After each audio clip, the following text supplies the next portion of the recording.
Isla. The waves broke on the rocky shore behind me with a crash. If I were lying naked under a sheet while an Adonis type worked his magic on my muscles, it would be perfect. Out here, with only the cold, grey skies and a centuries-old home for company, it sent a shiver down my spine. Ancient stone walls extended from the house to wrap around the grounds of the stately, three-story Elizabethan manor resting on short, grey cliffs parallel to the harbour. Small windows dotted each of the four gables. On the second floor, balconies edged with stone railings jutted out from almost every window, a testament to the original owner's love of the harbour. A round solarium, the focal point of the first floor, was visible in the centre of the building. Great stone steps, covered with the moss of time, rose from the narrow public beach I stood on, cutting through off the rock face, connecting the estate to the waterfront. The dramatic curve of the stairway hid an entrance to the elegant home in the right corner. And this was the back of the house. My skin crawled when I realized any of those windows could conceal someone watching me. I should have told I was going. It was too late now. Toward the left corner of the grounds, ash and hawthorn trees poked their bare branches above the imposing stone barrier, segregating the manor's private gardens from the expanse surrounding it. Among the branches was a thatch roof, invisible among the trees if you didn't know to look for it. That small, unassuming building was my destination. I had tried every other way to get into this place and no one at Dunna Forage Estates Incorporated ever returned my calls. Rumour had it this simple farmer's cottage remained in pristine condition for the last 900 years, and I needed to see it, even if it meant breaking and entering. I mounted the slimy steps, creeping up to a grand stone archway filled with a dark oak door. Locked. I let out a heavy sigh, rattling the glass knob, hoping something would break. But it held tight, its strength belying its age. Dropping my head to the wood, I realized I would have to return empty-handed again. I tummed around before reluctantly picking my way back down to the beach. I tummed, the harbour to my back, and gazed up at the Sakcha, searching for some way beyond that wall. Why does such a beautiful girl like you look so distressed? I jumped, startled at the voice, no matter how soothing it was. Why did her voice make me feel like I didn't have a care in the world, that she was a person I should trust without thinking through the consequences? I'm so sorry for disturbing you. I thought I was alone. When I looked, there hadn't been a single soul on the beach. I must have missed seeing her while caught up in my own world. But how did I not see her? Her flawless skin was alabaster white. Her wavy, ash-blonde hair, nearly white, framed her heart-shaped face before streaming around her shoulders and down her back. She wore a flowing black dress with a fitted bodice and arms, the skirt blew in the cold Irish wind. Her green eyes held a depth of years, but she couldn't have been much older than me. She smiled and turned toward the water. I've just been watching the harbour, seal hunting. An exceptional seal frequents these beaches, you know. I chuckled. As long as you are only looking for them. It would be quite a shame to harm a selkie. The woman tummed back to me and locked eyes with me. I couldn't turn away, feeling an odd sensation deep in my stomach, like she was staring into my soul. Come now, a girl as astute as you can't possibly believe in such fairy tales. My body relaxed, and I lacked control to stop myself from answering. Of course I don't believe in the supernatural, but the impact of the myths is intriguing. Like this place. I tummed back to the manor, studying its facade. It can't be the home of a family of vampires. I'd love to get behind that wall to see what it actually is. Why did I tell her this? My heart sank as I grappled with the realization of what I'd told her. Now it would be even harder to sneak in. Nearly 1,000 years of sorrow sit behind that wall. Be careful what you wish for, she whispered, her words carrying a warning. I glanced at her out of the corner of my eye, still astounded to hear my voice as I returned my attention to the building. That house is the key to finishing my doctorate.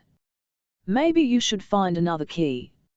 I looked toward her to answer her, but the woman was gone. Great, now I was working so hard I was hallucinating. I traipsed back to the parking lot for the beach, where a cab awaited me. My research, or the lack of sleep, was finally getting to me. A hallucination was the only logical explanation, because the supernatural wasn't real. And I'd prove it. I sat on the hard leather seat, my stomach churning. Can you take me back to the pub? Sure thing, said the driver. Isla. I grimaced at the papers strewn across the table.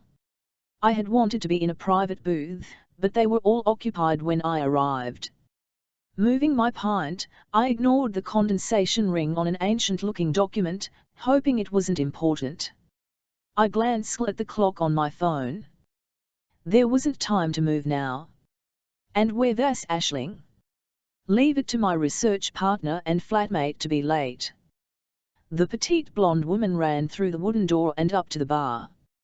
Hi, love, she chittered, sweetly kissing the bartender before jogging to my table. Sorry, she said, nearly out of breath. It's fine, Ash. No time to worry about it. I popped an earbud into my left ear and handed her the right one.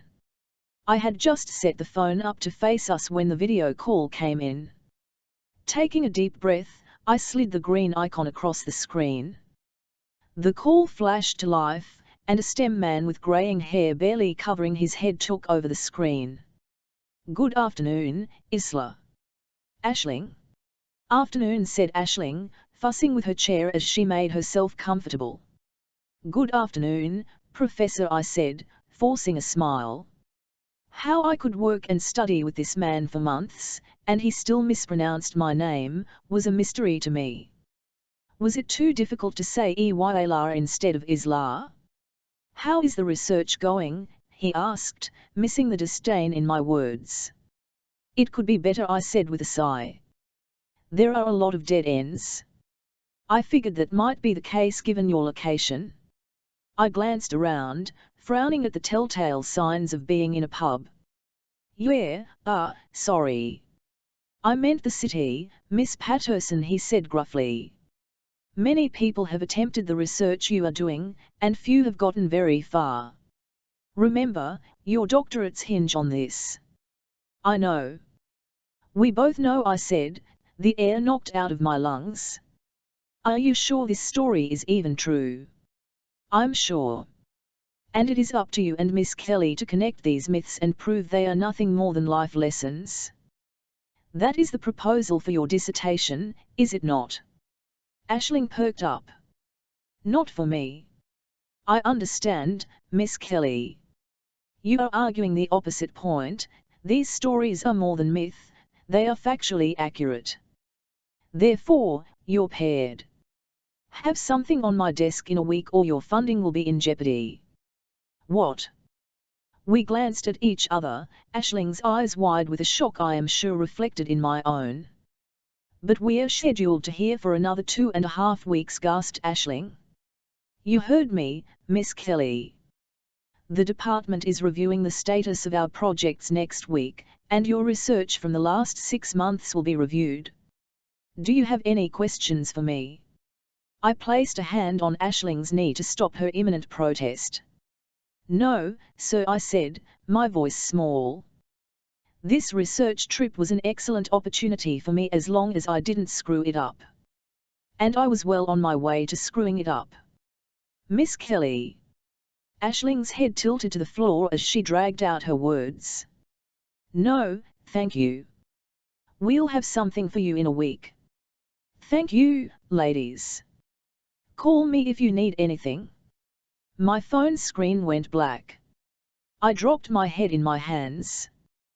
This is a mess. Where do we even stall? The first clang on the table enticed me to look up, the second made me smile. The bartender smiled down at Aisling.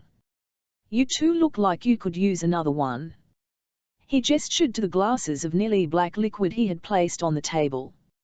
On the house. Thanks, Colin, I said. Yeah, thanks, said Aisling, squeezing his hand. She grinned at him for far too long before blushing. Want to join us? She pointed to an empty seat at the table. Do you need a sympathetic ear for a few minutes?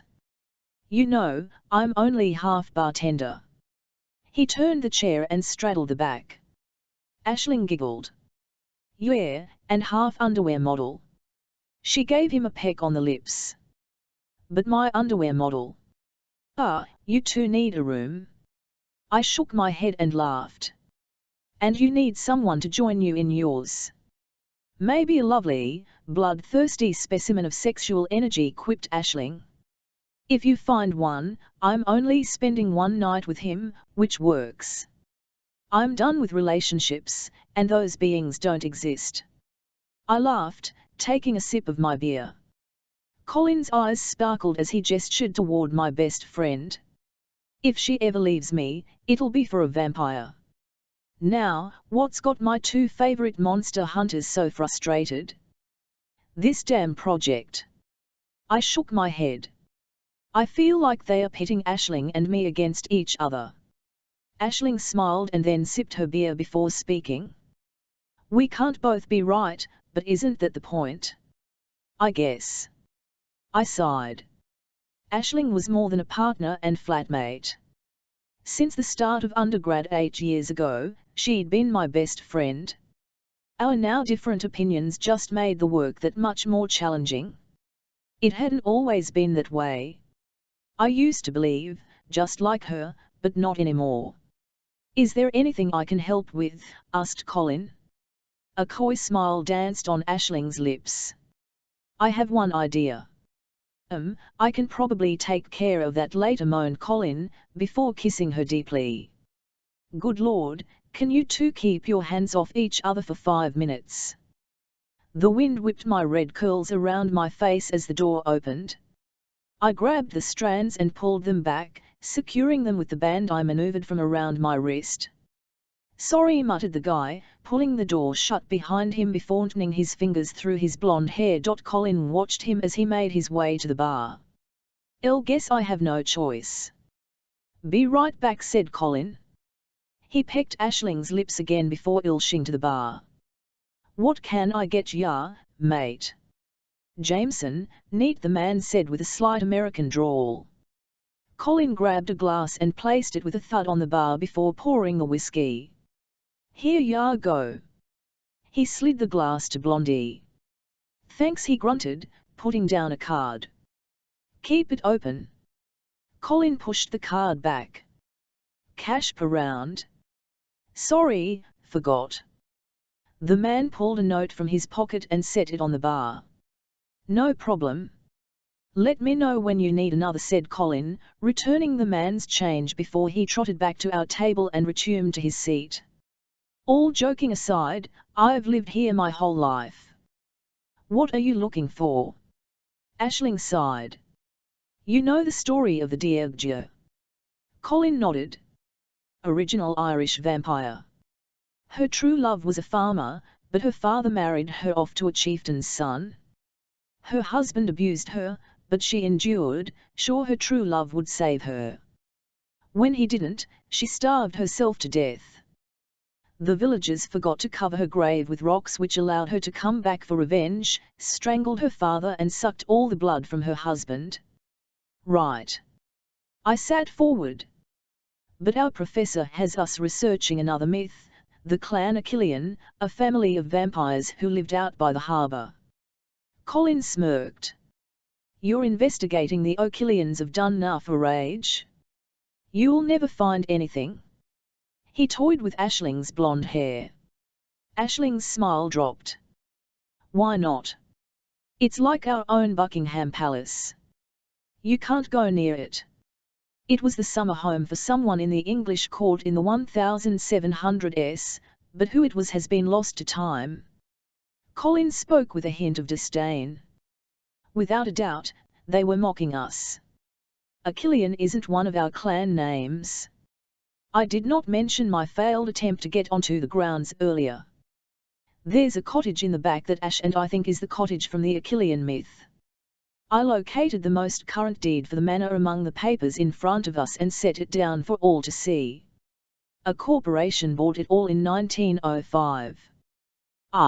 That happened to several of those large estates. They are hard to care for as a private residence. I rolled my eyes.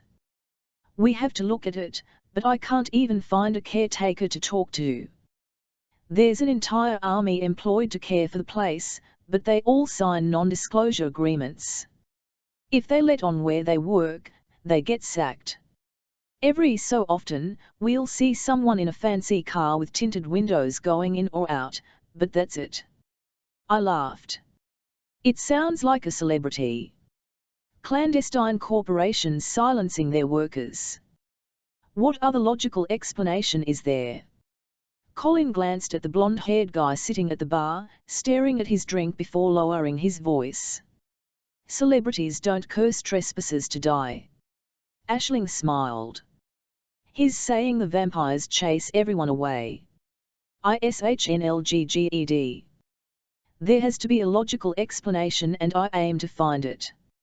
Magic, vampires, none of it exists.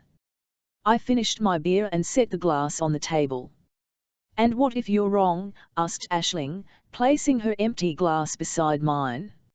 First, we need to get into that cottage. Colin narrowed his eyes, glancing between us, his forehead wrinkled. You know, you two are some of the best anthropologists I've had wandering through this pub, and we've had quite a few. You challenge each other, speak fluent Gaelic, and have the uncanny ability to identify almost anything historical down to the century it was created, carbon dating be damned. You'll find a way. Aisling raised an eyebrow. But... Colin pressed his lips together, his pupils growing large. He took a deep breath before continuing. Whatever you do next, just be careful. He picked up our glasses and returned to his place behind the bar. Declan. I won't lie, the redhead was undoubtedly my type, and from what the bartender just said, those two women could be the answer to my latest problem if I could get him to speak to me directly. He had spoken so softly to them it wouldn't do for me to announce I had overheard. The bartender bent over the sink behind the bar, washing the glasses. So, what brings you in, Mr. Dot? Declan? You can just call me Declan. I'm meeting someone. The words, planning to kill my best friend, didn't just roll off my tongue. Each word taunted me with heartache. In the last 120 years, he'd become someone different, and every memory of laughter and camaraderie echoed with something dark and monstrous. There was a bitter irony in ending the man who had sired me, given me eternal life, which caused my stomach to knot. The only other path was to let him continue his descent into madness. I pushed the thoughts aside, returning my focus to the man before me. I'm Colin. The bartender raised an eyebrow as he looked up, but never stopped scrubbing. Nice strong Irish name you've got there. Family from around these parts. You could say so. Aidan had been like a brother to me. I squinted as I tried to remember how many years it had been, but it seemed useless. It had been longer than most people would think to count. The whiskey was gone in 2 swallows. I placed the glass back in front of Colin. He dried his hands, uncorked the bottle, and refilled the glass. No wonder you just wanted a tab. The door clicked shut so softly that not a single human in the room reacted. Michael instantly stood behind me. I could only smirk. Sometimes he was such an ass with his dramatics. I swallowed the contents of my glass. Colin glanced around, his breathing shallow, before he swallowed and gestured toward Michael with his head. Your friend? I tummed back and glanced at Michael. He looked like he had just walked in off a street in Hollywood. His black button-down shirt hung out over the top of his blue jeans, a belt buckle poking out. He wore multiple platinum rings that contrasted against the dark skin on his hands. He kept his hair cut close, which showed off his platinum earrings. I held my glass out toward Colin, then placed it and another bill on the bar. "Bring us 2 of these." "Sure thing," he said, his hand running across the back of his neck. "Hey, Colin, I've gotta go," called his girlfriend. She cocked her head. "I'll see you later." "Absolutely, love." He blew her a kiss that she pretended to catch with a giggle. Just before walking out of the door, she waved to the redhead who still sat at their table. I slid off the chair as Michael headed for a secluded corner table. It wasn't like the pub was overflowing with people at this hour, which was why we'd picked it, but we still wanted to be sure no one heard us. We got comfortable as Colin dropped off 2 glasses at our table. "Yum," said Michael, never removing his eyes from Colin's ass as he walked back to the bar. He licked his lips. "I wonder if there is anything good to eat in this place." I laughed at him. "Can you do anything without the theatrics of a bad horror movie?" He grabbed his drink and sat back, using a hand to lower his sunglasses and show his ash-grey eyes with red sclera. He'd fed recently. No. He replaced his glasses, raised his eyebrows, and dropped his chin, staring over the top of the glasses in the sassiest stare he could achieve before sighing and rolling his eyes. "Do you think there is an original vampire around here, or did Cormac send us on a wild goose chase?" "Runner exists," I said, before sipping my drink.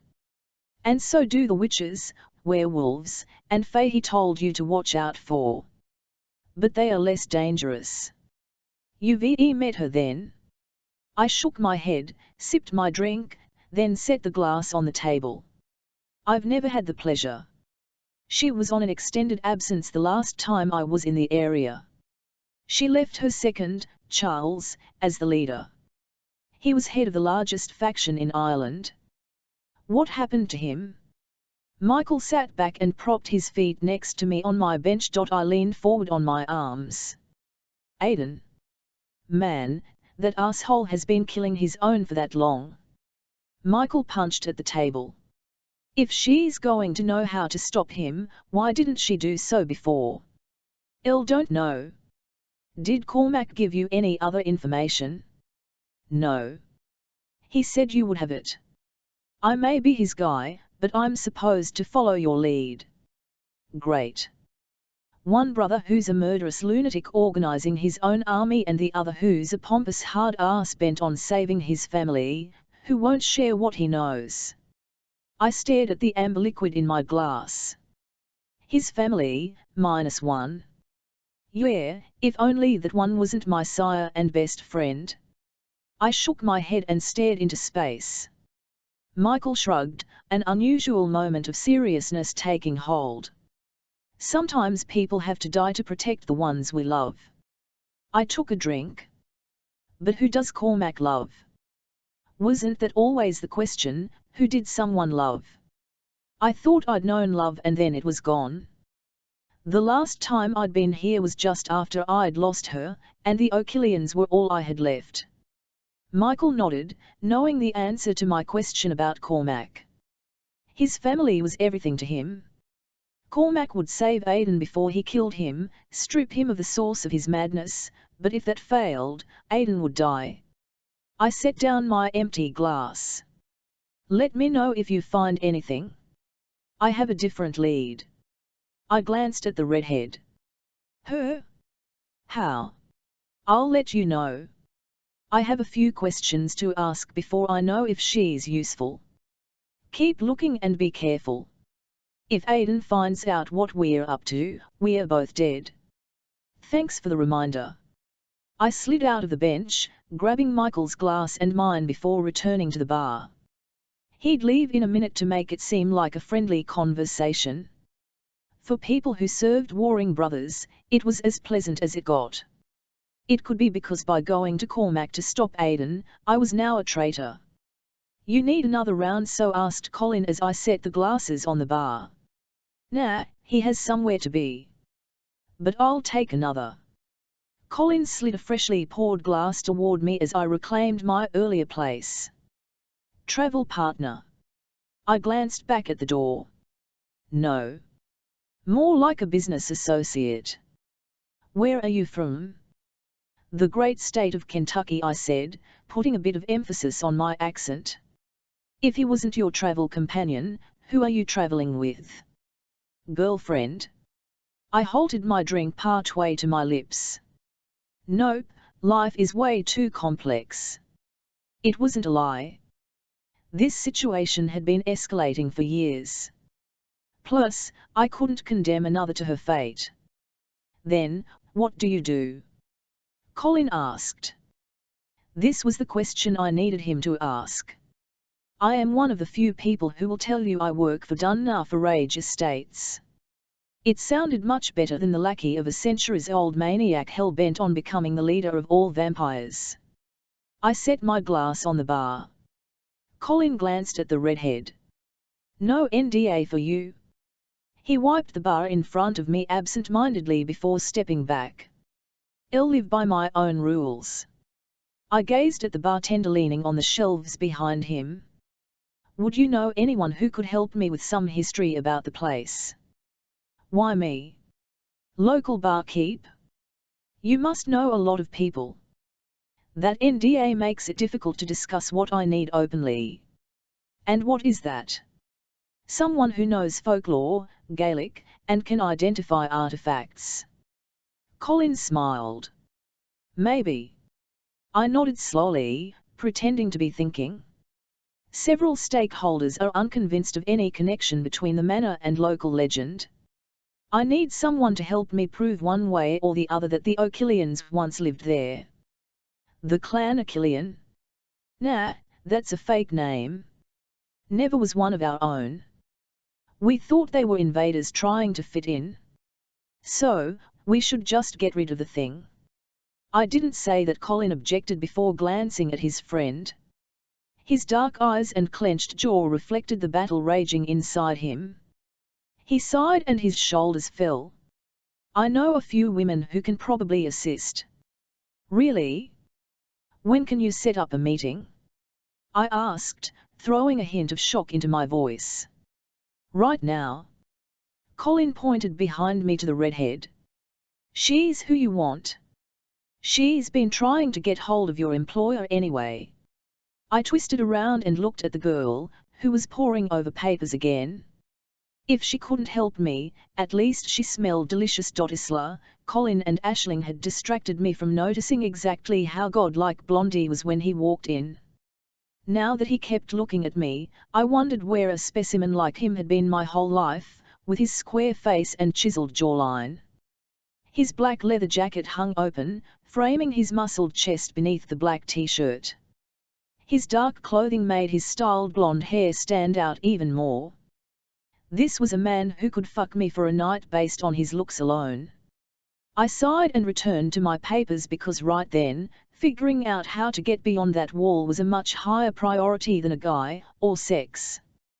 When I glanced up, Colin smiled in obvious amusement before he gestured toward me. Great, they were talking about me. I pulled the hairband out of my hair. Blondie slid off his chair and shook Colin's hand like he was leaving. I couldn't be happier. As handsome as he was, something about him creeped me out. He was just a little too perfect, his skin porcelain, a white that contrasted the black jeans and t-shirt that hugged his body in all the right ways, like he was trying to lure women to him. I clenched my jaw, having no time for this. I stared at the paperwork, unsure what I was looking for. Was this the home associated with the Achillean myth? A shadow fell over the table, and I looked up into Blondie's brilliant hazel eyes. If I'd thought he was easy on the eyes from across the room, that was nothing compared to what I saw now. Hi, I stammered. Can I help you? From what Colin told me, you are all the help I need. Blondie gave me a sly smile. Colin didn't tell you I was unavailable. I rolled my eyes, trying to ignore my heart speeding up and the slight tinge of wetness between my legs. He was so damn hot. He took another sip of his drink and sat in Colin's abandoned chair. No, but I'm not here for you, I'm here for that. He pointed at the copy of the deed I was looking at. Excuse me. What in the world was this guy's deal? It seems like you and I are destined to spend the night together almost. He looked into my eyes and I felt like he was searching my soul before he looked at the ceiling. Maybe sarcasm isn't the best way to ask for help. Let's TW again. He took a deep breath and straightened his jacket before sitting up straighter. Evening, I'm Declan. He put a ridiculous amount of southern charm into his last sentence, pretending to touch a hat and dip his head. I laughed at his attempt. So, Declan, why are you sitting here?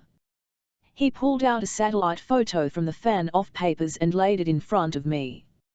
LUN Nafarage, the fort by the sea. His head cocked as he spoke.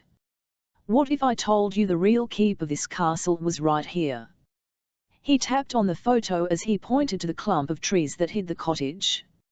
It seems rather exposed. It was the family's heart and soul. The rest is simply built for show to detract attention from the real jewel. I considered his words. They made sense from a practical perspective.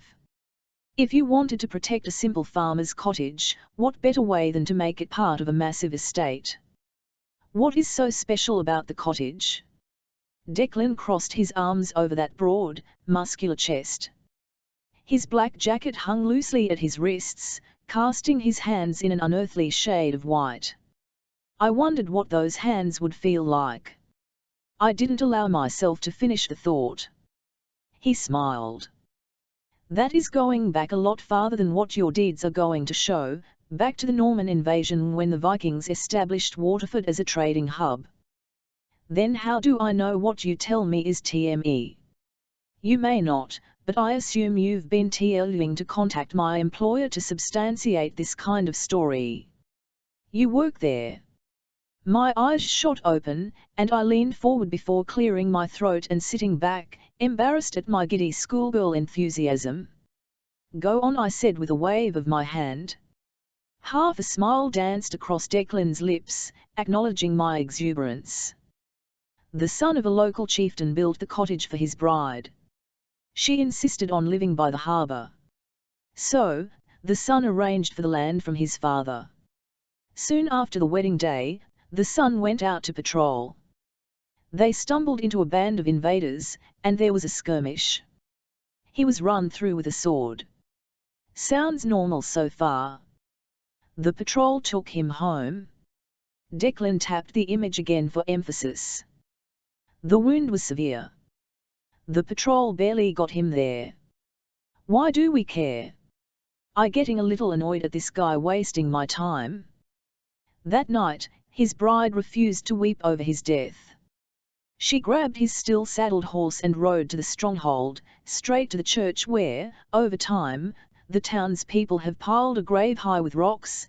The story Colin just recited flashed into my mind, the completion unacknowledged.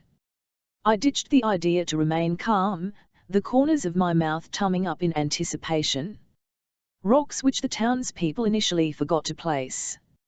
She went to find the vampire, the Diaggia, Declan, her curly, flame-red hair cascaded around her round face and over her petite shoulders when she sat forward, causing that delicate scent to waft over me again. In 100 years, I had met no one as beautiful, her milky white skin dotted with freckles. I glanced out the window, concentrating on reducing the throbbing in my gums. It was a few hours until sunset, so another sip of the protective blood wasn't a waste. Besides, I had work to do. I pulled a small silver flask from and took the tiniest sip, just enough to wet my tongue. What happened next? Could it be she was so invested in the story she didn't notice my now bloodshot eyes? I shrugged. The woman begged the vampire to save her husband, and the vampire did. Her emerald eyes lit up. The way they sparkled in her excitement added another layer of beauty to her already beautiful countenance. That's it. That's the connection between the two myths.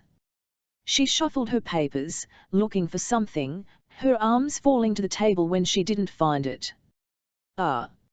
If only I could get in there. I need something, some sort of family records or written history. I laughed. You think you are going to waltz into a centuries-old house and just find a written document detailing how a vampire lived in a cottage? She pressed her full red lips together as her eyes narrowed. No, I expect to find a record about two families who knew each other and concocted a story to cover up something. I raised an eyebrow. Really? Like what? She sat back and crossed her arms. That the three of them ran off together to live out their wildest fantasies? I don't know. Her shoulders flexed as she leaned forward with her arms on the table. What I know is vampires don't exist. What did you need help with? She raised her hand to her chin. A way to kill the vampire, of course. I tried to make my words sound sarcastic. She let out a laugh, sweet and melodic. Do you really believe vampires exist, just walking around our world at night drinking the blood of hapless humans? Her face lit up with a grin. In every culture, there is a form of the vampire myth. How do you explain it? She giggled. I don't. I just know I'll never meet one in a dark alley. I sat forward, looking deep into her eyes until I detected that slight shiver that happened when a human realized there was something dangerous in front of them, but they couldn't figure out what. Something tells me you would love meeting a vampire in a dark alley. You'd relish playing with the darkness. Where did you get off making that kind of assumption? Her skin took on the subtle red blush of embarrassment. I sat back, my voice low. Doesn't every woman want a dark lover who can take them to unspeakable places? No. Some of us want normal partners who love and cherish us. What do you actually need help with? Well, I was about to address her by name but realized she'd never introduced herself to me. Oh, I'm sorry, Isla, she said with a smile. I rose just the left corner of my mouth before dropping my chin to look at her from the top of my eyes. A beautiful name for a beautiful woman. I'm sure you never said that to any girl before. She rolled her eyes. Stop trying to change the subject. I need to identify the approximate age of artifacts in the cottage to see if they are connected to the myths. And, nothing in the manor is useful to me because it is all in Gaelic. Colin says you can help. I waited for what I'd said to sink in. She leaned forward on her arms. You can get me into the manor. If you promise to assist me with your expertise, I said. And my expertise, as you put it, is my ability to read Gaelic and extensive knowledge of vampire folklore. She looked at me from the corner of her eye as though expertise may have a different meaning. I smiled, ensuring she saw my eyes as they travelled from her brilliant green eyes, over her breasts, to her thigh just peeking out from under the table next to me. She had that classic redhead fire about her, her luscious fair skin taking on a tiny flush of blood that I could see ebb and flow with each pump of her heart. Her delicate low-cut white shirt showed off her cleavage. I sat forward and purposefully looked at her chest, long enough to hear her heart skip a beat. I wouldn't mind sinking my teeth into those breasts, but I had way more pressing issues at hand. I'm sure you are quite the expert in more than one area, but I assure you the one I need is here, I said, pointing to the photo again, before sitting back. And not there. I waved my finger toward her. She crossed her arms over her chest and her eyes darkened. Why not just get one of the locals to help you? I shrugged. They are all too afraid of the place and the rumors of death. Besides, I want a fresh perspective on it. She stared at me, no doubt weighing up what I had said. How long? What? How long could I be in there for? I mean, you seem to have a goal for yourself, so how do I know you won't whisk me through looking for whatever you need, and I don't get anything out of it? Like most encounters with men.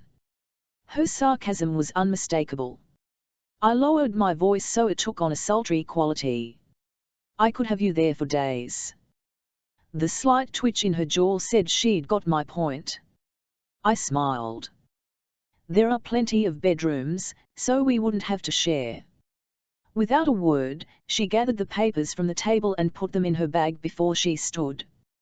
"Colin, I'm going," she called toward the bar. The bartender waved at her with a smile. "Tell Aisling I'll be over after I close. Be careful out there and stay safe from the vampires." She laughed. "Now you're mocking me." "Just a wee bit," he said with a smile. My brows shot up. "What about the manor? Aren't you at all curious?" She leaned down in front of me, her hand on the table, giving me a clear line of sight to her breasts, clad in a lacy bra. Her voice dripped with contempt. "I'll meet you tomorrow morning at 9 by the beach stairs, if I decide your offer was more than a thinly veiled attempt to get me into bed." She marched out of the door, and I watched as it closed behind her perfect ass. It might not have been my original intent, but betting her was becoming more alluring by the minute. Isla, I walked into my flat and dropped my bag next to the door.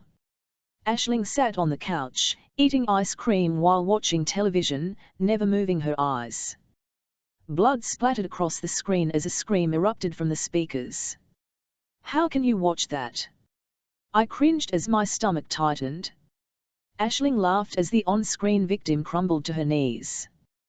"When he isn't feeding, that guy is seriously hot.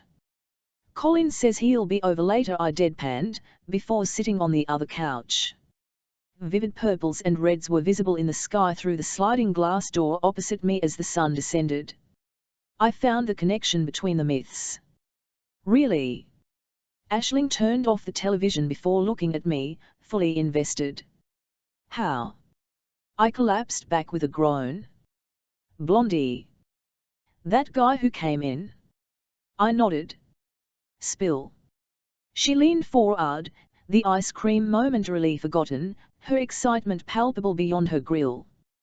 "He claims the Diageo was the vampire that created the vampire family who lived in the cottage. And we have the right cottage?" Another nod.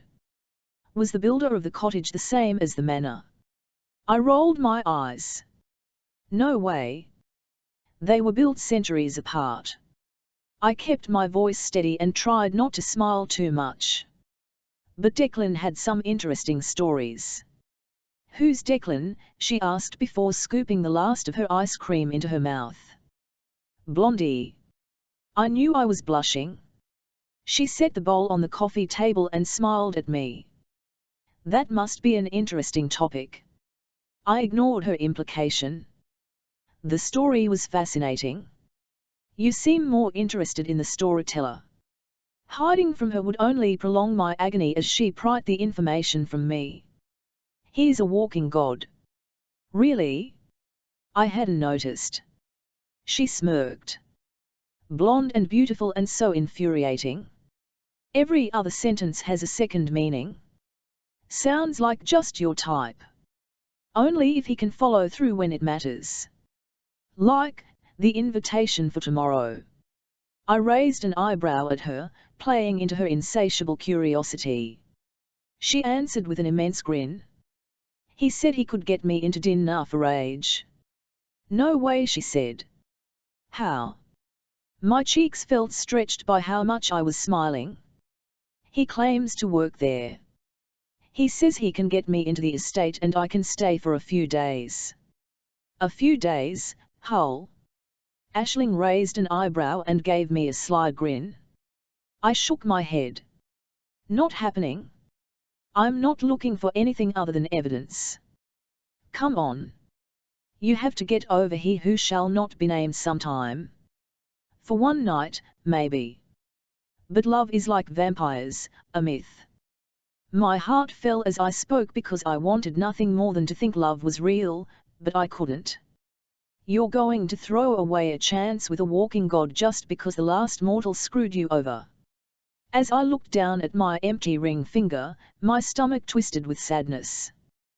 The image of me throwing my engagement ring at my cheating ex-fiancé flashed through my mind. I forced the memory to my toes and a smile to my face. I love how emphatic you are about my love life. My non-existent, never-happening love life. But you know what is happening? She rolled her eyes. Work. What do you need? An escort tomorrow. Are you serious? Her eyes widened.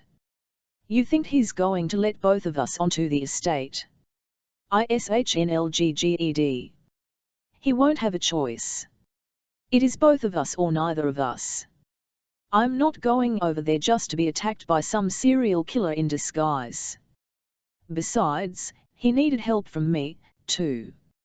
How so? I kept my voice steady and emotionless as I spoke. He wants my help to identify what is in the cottage. No way, she squealed. It's like fate threw him at you. Declan, I wasn't sure why I was standing at the base of the beach stairs except for hope, although Isla hadn't left me with any when she'd walked out of the pub last night.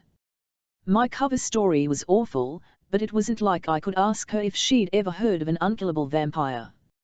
And maybe she would find something to help. The sun had risen over the harbour and, every so often, there was a sparkle on the waves. I cringed at the light even under my sunglasses. I leaned against the post at the base of the steps leading to the manor's back door and looked at my watch. 9 o'clock exactly. Did this mean she wasn't coming? I should have just compelled her, but something about that felt wrong. Not that I was above compelling women to forget me under certain circumstances, but the initial yes had to come from their own heart. I might be evil, but I wasn't a monster. A conversation reached my ears. The participants were far enough away that they wouldn't think I could hear them. You're sure the only reason you're doing this is to get into the cottage and not into someone's bed? It was her friend from the pub. I'm sure, said Isla. I'll want to get the research done and get out of here. Seriously. Spend a few minutes gazing into his eyes and you'll feel a chill run down your spine. Are you sure I can gaze longingly at him? As long as Colin doesn't mind. An icy hand gripped my heart as I heard Isla's words. I clenched my jaw, contemplating leaving, but I needed her help. They came into view, walking along the water's edge. Isla's red hair was pulled into a messy bun high on her head, bearing her long, grey cephal neck. The woman beside her was slightly shorter than she was, with her blonde hair hanging around her shoulders. You know, the way you described him, maybe he isn't just friends with the family, maybe he's a part of it. Are you seriously suggesting this guy is a 1,000-year-old person? Her contempt was unmistakable. A 1,000-year-old vampire, the blonde giggled. When are you going to give this up? Vampires are stories. I could hear the amusement in Isla's voice. She didn't believe my kind existed, but her friend did. Never. Is that him? The blonde's eyes had found me leaning against the stone newel. Yes. Now stop talking about vampires being real. Okay, but if you don't hook up with him, I may, because wow. Isla gave her a withering look. Will you stop? He'll hear you, she hissed through clenched teeth. Too late for that, I thought and smiled, pushing myself to stand as they walked toward me. Isla, I'm so glad you made it. Her smile lacked any joy. Good morning, Declan. This is my research partner, Aisling. I figured the two of us were more effective than just myself. Hi, said Aisling with a slight wave. I'm the one who believes. She's the skeptic. I turned toward Isla. Our agreement was I would let you in, I said without a wave back. You can let us both in or neither of us. Colin said he told you we work as a team. You have a lot to lose with that ultimatum. I crossed my arms over my chest. Her lips tightened as she gave a short laugh. So do you, unless you're lying about what I'm doing here. I raised an eyebrow at her. You think all this is a ploy so I can have you? I leaned between her and Aisling, turning my head toward Isla's ear, and whispered loud enough for them to both hear. If I wanted you, I could have had you yesterday, so keep dreaming. Aisling took a step back. All right, children. Declan, do you want our help or not? I appreciated her boldness. Yes, but I'd like your friend here to stop implying I'm just angling to get her into bed. Isla, can we go see the cottage we've been trying to access for the last year? Aisling asked. Fine, Isla sneered, crossing her arms. Can you apologize to Declan for thinking poorly of his intentions? I suppressed a chuckle. Aisling sounded like a mother scolding a toddler. All right, I'm sorry. Isla rolled her eyes at me. But she's still staying to help. I shrugged. Elle never said she couldn't. I simply said our agreement was just you. You know what? Isla's eyes flashed with anger, and I could smell the blood rising to the surface of her skin. It was the reaction I wanted from her, one that heightened her beauty and the scent of her luscious blood. My mouth watered, and I relished the slight ache in my gums. She was so much fun to play with. I kept my expression stony. What? We should all stop arguing like a couple of teenagers. Aisling interrupted her. Declan, how can you get us into the cottage? I smiled and held out a small piece of metal, knowing full well she was asking how I fit into the puzzle. With this. Aisling shook her head. Are you sure I shouldn't unleash Isla's fury? She asked, glaring at the key in my hand. I mean, it could be fun. I raised my eyebrows and smirked. What do you do here? How are you related to Dunna Farage Estate Incorporated? If I told you that, I'd be fired, I answered. Aisling pressed on. Why is there such secrecy wrapped around an old house? Who is the real owner? The person who wants the history, I lied, figuring she was checking the story I'd told Isla yesterday. The majority owner of the estate was both its past and future.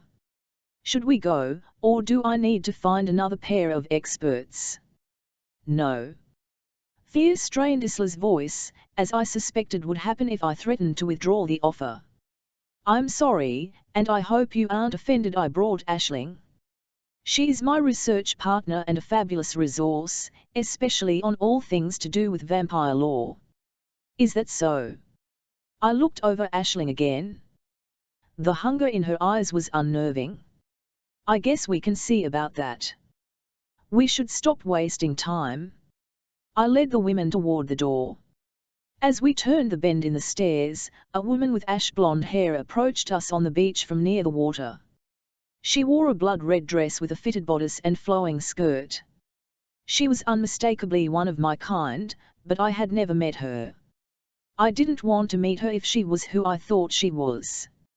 I hustled to the massive oak door in the stone archway, quickly unlocking it and throwing it open before they saw her. We should get inside quickly before someone sees me bringing you in, I said. Isla. Declan opened the door into an anteroom that was at least the size of my bedroom. The light from the small window fell across the stone walls and tile floor.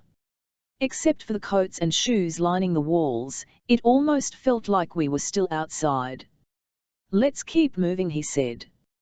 I looked around the room for a door but realized the only one was the one behind us that Declan was locking. Where? I asked. Up the steps. Declan ducked past Aisling and me, up a set of oak stairs covered by a deep blue silk carpet. I refused to notice how his black jeans clung perfectly to his tight ass.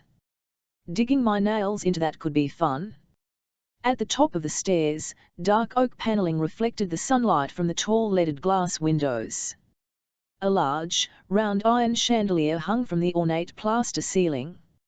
A comfortable conversation area occupied the nook along the back wall, the rich upholstery of the settee calling to me. I couldn't believe I was finally inside Dunna Farage. Wow, said Aisling, her eyes scanning the room. And this isn't even the Great Hall. We'll come back, said Declan, after the staff leaves for the day. I rolled my eyes at Aisling. See, What did I tell you? Evasive. One more comment. Declan glared at me. It isn't my fault you make it so easy.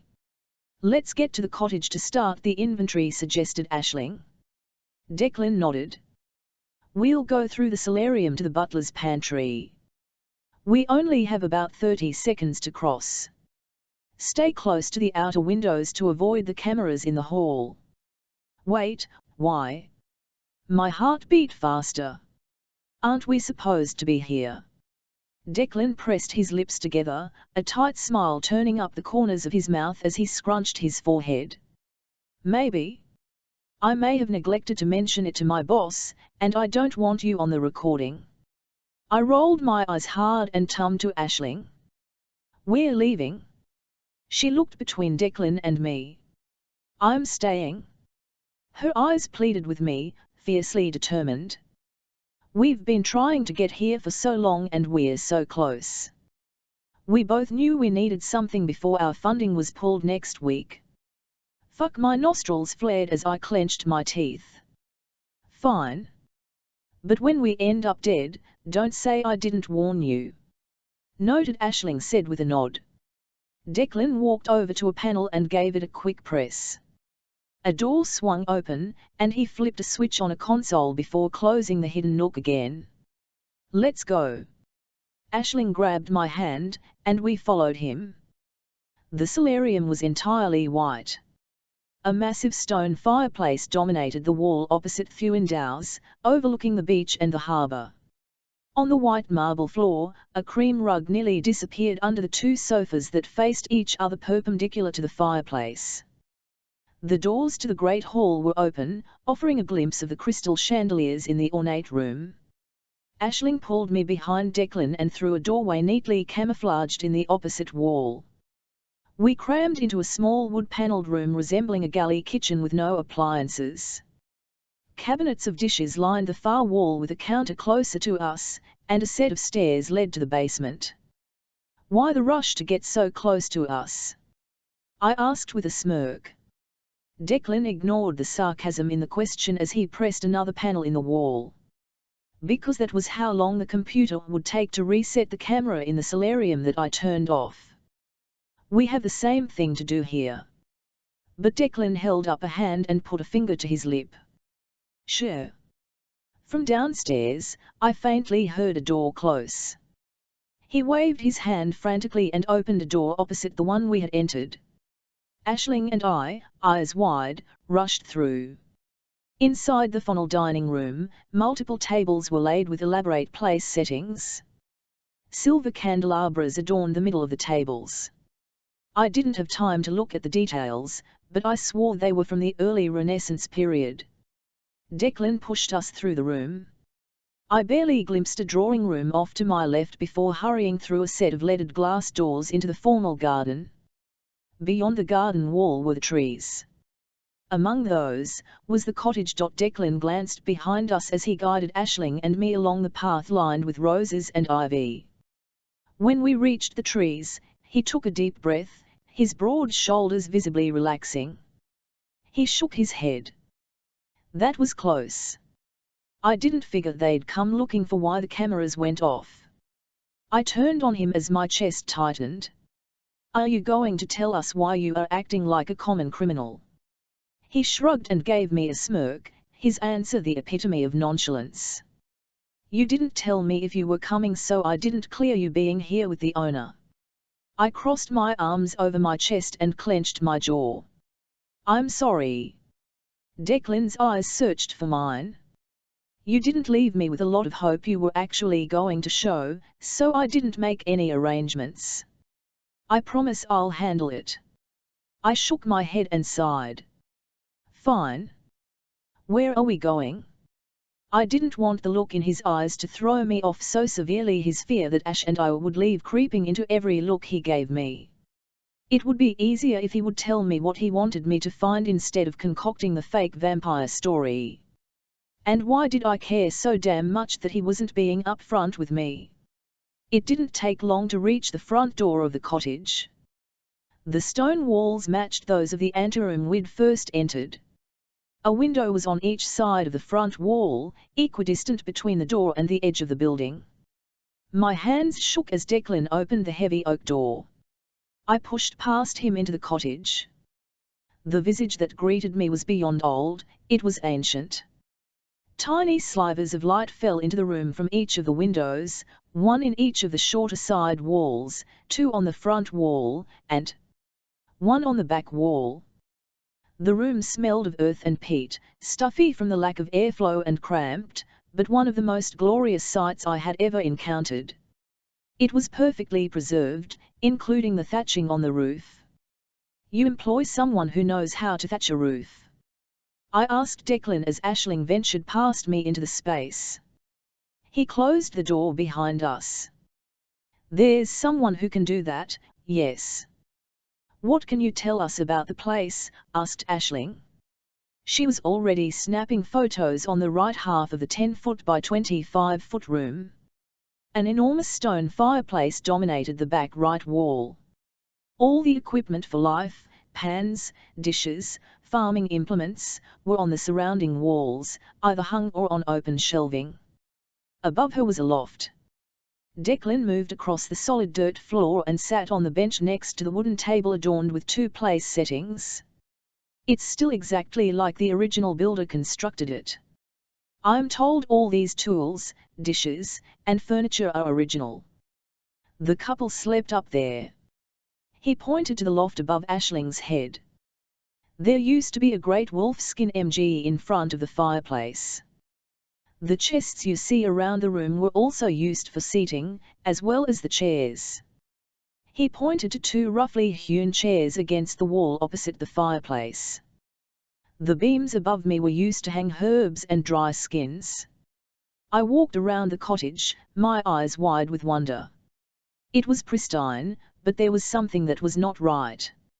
I could feel Declan's gaze following me as my fingers grazed the table, chests, and even the window sills. "Ash," I said carefully, "is it just me, or are there a few inconsistencies here?" "What are you thinking?" "This was supposed to be the home of the son of a chieftain. Why is it not larger? Even the middle class would have had a larger home, 2 rooms with one for the animals. And the glass doesn't fit either." "You're right." She moved to the window to photograph the glass. Declan nodded. "This was built by the son of a chieftain, by hand. When he married, his wife insisted on living here by the harbour. His father disapproved of the marriage and refused to provide the funds to build a home. If he wanted his bride that badly, his father told him to build the home himself. He did, but without access to his father's wealth, and this is what you got. The only actual change is the glass was added after the fact. There used to be a smaller timber house, basically a shack, where they lived at first while he built this. It was used as a barn but torn down even before 1200. Is that documented anywhere?" Aisling asked. "I don't know. It's the story I've heard over the years," answered Declan with a shrug. "Once his father forgave him, why didn't he build something more substantial?" I asked. "The husband died." "But did he?" I tilted my head as I asked my question, unmistakable disdain flowing through my words at the myth to come. Declan ignored it if he heard it. "Depending on what stow you believe, no. His bride, inconsolable, refused to accept his fate. She rode to town as his friends laid him out on this table. There she found the Diageo. The bride promised the vampire anything she wanted so long as she would save the dying man." Aisling let out a sharp laugh. "What could a woman offer to a vampire that would make a vampire come running?" Declan shrugged. "I don't know, but the vampire did. Although, the woman was tricked. She intended for her love to be healed from his wounds using the vampire's blood. Instead, when she returned, she found her husband well and truly dead, with vampire blood in his system and a dagger through his heart. When she removed the dagger, he woke, needing blood to complete the vampiric transition." Aisling focused solely on Declan's words. Did he drink? Declan nodded. He tasted his wife's blood. I scoffed. Why do people believe these stories instead of realizing folklore explains an anomaly? We need evidence the family who lived in this cottage is the family from the story. Then we find out what happened to them. I show how the story affected people enough for them to preserve this cottage, and that gives us a way to keep our funding. Aisling smiled. Or we find the graves don't exist and bolster the idea the myths are TME. I giggled. Keep dreaming. Why shouldn't it be real? Declan flashed me that gorgeous cocky smile. I chalked up the spinning room to how stuffy it was, not any attraction to the guy in front of me. Magic and happily ever after? No. I fiddled with a spoon on the table. Modern knowledge easily explained most myths. Like, take the Casket Girls from New Orleans. They weren't vampires, just fair-skinned women who couldn't stand the pounding New Orleans sun. What is the odd occurrence here trying to be explained away? He raised an eyebrow. You mean besides a guy being run through with a sword and living? It's happened, I snapped, slamming the spoon onto the table. Declan, you won't change her mind, said Aisling with a laugh. Tried. Iveda clan. Hours had passed, slowly. The number of photos the women had taken only rivaled the characters typed in their endless notes. They photographed every bowl, plate, sickle, and spade. I knew they wouldn't find anything about the family, but I needed them to believe my story about why they were here. More than anything, I needed their ability to read Gaelic. That they studied vampire lore didn't hurt either. However, one would think I could identify anything dealing with that. In the meantime, I had the minor situation of having Isla and Aisling here without permission. The camera thing had been sketchy, but I didn't want Aidan to see them. Through the windows, I could see it was still daylight. I took the silver flask from my pocket and brought it to my lips. Do you always carry that with you? Asked Isla, looking at me like she was talking to a toddler with a pacifier he was supposed to give up. Maybe, I said, sliding the container back into my pocket.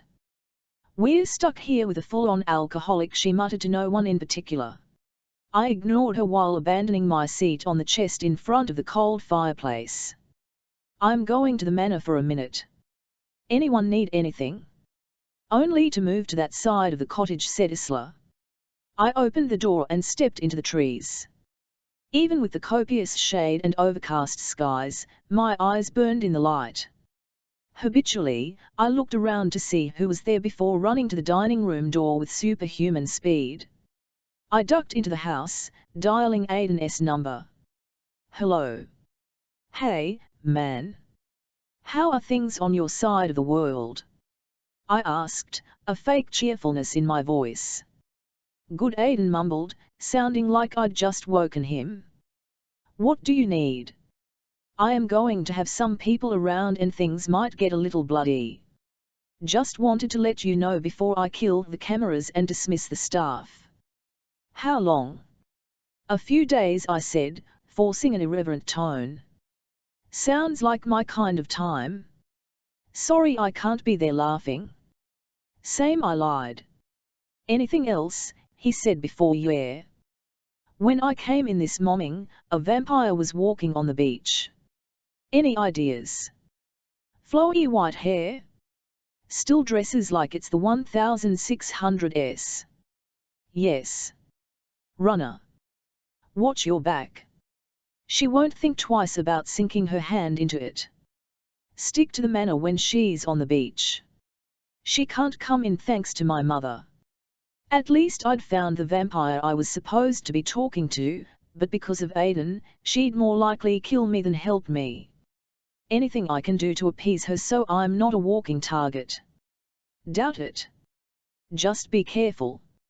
She's still pissed at me, he said with another chuckle before the line went dead. I slipped the phone back into my pocket. Why hadn't she killed him 100 years ago? First, I needed to get through the paperwork in the manor, and then I would focus on talking to Runner. I entered the butler's pantry and hit a button on the intercom. "Janice, please come see me." A few minutes later, a woman in a suit with jet black hair appeared at the bottom of the steps. "You needed something?" "Yes. Please have food delivered for 3 people for 7 days, and then you and the staff may have a week off. Paid." I was sure she had been expecting this request since I'd shown up a few days ago. "Thank you," the house manager said with a smile. "Anything in particular you want?" "No, whatever you think is necessary." It wasn't often that anyone stayed at the manor any longer, but when someone did, the staff usually impeded our plans. "We'll be out of within the hour," she said, tumming on her heel. I killed all the cameras before returning to the cottage, stopping just outside the door when I heard voices. "There is no way you don't like this guy," said Aisling. Isla laughed. It had a beautiful, light, unearthly quality to it. "Maybe for a one-night stand, but otherwise? Impossible. Ending the engagement, all fighting, my doctorate, and endless travel for work. I am not destined for some earth-shattering romance. My great-grandmother was wrong. Love is not for me." The hand contracted around my heart again. Why did hearing these words bother me? It wasn't like I wanted a relationship. Ever. And what did her great-grandmother have to do with this? "But this guy is seriously your type." There was a whine in Aisling's voice. "What do you think he does here?" "With my luck, probably a groundskeeper," said Isla, before laughing. "I was a groundskeeper, was I?" I smiled at the thought as I pushed the door open. If only she knew. "I made those arrangements, so we're clear for the next week." "What is the verdict out here?" Isla spoke up first. "Judging from everything in the cottage, the craftsmanship and all, you're looking at the right period for your story. Of course, without some serious carbon dating and all, it could just be a well-executed forgery." I nodded like I knew it could be different. "Anything about the family?" Aisling pointed to the tools. "We noticed there seems to be a symbol. See here." Etched into each tool was a Celtic knot shaped like a heart topped with antlers. "Interesting." I ran my hand over my mouth. Of course I knew this. "Anything else?" Aisling pointed to where I had been sitting. "There are 4 coats in that chest which were odd, replications of coats from the 1100s. But there is no way an animal skin would survive out here for 900 years. That one surprised me, but I concurred with Aisling's assessment of the hides. "I'll remind Janice that no one is to be storing things in the cottage." Isla's eyes narrowed as she looked at me. "Janice." "The house manager." My gaze locked onto Isla's. Her green eyes flashed with a hint of jealousy. "And sadness?" I held her gaze, searching it for other emotions, wanting to understand the conflicting emotions she exuded. A flush barely colored her cheeks, and her lips were slightly parted before she broke her gaze away with a sharp inhale. "Didn't you say there was documentation you couldn't read?" she asked. "I wonder if there is anything about the symbol." "I don't know," I stammered as I shrugged. Hopefully Isla couldn't see I knew what the symbol was. It was the symbol of the original clan Achillean, before the marriage, before the Achillean name was removed from history. Isla, as we followed Declan from the cottage to the house, my mind wandered to that moment, his hazel eyes gazing deep into mine. They'd been warm, thoughtful, longing. I had resisted the shiver that wanted to NLN down my spine, but I hadn't been able to stop my heart from speeding up and my breath from catching. I pushed it to the back of my mind, focusing on my work. "Why is he so nervous?" I whispered to Aisling as Declan walked out in front of us. "I'm not nervous." "Can we please get in the house?" he snapped. He shouldn't have heard. We emerged from the trees and walked along the emerald green path to the glass doors leading into the dining room. After working the entire day in the cottage, I just wanted to get home and rest. He doesn't want the vampires to get us, said Aisling with a laugh. In broad daylight, I quipped. The sun would set soon, but it was still in the sky. Yes, that is absolutely it, said Declan, reaching forward and opening the door. When we stepped into the dining room, he sighed. His broad shoulders relaxed as he crossed his right arm over his muscled chest to grab his left elbow. He pressed his lips together, leaving me staring at them, wondering what they felt like. I surveyed the room, suppressing my thoughts. To my left was another glass door that led to a portico, which stretched around the front of the house. The wooden parquet floor of the dining room matched the dark wainscoting wrapping around the room, the upper half of the walls a deep dark blue. Multiple chandeliers hung in a line down the center of the large dining tables were in a U formation, with blue-seated wooden chairs surrounding them. I stepped closer to the tables, focusing on the candelabras that had caught my eye earlier. A woman with waves around her ankles held up the knotted heart we had seen on the tools in the cottage, the antlers forming the arms of candelabra. Above the antlers, a seal head held the center candle. Ash, look at these, I called to her, pointing to the piece, keeping my hands well away. Whoever had these made was exceptionally wealthy, nearly royalty. She looked it over, refusing to touch it without gloves. You're right, she said with a nod. I turned to my right, looking through an archway into the drawing room. It was smaller than the solarium but otherwise identical, with white walls reaching up from a stone floor, broken up by multiple floor-to-ceiling windows. 6 chairs sat around another dining table. It must be beautiful to eat in there in the morning when the light is reflecting through the chandelier's crystals, I said, pointing to the ornate light fixture above the table. It is, said Declan with an unusual softness. Sometimes the light comes in just right, so rainbows play all around the room. It is like being in a fairyland. Do you eat there often? Asked Aisling. He shrugged.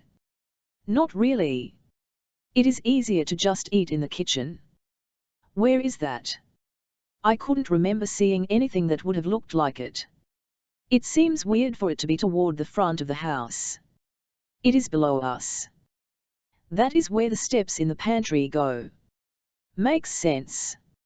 My stomach was tight as I realized we hadn't eaten all day. Is there food down there? Declan nodded. I arranged for a delivery. He led us through the dining room much slower than before. After entering the pantry, we took the stairs to a windowless, yet immaculate, kitchen. This is where the original kitchen was. Through the doors are all servants' quarters and storage. He pointed to doors on the left and right of the we crossed the red and white tile floor to a set of refrigerators. Declan opened the doors to present a myriad of choices. Oh, chicken and vegetables, said Aisling. She reached past him to grab an already prepared meal on a plate. Janice outdid herself with the shopping, I see, said Declan with a smile. An assortment of pastries and fnlits lined the counters to accompany the fully refrigerator. Plates, asked Aisling. Declan retrieved 3 place settings from the cabinets and took them to the table. Aisling followed with our dinner. I retrieved 3 bottles of water from the refrigerator before joining them. Where are you staying, Declan? Asked Aisling as we dug into the food. Here. She stopped with her fork partway to her mouth. Do they let you stay here normally? He raised an eyebrow. Why wouldn't I stay here? Since when do reclusive business people allow the hired help to stay at their home? I asked. Who said I am hired help? He quipped. Aisling swallowed her bite of chicken. Then who are you? Let's just say the owners and I go back a long way. How could that be? I snorted. You are what, 25? Maybe 26. Sure, he said dismissively. Everyone sat in silence. I wasn't sure exactly what I'd said to cause the conversation to halt. Aisling cleared her throat. So, what stories can you tell us? Declan's eyes glinted with a hint of mischievousness. Isla Sovio wrong about the supernatural not existing? What? I nearly slammed my water on the table. Declan chuckled, the low sound vibrating through me, before he settled back in his chair, a contented smile on his lips. The vampires of Waterford are different. I hesitated with my question, as I twirled my bottle on the table, not wanting to be the butt of another joke. How so? They all walk in the daylight, Declan declared. Like they have daylight rings or some kind of magic? Aisling asked before putting a forkful of peas in her mouth. I'll think it is in their blood. Runner and the family all walked in the daylight. Who is Runner? I asked. Runner LaRue. The Diergja. Did you think she didn't have a name? The devilish grin spread across his lips as if he possessed some secret no one else did. My eyes grew wide. I was sure she did, but it has been lost to history so far. How do you know it? Aisling gave me a sideways look and a sly smile. I keep telling you, this guy loves history. Declan looked deep into my eyes. You could say I do. Declan, Isla's eyes were beautiful, green and sparkling. I could endlessly look into the depths of her soul. She smiled and looked down as she trembled a bit. Was it the chill from looking into the eyes of darkness or something else? I took the last bite of my food, not needing it but keeping up the pretense. With the blood of a living being in my system, my body worked the same way a human body did, and I relished the enhanced flavors my vampiric senses found in the food. Like the tinkling of silver bells, a burst of laughter floated to my hypersensitive ears. Telling my story, are you? My eyes darted around the room and I realized neither of my guests had heard what I had. Runner was outside, standing on the rocks, listening. They aren't supposed to be here and you know that, she hissed. How did they have blood that allowed them to walk in the sunlight? Aisling asked with a gasp. That defies everything that we've ever known about vampires. You know what? I surveyed the empty dishes in front of everyone. Why don't I show you to your rooms? Isla's eyes snapped up at me. You intended for us actually to stay here? We didn't bring anything. Don't worry about it. You'll find everything you need upstairs, I said. I needed to get away from Runner. And most of all, I needed to ensure the women didn't realize she was outside. Running away so soon. The voice floated to my ears again. Why shouldn't we just go home? Asked Isla, scrunching her brows together. Aisling jumped in with an answer. It would be easier to stay here, get more work done. Sure. Isla sighed, obviously not wanting to argue with Aisling. What should we do with the dishes? Just put them in the sink? I'll clean them later, I told her, waving to the polished steel basin. My heart fluttered with nerves as I led Isla and Aisling up the stairs, through the pantry, and into the solarium. We passed by the fireplace as we walked through the open door into the great hall. I flipped a few switches on the wall to my right and the two central chandeliers blazed to life. 4 archways mirrored each other on either side of the room. The plaster walls, painted a brilliant green, reached a full 2 stories high. The ceiling was the finest woodwork and plasterwork of their day. Some of the original artisans still walked among us, rechuming over the centuries to maintain them. Wow, said Isla with a breathless gasp. This is amazing. She walked into the room, the soft rugs crushing under her feet. Aisling followed her and turned a few times. Holly! Isla, look at the fireplace. She gawked at the enormous fireplace which occupied the entire wall between the doors leading into the solarium. We're going this way. I pointed to the first archway on the left. More stairs led to a hallway with a single doorway, which I gestured at haphazardly as we walked past. This is where the family's sons slept. We're going to the guest floor. Isla's eyes popped open. Guest floor? I nodded, leading them through the hallway to another set of stairs at the front of the house. At the top of the stairs, we passed a large window on our left looking into a room with exercise equipment, and just beyond that, an archway. The room had a bar and a small table surrounded by 4 chairs. How many guest rooms did they need to have? Asked Aisling as we turned right at the end of the hallway, lit by small chandeliers as there were no windows. When the manor was built, a lot. It wasn't like anyone could drive home at the end of the night, but the last major party here was before the American Civil War. I turned right, before opening the last doorway on the left. We entered a receiving room with a conversation area and doors on each wall. It is the best room in the house. I raised my thumb toward the doors on the left with a television mounted between them. There are 2 individual bedrooms. In front of you is a private drawing room, and your bathroom is over there. I turned toward the door on my right. This is a guest room? Asked Aisling. It's bigger than our apartment. If you look in the dressers in the bedrooms, you should find clothes. Why? Isla knitted her brows together. I shrugged to hide the truth.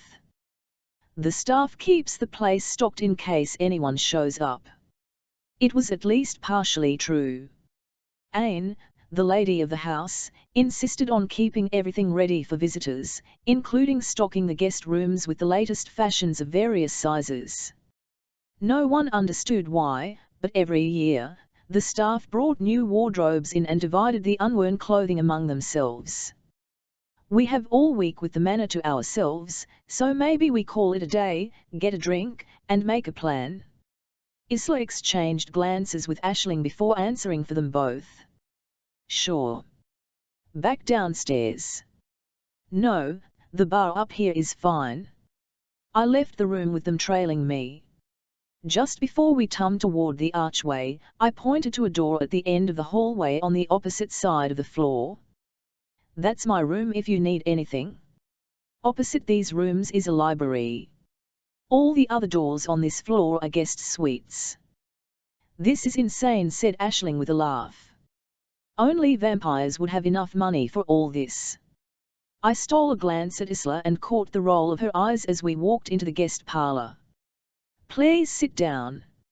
I gestured toward the round table with 4 chairs. Light from the hallway streamed in through the large window behind the table, a cabinet on the far wall. I stepped behind the bar, and flipping a switch, turned on the ceiling light. Isla spoke up as she sat. What can you tell us about the Achillean family that built this place? Where did they come from? They were from here.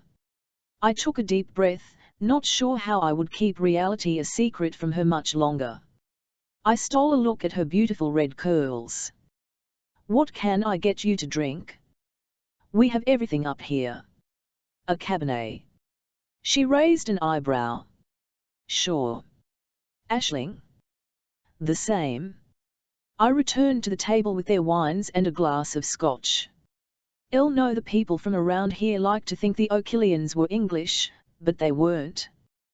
The family originated from Waterford.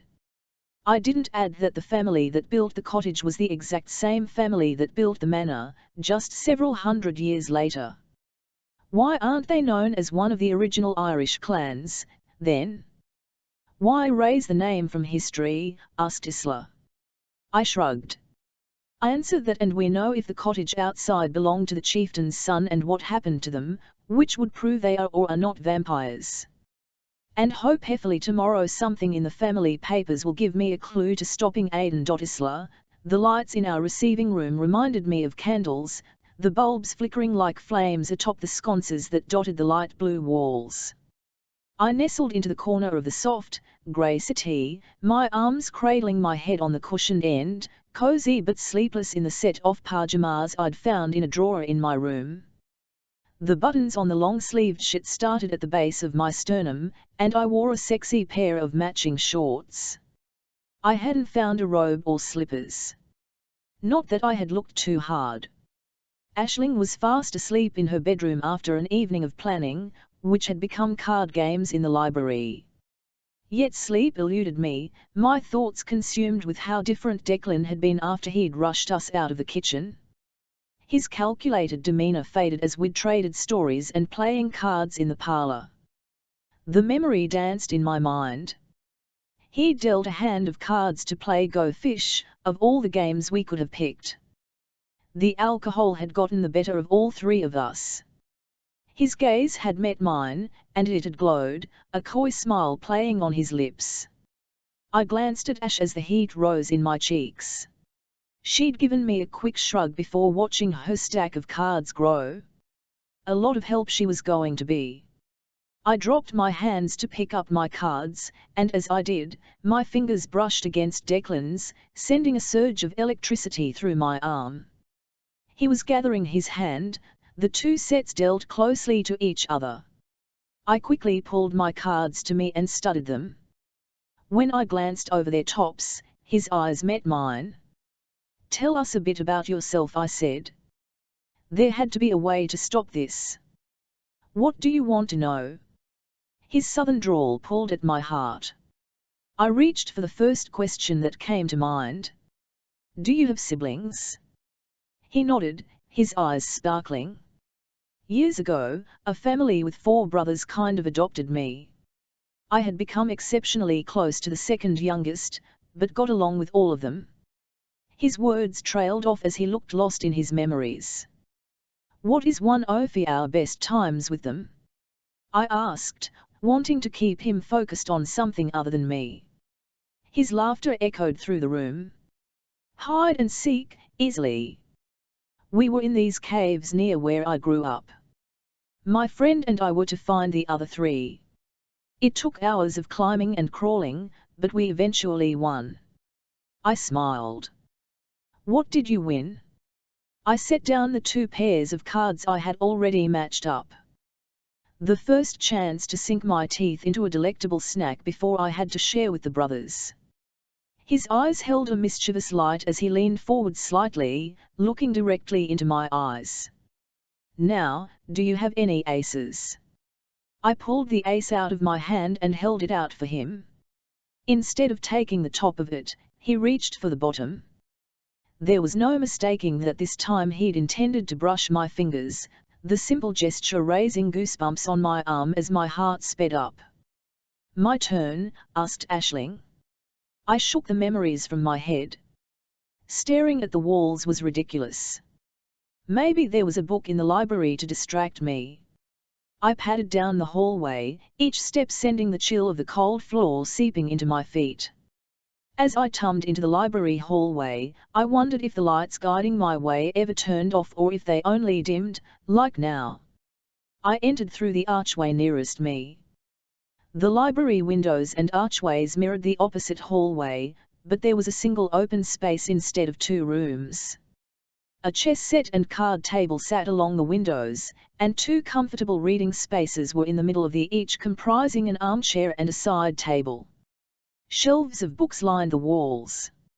Along the back, bookshelves standing perpendicular to the wall formed a cozy reading nook furnished with a settee and table. Walking toward the shelves, I felt a presence behind me and turned. "Hi," said Declan. His eyes narrowed. "Is everything all right?" My heart lit up with surprise and excitement, causing me to smile. "Yeah, I just couldn't sleep." "Why are you up?"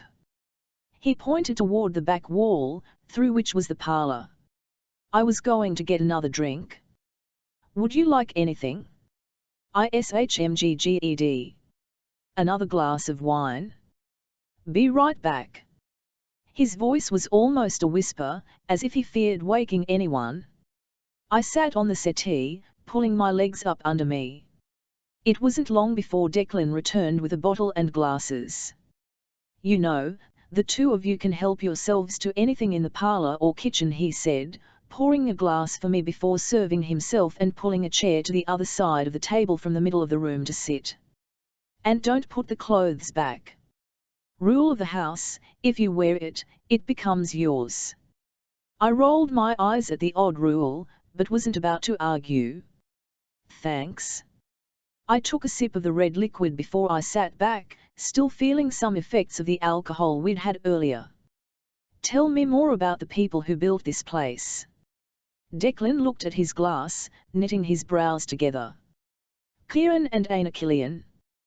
One of the greatest love stories that no one knows about, he said before taking a sip. Vampires love? I asked with a smile. He raised his eyebrows. Of course, and intensely. In their case, the Stoa says they loved so deeply they saved each other.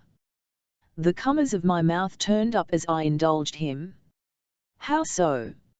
Ain stayed human. Vampire blood heals, so she drinks it almost daily to stay just as she was the day Kieran turned.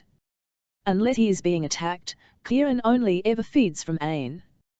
Without the other, they will both die. If I believed in vampires, or love, it would be a beautiful story.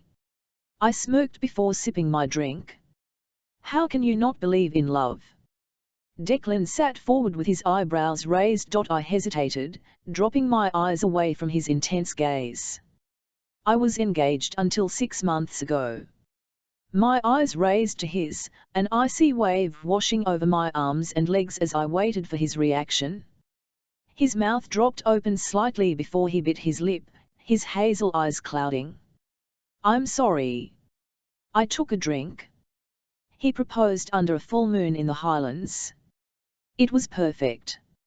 Everything looked silver, magical. I drew in a shaky breath, steadying my voice. We began planning the wedding over the next year until I became sick. I was exhausted. At first, we thought I was pregnant, and we were ecstatic, which led to tests. And when it turned out I wasn't, there were more tests. Long story short, 01T, I will never be pregnant. Declan shook his head. I shouldn't have asked. I bit my lip, forcing myself to continue whether or not he wanted to hear it. After that, everything changed. He became jealous of my success at school and told me I should give up on my research. He started going to the office early, coming home late, and going out of town for work often. I finally found out work had a name, Marie. A few days later, I moved back in with Ash. I looked at Declan, searching for any reaction. He reached across the table to NM his thumb across my cheek. I could feel a trail of moisture from the tear he wiped away, a tear I hadn't even realized I'd shed. His hand dropped to his side. He was a coward who didn't love you. He got his way, I said with a forced laugh. I gave up on everything. Ash kept me from dropping out of school, but now we have opposing viewpoints. I just wish. I wiped another tear away before looking at the ceiling and forcing them to stop. I loved him more than I thought it was possible to love someone. I focused on Declan's eyes. Then just think what it will feel like when you find the right person, he breathed. I searched his eyes before his lips caught my gaze. What would it feel like to have them on mine? I wanted his hand on my cheek again, guiding me to him this time. I should get to bed, he whispered before standing up. Good night, Isla. He walked from the room, his glass in hand. According to him, vampires loved more than I ever had. But what about him? My heart tightened as the room spun from the endorphins rushing through my blood. What would it be like to be loved by him? Aisling and I walked from our room shortly after 8 in the morning and into the parlour to find Declan already there. Hey, what is the deal with the hall lights? I asked, noticing their brightness this morning. Do they ever turn off? No, they are on a timer to reflect the time of day, said Declan with a smile. He gestured to 2 plates of beans, toast, sausage, and potatoes on the table. Sorry, I didn't know how anyone took their eggs, so I didn't make any. I glanced at Aisling before finding Declan's eyes, which sparkled. This looks amazing. What about you? He smiled. I ate as I was cooking. I sat at the table and felt Declan's eyes following me. I smiled inwardly, happy to have him watching me. Should I bring up last night? When we're done here, we'll stall in Kieran's room, said Declan. Aisling looked up. Who's Kieran? Kieran and Aina Killian lived here with their 4 sons when the home was finished in 1689. Declan didn't finish the love story. We sat in silence as Aisling and I ate. Aisling cleared her throat. Do you think I have time to call Colin? Declan looked at the ceiling for a moment before answering. Sure. He turned toward me. Do you want to get a head start? I guess. Ash. She shrugged. It's all good. Just come to the bottom of the stairs and call for us when you get off the phone, said Declan. Okay, she said with a smile. My plate was about empty. Declan was a superb cook.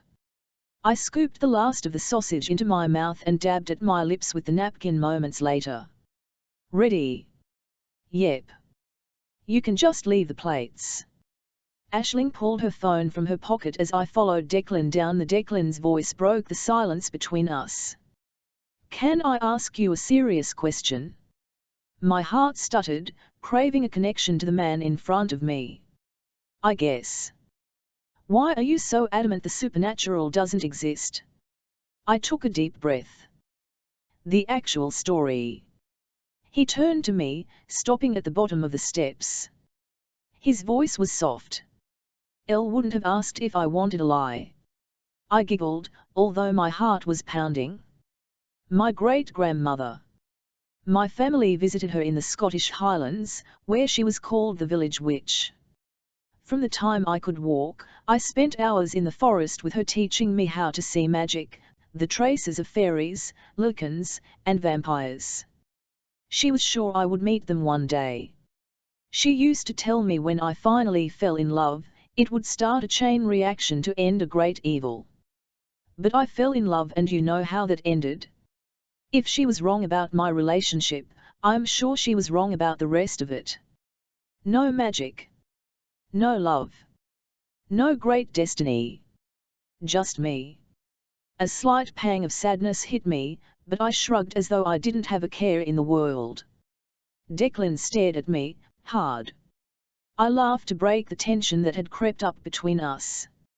Don't worry, I said, continuing to smile. I'm happier knowing I get to live a normal life.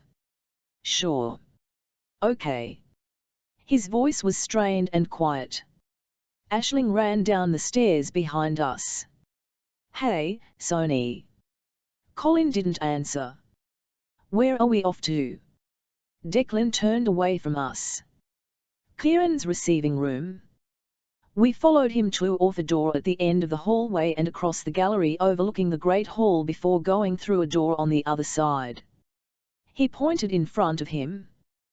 That door goes to Aine's rooms. Turning to his left, he entered a room with soft green walls. He led us between 2 sofas facing each other in the long room as he headed to the back corner, stopping in front of a large bookcase, the bottom portion a closed cabinet. This is their shared receiving room. There is a possibility of information in this bookcase, but most likely, what we're looking for is through here. He opened the dark wood door in front of him. The blood-red walls of the room created an eerie vibe. A dark wood desk dominated the wall to the left. In the right corner was a chessboard next to an oversized bookcase lined with antique volumes. This is Kieran's private receiving area. Aisling, maybe you could start looking here? I want to show Isla another room. Declan's voice wavered. Aisling SHNLGGED. Okay. Where are you going? She asked.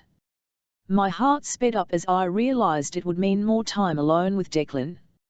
Over to the boys' rooms. Remember where that is? Aisling looked up from the drawer she had just opened and tilted her head. No one is going through Aine's room. Declan shook his head. Aine kept no documents. You know where to find us. Aisling nodded. I followed Declan as we retraced our steps. He paused a little longer than necessary as he held the door open for me, holding my gaze. What is through those doors? I asked as we walked past 2 doors off the gallery toward the back of the house. He stopped and looked at me, longing in his eyes. My heart thudded as I realized I wanted him to reach for my hand. An overlook, he mumbled quickly before drawing in a sharp breath, like he'd been about to say something else but didn't. He turned away from me to lead me through the gallery, his back as perfectly sculpted as his front. I wanted to hear his laughter. His stories thought made me long to believe in vampires again. Because if vampires were real, then so was love. I followed him into the hallway and through the singular door. We entered a large receiving room with grey wood flooring. The walls were blue, like the night sky, with stars painted on them. A modern, comfortable sitting area was to the right, and several desks were to the left. A large window looked over the harbour. I cleared my throat, hoping it would break some tension between us. So, these are the boys' rooms. They belong to the 4 sons in the clan of Killian, Cormac, Lorcan, Aidan, and Conal. They used to be extremely close, so Kieran and Aine gave them this half of the house, with the shared receiving room and then their bedrooms. I smiled at him. You talk like they are still alive. I want to show you something. He gestured for me to follow him and walked toward the window. Taking a large breath, he opened the last door on the right. The bedroom inside was pale yellow, like sun-washed limestone. The furniture was the opposite of the rest of the house, light wood that looked reclaimed from the harbour itself. Orange reflections from the drapes and comforter made the walls look like they were on fire. Whose room is this? I asked. Aidan's, he said, looking into the distance. This is Aidan's room. Why had he brought me here? I surveyed the room, wondering what I was looking for. What was he trying to tell me? My mind whirled over the last few days, cataloguing every look and touch. I closed my eyes, the memory of his thumb wiping a tear from my cheek sending shivers down my spine, relishing the softness of the caress. My heart ached for his touch again. I had never felt this way before, not even when I agreed to marry. I inhaled sharply as the physical reactions to my feelings threatened to knock me over. My eyes flew open as I reached to steady myself against the dresser. Declan was beside me before I could blink. How had he gotten here so fast? His hand on my back felt like it was burning, the one on my wrist causing my arm to tingle. Are you okay? He asked, dropping his hands to his sides, his eyes searching mine. Yes, I whispered with a nod. I looked just beyond my fingertips to avoid his gaze, focusing instead on a grouping of photos that decorated the dresser.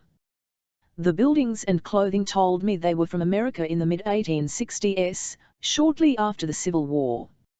I picked up one with 6 people pictured, a woman with long, dark hair surrounded by 5 men in their mid to late 20s. I placed it down and picked up another of 2 men, obviously taken the same day. They were grinning, their arms around each other's shoulders as they looked into the camera. I recognized the one on the right from the last photo, but the person on the left.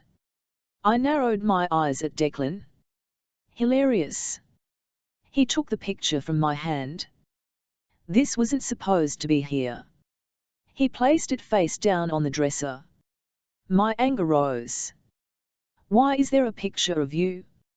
Let me guess, you are the spitting image of your great-great-grandfather, who was a good friend of the people who owned the manor in the 1860s. Declan's eyes searched the floor, his jaw clenched and shoulders hunched. No, we're looking for artifacts over here. He gestured to the bookshelf on the opposite wall. My heart fluttered. If he had planted the picture, why did he look like someone had punched him? I stared into his hazel eyes, resisting the chill that ripped through my body every time I did. There was a sadness I hadn't noticed before, a deep, long-held pain that made me want to wrap my arms around him in comfort. My great-grandmother's stories flooded my memory, causing me to bite my cheek as I took a deep breath. Tell me the truth. Are you an Achillean? No, I'm not. Declan broke his eyes away from mine. What am I here for? I practically growled the question. Declan inhaled sharply before I heard Aisling's voice. Isla. You've got to see this. A knot formed in my stomach as I tore my gaze away from Declan before running to the receiving. Aisling grasped a pile of papers to her chest. What is it? Look. She set the papers on the coffee table. The topmost paper was more parchment than paper, the words faded with time. At the top was the symbol we'd found in the cottage. I read it out loud. Rory MacKillian, Cian Cine. What does that mean? Asked Declan. The Cian Cine was the elected chieftain of the clan. Mac is the son of.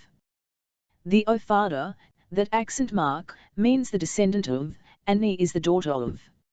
I translated the Gaelic for Declan as I traced the lines of the Dmunint with my fingers. Rory's first son, Kieran O'Killian, married Ainimera on Beltane 1175. They had 4 sons. Cormac. Winter 1176. Lorcan. Spring 1178. Aidan. Summer 1180. Conal. Autumn 1182. My heart nearly stopped as I looked at Declan. Those are the same names you told me lived here when the home was built in 1689. Elle knew it, breathed Aisling. We've found an actual family of vampires. Her eyes sparkled above her beaming smile. No.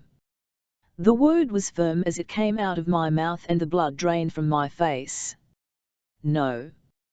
That isn't possible. My head whipped to Declan. Tell her that isn't possible. Declan, I gently laid my hand on Isla's arm as her world shattered around her. I knew I didn't have to say the words, but I did anyway. Isla, it's TME. She jumped away from the table, stalking to the window. She stared out for a minute before spinning toward us, her voice rising. No. There is no way blood-sucking creatures that live forever exist. She started pacing. Isla, calm down. This is amazing, said Aisling, running to her and grabbing her friend's hand. You knew this was a possibility. Every single culture. How could it not be real? Myths explain the things that go bump in the night. Her free hand shook. Isla, started Aisling. No. No. Because if they are. She looked at me squarely in the eyes. I struggled to breathe even though I didn't need the oxygen. Aisling dropped Isla's hand, looking at me, and her eyebrows shooting up. You? No. Disbelief echoed in her words. I have so many questions. I didn't answer her, looking at Isla instead. Can we please talk? Talk? About what? She sounded near to tears. I want to explain. I stretched my hands toward her, my eyes wide. How did I let you fool me into trusting you? You really are some wacko serial killer. I'm not. But I am trying to stop one. Please. Let me explain. She looked like she'd rather throw something at me. Every muscle in her body appeared tense, her face flushed around her flared nostrils as she glared at me. Silence enveloped us. After a moment of no reply, I shook my head. Now that you two know the truth, I'm sure your dissertations will be very intriguing, I said with a smirk. Aisling smiled. Are you saying we can out the vampire community? I rolled my eyes. Of course not. Isla, please. My great-grandmother's premonition. What does it mean? She looked up at me, her eyes glassy, wanting words of comfort I couldn't give her. I took her hand in mine. Electricity shot through it. Never had touching someone felt so right. Focus. I don't know, but we can figure it out together. Aisling looked back and forth between us before she finally settled her gaze on Isla. Oh no. You think he's the one she was talking about? Isla searched Aisling's face as she dropped my hand and bit her bottom lip. Aisling clenched her jaw. Declan, we should grab some drinks and talk in the library. It is still morning, I protested. Aisling gestured at her friend, who was white as a ghost. Her. And look at, I rolled my eyes. You take Isla, and I'll meet you in a minute. Sharing my secret could not have gone more wrong. Aisling gathered the papers from the table and led Isla up the stairs, with me following. At the top, they turned left while I went straight. Our footsteps were soft against the hardwood floor. I grabbed bottles of wine and scotch, along with some glasses. How could I have let the truth come out like this? I should have told her sooner, and told her alone so I could have held and comforted her. The prophecy confused me. Was her great-grandmother a natural-born witch? Isla's family must have integrated so many humans that they were no longer part of the community. Making my way to the library, I found Isla and Aisling holding hands on the Nook settee. I held up the bottles, and Isla pointed at the wine. Scotch for me, said Aisling. I gave them each their glass before pouring a scotch for myself. Isla looked at her wine. The red feels a little odd now. It isn't the right color red, I said with a smile. Isla's eyes found mine and held my gaze. Are you really a vampire? I nodded and leaned against a bookcase. I had put the chair back earlier, but was too anxious to sit now anyway. Those were pictures of Theo in Aidan's room. I nodded again. From shortly after he turned me. I was about to die in a military hospital in the Civil War. Ain was caring for the sick and injured. She told me she thought her son and I would get along well if only I could live. I think she was trying to encourage me. But one night Aidan came to the hospital, and I told him how much I didn't want to die. He saved me. Saved how? That day, he healed me. Ain was right, though. He and I became inseparable, and I begged for him to turn me. I probably should have thought it through a little better, but once it was done, it was done. I didn't think about the people I would need to leave behind. Oh, Isla said, dropping her eyes to her glass. Isla, I brought you here because I need your help. I took a deep breath. Waterford vampires don't burn in the sun? Isla and Aisling nodded. But Aidan has shown another unusual trait. What is that? Asked Aisling. I pressed my lips together before forcing myself to speak. A stake to the heart doesn't kill him. Isla nearly dropped her wine. Wait, so you are dealing with a Yuli immortal vampire? What about the rest of the family? None of the rest of the family wants to see the outcome if they end up with a chest full of Wookle. Kieran has come close to dying a few times. I swirled my drink in its glass. But they can all walk in the daylight, said Isla. I nodded. Whatever keeps Aidan alive, it seems only to be him. She narrowed her beautiful green eyes. You're not from Waterford. How do you walk in the daylight? I pulled the silver flask from my pocket and set it on the table. Alcohol. Isla raised an eyebrow. Aidan's blood. Drinking the blood of my sire allows me to walk in the sunlight. It works for all the Achillean progeny. Isla picked up the flask and ran her fingers across it, tracing the Celtic knotwork showing a seal rising from a heart adorned by deer antlers. It's a different design, more like the candelabras. She handed the flask to Aisling. I nodded. After Kieran and Ain married, they added the seal to represent their new family. Ain loves the water. Aisling handed the flask back to me, and I returned it to my pocket. Elle never knew Runner could also walk in the daylight until yesterday. That means the power must be hers, inherited by her direct progeny. The rest of us drink the blood of the Waterford vampire who sired our lineage. Aisling's eyes opened wide. Wait, Runner? The Diageo. She is here. I nodded. I saw her when I brought you in yesterday. Aidan says she's dangerous. Aisling rolled her eyes, but Isla was the one who spoke. How do the O'Killians have actual children? Or are they also progeny? Male vampires can still father children. Someone let that slip in 2005. So, the mothers will die. I nodded. It is rare for the mother to live, but not unheard of. Ain lived 4 times. Aisling raised an eyebrow. She isn't a vampire. Isla and I exchanged glances. I shook my head. No, Kieran regularly feeds her his blood to keep her alive. Aisling narrowed her eyes. But if just feeding the mother blood works, why doesn't everyone do it? In pregnancy, it doesn't work more often than it does. It always seemed like there was a little more to the story.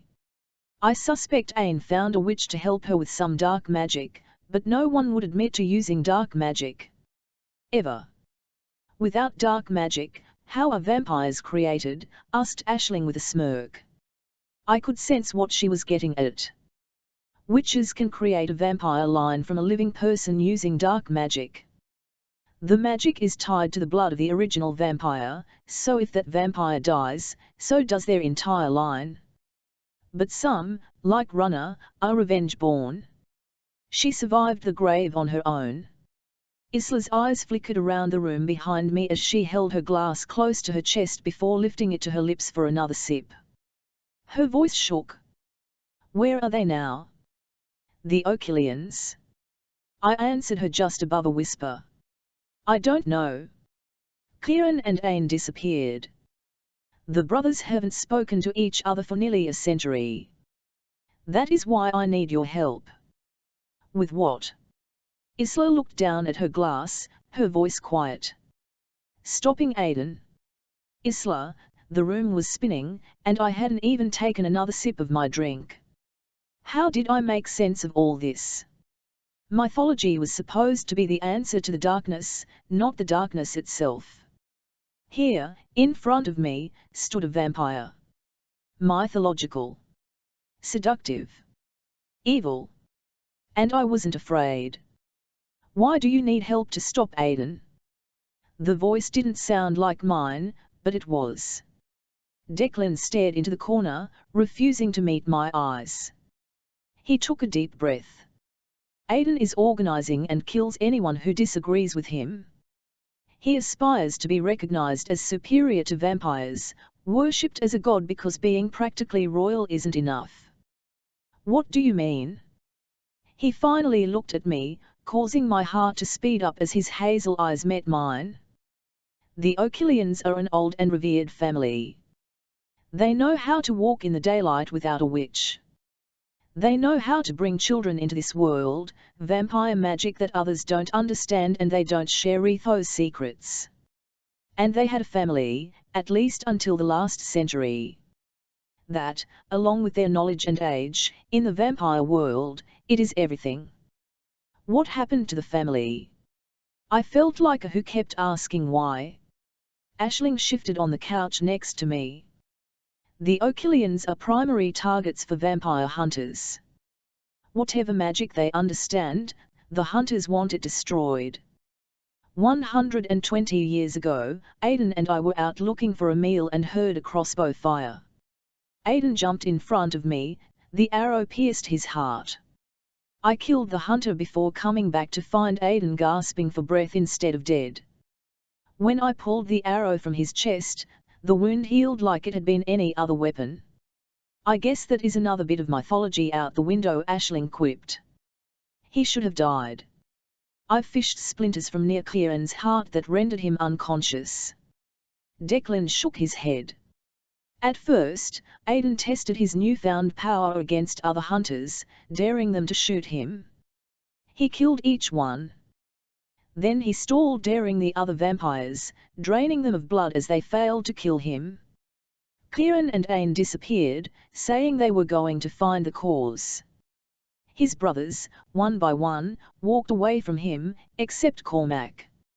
Aidan left Cormac after years of Cormac trying to reason with him.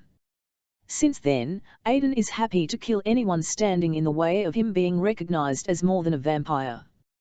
But what about Runner? If Aidan says she is dangerous, why are we still at the manor? The questions tumbled from my mouth. Ain owns 51% of Dunnuff Rage Estates, so she or another living being who she invited to live here must invite Runner in. And since only the undead live here, Runner can't come in. It also means you two shouldn't wander outside without me. I breathed a sigh of relief. Why does Aidan think she's dangerous? When Runner tummed Kieran, a feud sparked between the vampires. But there is also a fragile truce. After a few years, when people noticed Kieran and Ain stopped aging, they had to leave Waterford, and Runner got her territory back.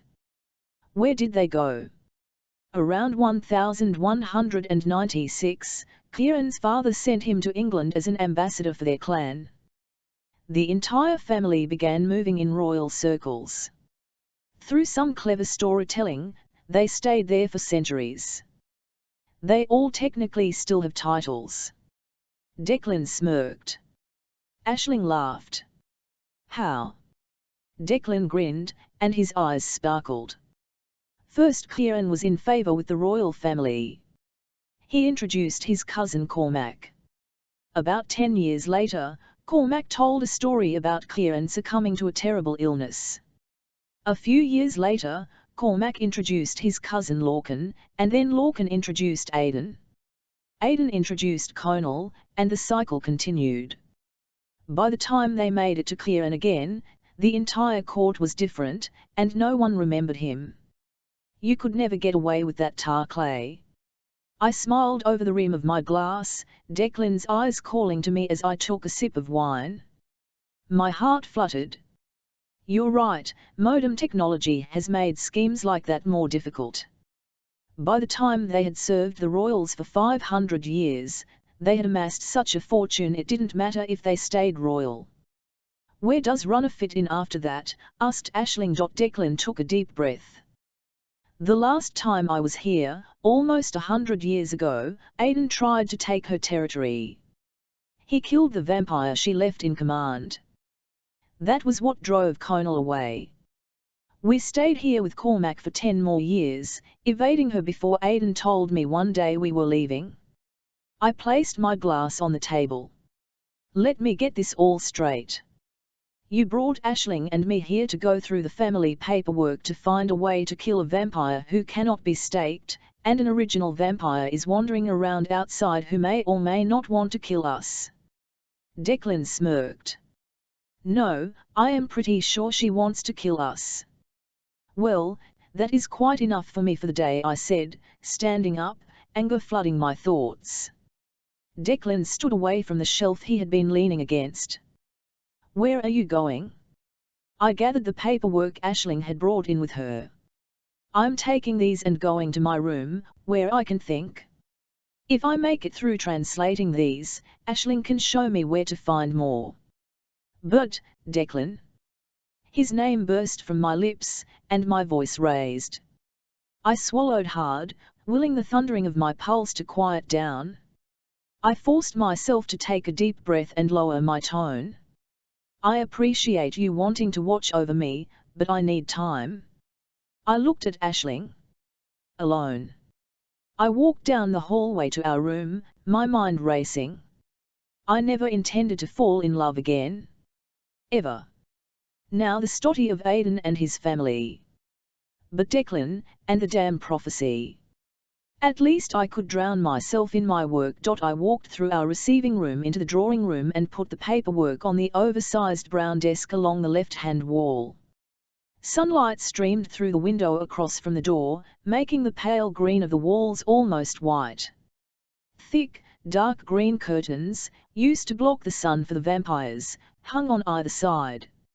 I looked out into the harbour, yanked back into my great-grandmother's world of stories. I had searched for anything refuting them for years, but now I couldn't deny it. And it felt perfect. How much longer could I deny my growing feelings for him? Hours had passed with me sitting at the desk, translating paper after paper, finding nothing. I wasn't sure what I was even looking for in my trance-like state. I was working through Aiden's journal when the door opened. I turned in my chair at the sound as Aisling poked her head in. "Hey, have you eaten today?" she asked. "Not really. I'm not sure I'm hungry." "Did you and Declan have a pleasant?" She shook her head. "He went to his RCMN shortly after you left. I spent the day in the library reviewing more family papers. At least there isn't a complicated family lineage to figure out." "Not created the normal way," I said with a laugh. Aisling came the rest of the way into the room, producing a plate with a sandwich and vegetables. She put it on the desk along with a glass of wine. "I thought you could use something." "Thanks." A small smile crept to my lips. Her gaze searched mine, as if she could answer her question just by looking at me. She sighed before speaking. "Are you okay with everything?" "I'll think I felt better when I didn't have a grand destiny, but yeah. The time alone helped. My great-grandmother would be proud." I smiled and took a bite of the sandwich. Chicken with mayonnaise and cheese. My favorite. "What would you say if I told you I thought Runner wasn't dangerous?" "Probably that you're crazy, but why?" Aisling shmgged before she flopped into one of the two armchairs by the window. The sun had set. How long had I been in here? She turned toward me. Sure, Runner was bent on revenge when she became a vampire, but it seems like every horrible thing attributed to her was perpetuated by the O'Killians, at least after she initially killed her husband and father. My eyes widened. "What do you mean?" I was working through Kieran's journals. "First, I pity his wife. The man is obsessed. He goes for untold years feeding only on her, no one else."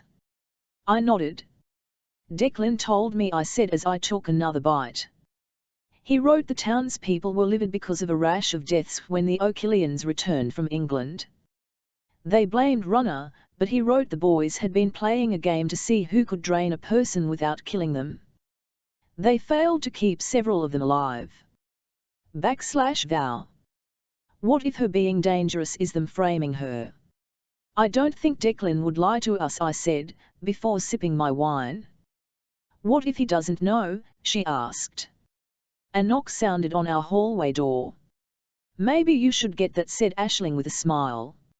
"I don't think he is coming to check on me." "Thanks."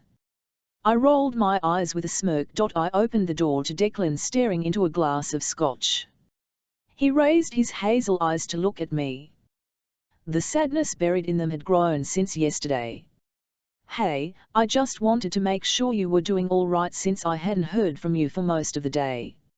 "I'm fine," I said lightly, leaning on the door. "Aisling said you spent your day in your room." He shrugged.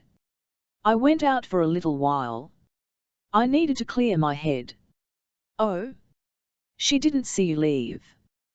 "The window," he said with a smile. I nodded. "The window. Got it." There was no sign of Runner, which is good. "Yeah, I guess." I smiled at him. Part of me wanted to invite him in, but everything had changed. Everything? Sorry, still wrapping my head around the whole thing. "Okay, well. If you need anything." He gestured toward his door. "Thanks." I began closing the door, but he stepped into the doorway, his hand on my hip. "Declan," I whispered as he pulled me to him. My eyes closed as our lips met in a soft kiss. His tongue slipped between our lips to meet mine. He tasted exquisite. The sharpness of the scotch he had been drinking invaded my senses. I wrapped my arms around his neck, pulled him closer, and kissed him back. We parted, breathless. My heart raced as I rested my head against his broad chest. I pulled back and smiled at him. "What are we doing?" I didn't think that far ahead. He kissed me again, more demanding and fervent, cupping my neck in his hand. His cold glass chilled my waist as he wrapped his free arm around the small of my back, pulling me into him, the growing hardness of his cock pressing against me. I placed my hands on his hips and pushed him back. My mind was swimming. I couldn't tell if it was a lack of oxygen or the hormones racing through my blood. "Can't," I said breathlessly. "Can't." My eyes searched for his. I was sad, angry. "Tom. Why this? Why now? Good night, Declan. I'll see you in the morning." I closed the door and dropped my head to it. Why did this have to be so damn hard? "Isla, do you think he's all right?" I looked through the library window toward Declan's room for the millionth time. Aisling and I sat in the library translating journals to learn how the Achillean name had been erased from history. The search proved as elusive as Declan, whom we hadn't seen all day. "Why don't you go check on him?" "Ash," he kissed me and I pushed him away. I dropped my arms and headed to the table before looking back at her. Why did my great-grandmother have to be right? How was she right? Do you think she was right? Can I ask you something and have you not get upset? I raised my eyebrows, exasperated. What? Forget for a minute he is a vampire, not likely. Just listen. How did you feel right before you saw that picture of him and Aidan? An image of Declan and me sitting in the library flashed through my mind. Happy. Safe. Like I could finally trust someone. I sighed and rolled my eyes. Did he change who he was in those 2 minutes? He's a vampire. I refused to answer her question. Where in our research did you learn vampires are devoid of human emotion? That they are simply evil and cannot care or love? She raised her eyebrow at me. I clenched my jaw. Nowhere. Then what is wrong? I studied my nails, feeling her eyes on me. I finally dropped my hand to the table and lowered my voice, pushing back the tears. How do I know if it is real or some stupid fated destiny I can't control? Aisling smiled. How do any of us know? That's what a soulmate is. I bit the inside of my cheek. I hate you sometimes. You know that, right? Go check on him. I pushed my chair back. Fine. I didn't want to admit Aisling was right. Declan hadn't changed because I knew the truth and neither had my desire for him. I reached his door and paused, my arm raised, hesitation gripping me. You can come in. His voice floated through the wood, making my knees weak. I entered his receiving room. Declan sat on the light green couch, his arms on his knees, hands folded. The window behind him, set in the middle of the dark green walls, showed the sun was setting. A dark wooden coffee table sat before him, flanked by 2 off-white chairs. A bottle of scotch with a half-full glass beside it was on the table. Through the open door on the right, I could see his bedroom. Rich grey walls with dark wood accents stretched around the room. A large bed sat in the middle, the deep purple comforter rumpled on the unmade bed. Candlelight flickered through both rooms. Candles. I smirked. I was preparing to spend the night wallowing in self-pity. How did you know I was there? He sipped his drink and shrugged. If you really want to know, I could smell your blood. A shiver ran down my spine, contrasting the heat that rose in my cheeks. My blood. Yes, the part of you I may want as much or more than anything else. I guess that answers my question then, I said. His eyebrows creased together. What question? I dropped my eyes to the floor. You just want blood. I turned to leave, and suddenly he was between me and the door. It isn't the blood. He laid his hand on my cheek, running his thumb across my cheekbone. Please, stay. My heart pounded in my chest, tears threatened to fill my eyes. I bit my lip and nodded. Would you like a drink? I have scotch, but I can get some wine. I could barely answer him. Scotch works. I walked to the conversation area, sitting in the end chair closest to where he had been sitting. What have you been doing all day? Letting you and Aisling work. I promised you a chance to work on your dissertations and, well, I fucked things up enough last night. He detoured to the bookshelf for a glass before he picked up the bottle from in front of me and poured it. He handed me the drink and then walked around the table to retake his seat. Thank you. For the drink, and for the time. I took a deep breath and looked at the ceiling. You didn't fuck things up. He looked at me, his eyes pools of pain. You pushed me away. My voice rose. I didn't know how to handle it. I'm still not sure I know. The scotch burned my throat as I sipped it. Then why are you here? I took another sip. I didn't want to admit it, I couldn't. Declan kneeled next to my chair. He kissed me, gently taking my bottom lip between his teeth. A bolt of lightning shot through my body, expanding to my breasts and my core. My stomach tied in a knot, my feelings a jumbled mess. That's why I'm here, he said, returning to the couch. Otherwise, I'd be out finding some dinner. He didn't want my blood. I closed my eyes. How had he gotten to me? I motioned for him to move over so I could sit with him, my heart pounding, a gnawing hesitation in my stomach. I sat facing him, my leg bent in front of me. Touching his thigh with my shin felt so right. How does drinking blood work, anyway? Do biting and fucking go hand in hand? He smiled at me, running his finger down my neck. Only if you want them to. Some committed vampires only drink from their mate, others drink from anyone. What about you? I asked, focusing on his hand. I'll only want you. He leaned over me and placed his lips on mine before probing my mouth with his tongue. He lowered his lips to my neck, and, without thinking, I stiffened at the touch. I'll promise I won't hurt you. I relaxed under the gentle kisses he trailed down my neck. He stopped and whispered in my ear, you know what an exquisite sound is. I shook my head, breathless, raw, gusting. The way your heart speeds up every time I touch you. He put his hand around the back of my neck. You can hear that.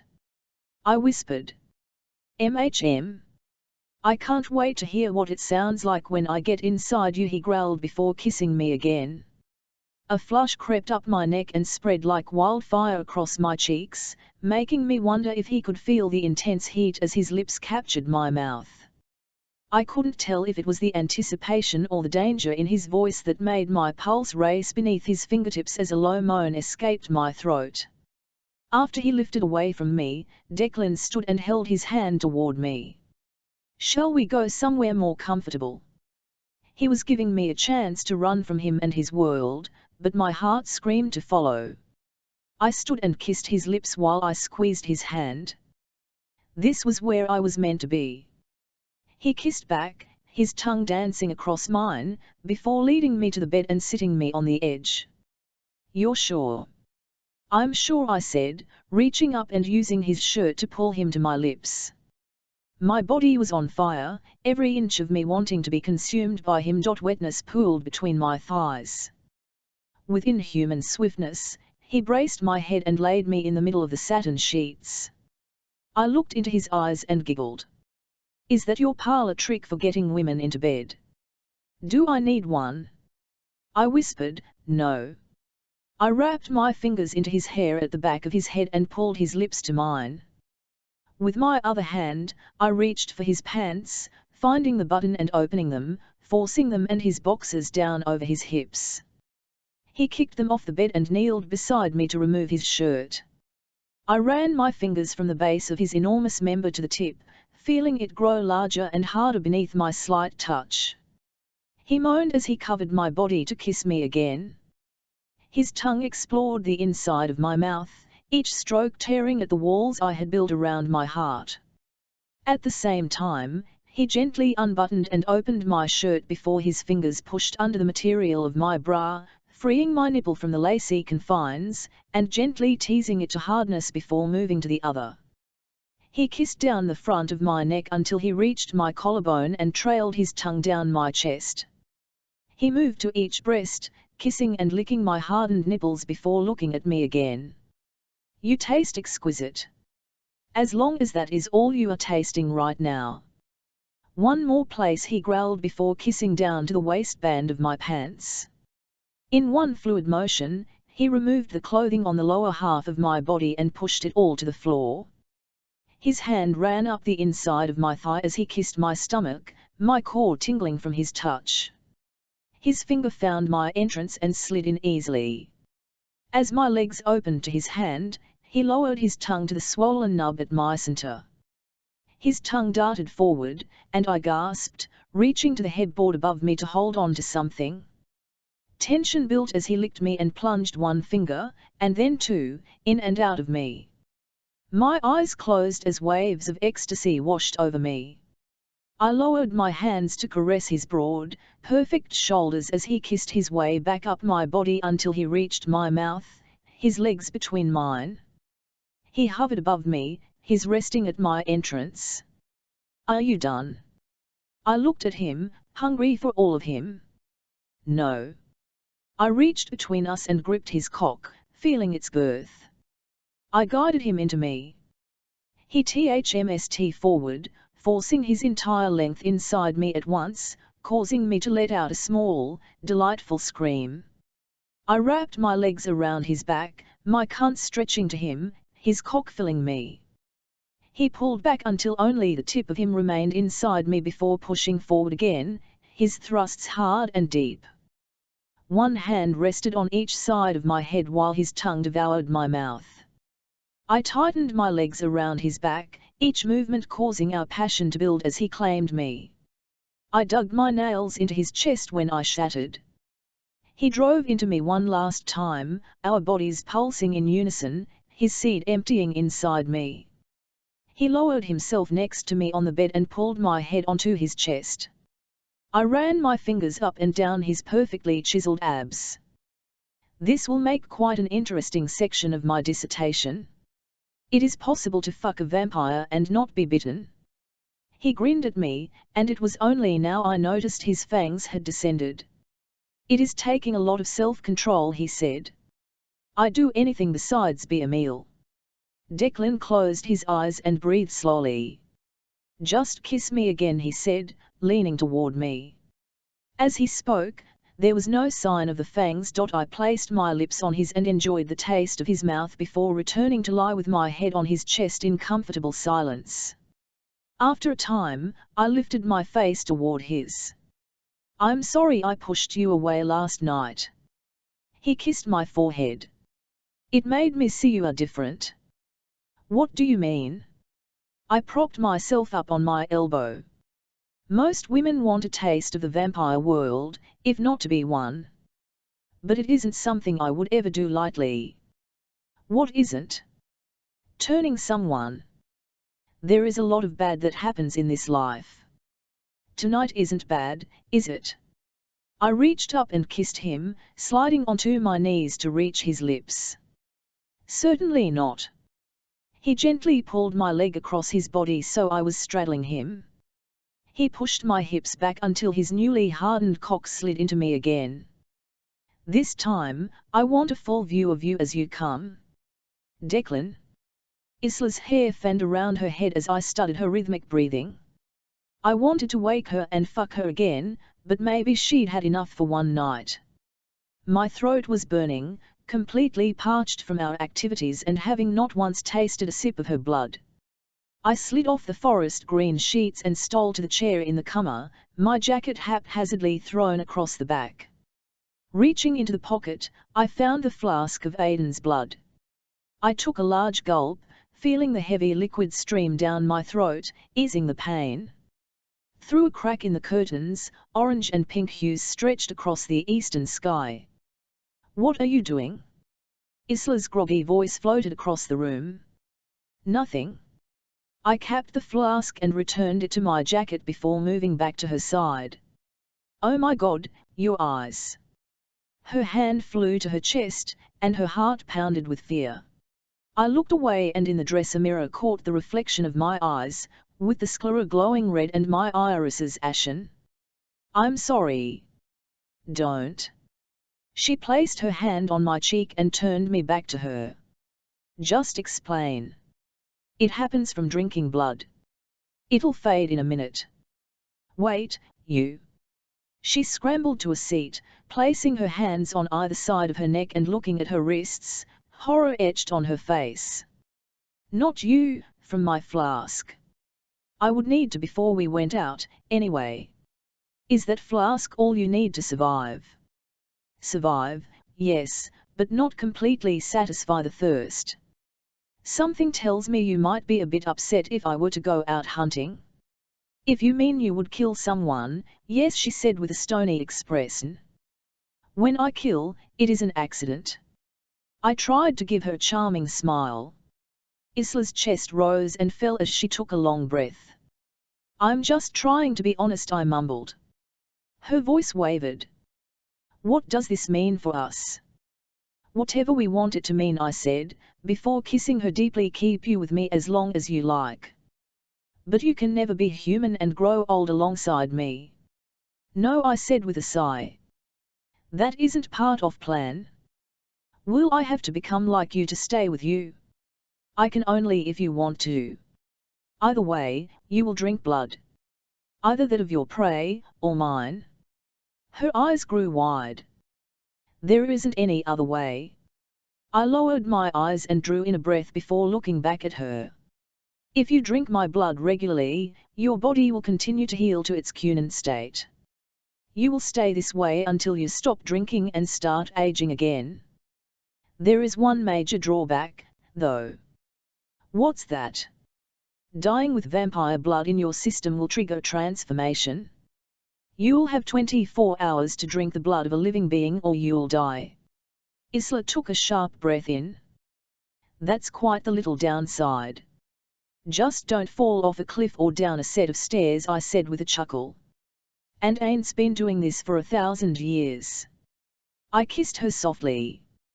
Most humans either choose to die or turn, but she stays just as she was when Clearan fell in love with her, probably the oldest human mate ever. But Ain and Clearan are more devoted to each other than anyone you have ever known. I wrapped my arms around her and pulled her against me. They are excellent role models. Is that so? She put her hand on my cheek, and I leaned into it. Having someone to share existence with so it doesn't become mundane would be a dream come TME. More than a dream because it is something I am even afraid to dream. She smiled at me, lighting up that I'm not planning on going anywhere. How do we do this? We think about it first. Isla smiled at the ceiling before bringing her focus back to me. I've thought about it. Declan, I want to be with you or I wouldn't have stayed with you last night. She glanced around the room, her eyes searching. What are you looking for? Without a word, she grabbed a corkscrew from the bedside table and opened the knife. I pointed at the tiny blade and smiled. If you think that is going to draw my blood, she whipped it across her palm, slicing open a gash. A familiar pain radiated through my gums as my fangs descended. Isla. I stood to move away, but she grabbed my wrist. I could have left if I wanted to, but her delicate aroma, floral and fruity, kept my feet planted where they were. It was like an aged wine meant to be sipped and savoured, more glorious than I had ever drunk. She stood next to me and held out her hand. Blood pooled in the centre, dripping onto the rug. The cut was coarse and jagged, painful. My fangs would have done a much cleaner job. She lifted her hand to my mouth. Drink. Looking into her eyes, I took her hand to my lips, gulping the sweet red nectar before pulling more of her essence into my mouth, her blood the sweetest I'd ever tasted, addictive, and I immediately knew I didn't want to drink from any other being. I cleaned the edges of the incision as best I could with my tongue, knowing this wouldn't close it because I hadn't opened it. Why? I looked at the blood pooling again. She bit her lip, hard enough it turned white under her teeth. Because the only way to stop the bleeding is your blood. I looked deep into her eyes and saw a fear behind her impulsiveness. You're sure about this? Even more so than fucking you all night long. She gave me a small, knowing smile. I ran my tongue across my incisor, and my blood mixed with what remained of hers in my mouth before I kissed her, thrusting my tongue past her lips. Isla, as Declan's tongue polted my lips, his blood NLSHED into my mouth. He kissed me deeply hard, sealing his mouth over mine, so not a single drop escaped. I swallowed the tangy liquid. It was thick, like molasses, and tasted both syrupy and metallic. There was another flavor I couldn't place, a hint of salty sweetness. I didn't know what I had been expecting, maybe something sour or even disgusting, but this was not it. The taste was intoxicating, and I wanted more, to where I was practically suckling his tongue. As we kissed, the excruciating pain in my hand subsided. It was more than that. My heart healed, and the fears and doubts long plaguing me were gone. I no longer feared the life my great-grandmother had spoken of for me. I relished the thought of standing beside Declan for as long as he would have me, be it a day, a millennium, or more. It might have been reckless to cut myself, but I needed him to know I would only leave if he wanted me to. Something I couldn't explain was drawing us together in a way I couldn't fight. It didn't take long for the cut on his tongue to heal and for him to pull away from me. He rested his forehead on mine, gently caressing my arms. You know, consent is still important in my world. I'm Sun Y. No more playing with knives. No more. I kissed him quickly. You need to be careful from here on out. I meant it when I said I don't like to turn people. I tilted my head to the side. Have you ever? No, I haven't. My blood had caused his sclera to glow an even deeper red, his normally hazel eyes a vibrant ash color, revealing the monster inside him. He kissed the tip of my nose, making my heart skip a beat and forcing away any thoughts of evil as I giggled. My stomach growled loudly, my giggle turning into a full laugh. I think we should find breakfast, and Ash. We donned our clothes before Declan took my hand and led me through his receiving room into the hallway. We walked down the off-white corridor to the door of my wait here, I said to Declan, placing a hand in the middle of his chest. Let me make sure she's okay with the company. He kissed my forehead without saying a word. I opened the door to the apartment. The light blue walls brought an airy feel to the windowless room. I knocked on the second door on my left. What? Came a muffled voice. May I come in? Yeah. As I opened the door, Aisling was lifting herself to sit. The walls of the room she'd chosen matched our sitting room. It was also windowless, with sconces at regular intervals, set to a dim position, casting a warm glow throughout. An empty bottle of wine sat on the bedside table. Morning, sunshine, I giggled, pointing to the wine bottle. Seems like you made yourself at home last night. Yeah, she moaned. You seem perky. I glanced down before smiling. I am. This is just right. Remind Declan that if he hurts you, it will be nothing compared to what I do to him. I giggled. Speaking of, he's in the hall. Do you mind if he comes in? She looked down at herself. Give me 5 minutes to get dressed and call Colin to say good morning. Take your boy to the drawing room and I'll get you when I'm done. I nodded and turned toward the door. Hey, I said, looking back at her, thanks for telling me to go to him yesterday. Yeah. I have so many questions now that he has emerged. No interrogation, I said before laughing and leaving the room, closing the door behind me.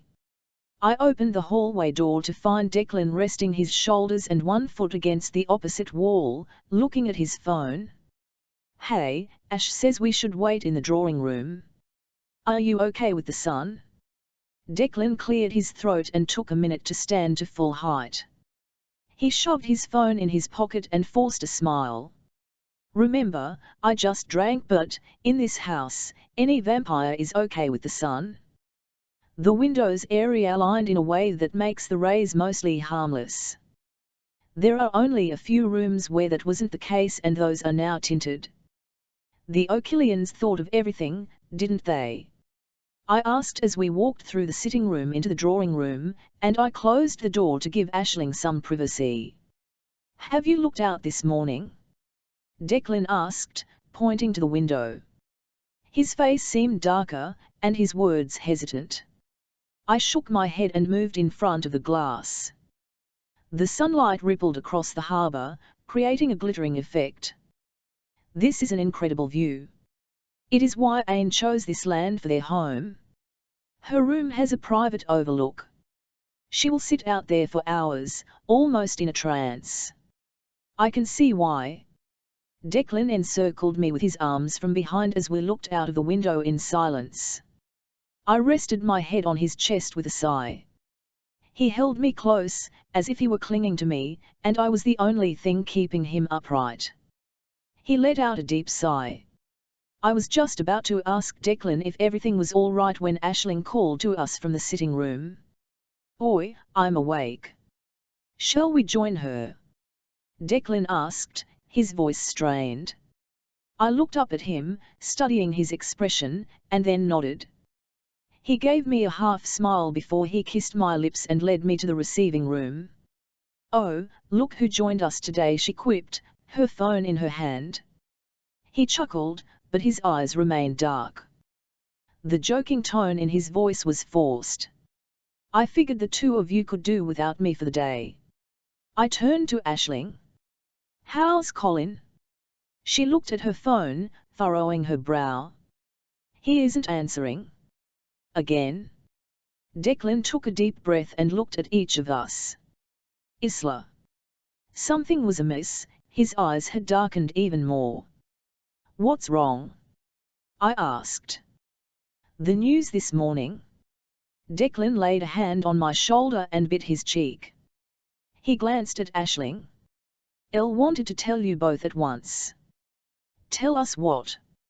He pulled me closer to him, his gaze never leaving Aisling. Colin was killed in an animal attack. No. The word escaped my lips as I shook my head. I stepped away from him. That can't be. There aren't even any predators in Ireland to kill. Declan looked down and shoved his hands in his pockets. He was found just outside the walls near the. He blurted. The news reports say a stag attacked and stabbed him. Aisling's eyes were glassy from mounting tears as she grasped my hand, her face white. This isn't possible, said Aisling as a tear rolled down her cheek. It's not possible. A stag. It isn't unheard of, snapped Declan. He looked at me. I'm sorry about your friend. My stomach.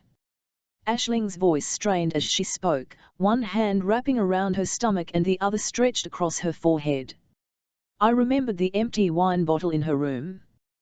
We should get you some food. I put my arm around her shoulder and tried to smile at her. What?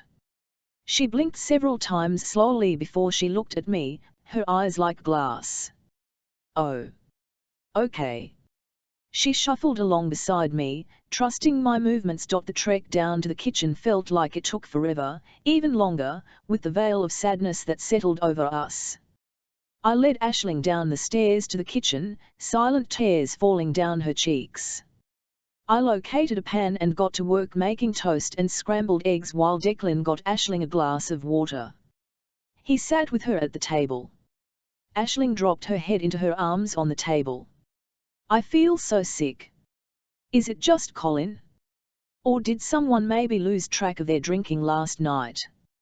I asked, keeping my voice warm, hoping to soothe her and trying to understand how to help best. She glared at me, her voice taking on a sudden edge, colour returning to her face. Horrible choice of words. My breath caught as my chest tightened. What? She glared at Declan. Don't vampires like to cover their tracks by making a feeding frenzy look like an animal attack? He narrowed his eyes at her. You're kidding? Right. Ash. She turned to me. He was upset with us yesterday. Where was he all day? Her eyes bummed with anger and sadness as she focused on him. How do we know you didn't do this? Ash, stop. My voice rose as I set the plate of eggs and toast in front of her. I checked my anger and spoke in a softer tone. Do you need to call his family? Tears rolled down her cheeks as she stared at the plate of food. No, we hadn't gotten to that part of the relationship yet. I hugged her and, catching his eyes, gave Declan a strained smile. There was no way he would have killed Colin. I pulled back from her and smoothed her blonde hair behind her ear. Is there anything I can do to help? She slowly shook her head, her shoulders shaking with sobs. She squeezed her eyes shut before looking at the ceiling. When she opened them, she looked at the plate of food. Elle can't eat. Can we maybe just find some more research from Kieran's room? I'll use your method of ignoring reality by working. I shook my head. The impacts of folklore on our lives are real, I said. Real in a way I don't want to write about, but have to. Declan's eyes widened. You aren't seriously thinking about writing the entire Nuth in your dissertation? Your peers wouldn't just mock you, the vampires would kill you. Aisling whipped her head toward him, vitriol spilling through her words as she spoke. Because that's the truth of it, isn't it, Declan? Colin always used to say that people who knew too much about this place always ended up dead, and now you're re-threatening her. Declan straightened in his seat. I wouldn't hurt her. Ever. Then who did this? You're the only vampire we've seen. Aisling's eyes flashed with anger. Declan looked at his hands on the table and shook his head. Colin was right. People who get too close to the manor always end up dead. But I didn't kill him. Aisling inhaled sharply, ready to argue. I jumped in. Declan, if a vampire didn't kill Colin, could it have been something else supernatural? Like what? I don't know. You were talking about Ain using magic earlier. Could there be a protective spell on the manor? Something that would entice the animals to act out of character. You mean like a stag killing someone? I've never heard of anything like that. Aisling's voice was soft and strained again when it broke into the conversation. Is it possible for someone to learn to be a witch? Declan shrugged. If they had some innate magic, then yes. Her eyes narrowed. What do you mean? He crossed his arms over his chest and pinched the bridge of his nose before sighing. Many people have witch lineage, even in the supernatural world. It isn't uncommon for a human or fae to have a witch ancestor somewhere along the line so they can tap into that power. I think that is why Isla's great-grandmother could speak of a prophecy. He smiled at me before turning back to Aisling. Why do you ask? She took a shaky breath. There was a book in Kieran's room. The first few pages were spell-like, so I left it to focus on later because it didn't seem to affect what we were looking for. Can you show me? he asked. We walked together in silence to the dark, windowless receiving room. When Declan flipped the light on, a reddish reflection fell over us. It was in this drawer here. Aisling opened the bottom drawer on the right and pulled out a stack of papers. At the top was a leather-bound book. A leather strap wound around it, concealing most of the large cat stamped on the front. "Is that a lynx?" I asked. "I'm not sure," said Declan. "I'll have to ask Cormac." "Why not Aidan? He'd want to know why I was asking." I nodded. Aisling tumbled with the stack of papers toward the chessboard. As she did, a photo fluttered to the floor. She stooped down to retrieve it. "Who's this?" "Who?" I asked Aisling and held out my hand. She gave me a photograph of Declan with a woman in a hoop-skirted gown standing on what appeared to be the front porch of a mansion in the southern United States. She was several inches shorter than him and smiling brightly, radiating joy. His left arm wrapped around her back while his right hand held hers. He looked at her longingly. Declan's hand was held out toward me. My face fell into a frown as I handed him the photo. He studied it for a moment before raising his head. "That's Elsie, my fiancée." Declan stared at the photo, and guilt ripped through my heart. At least I hadn't killed her. It had been my biggest fear back then. "Your fiancé?" Isla's eyes went dark. "You didn't think to mention this." "Isla, it was a very long time ago," I said, my voice soft, moving toward her to take her hand. "Don't use that tone with me."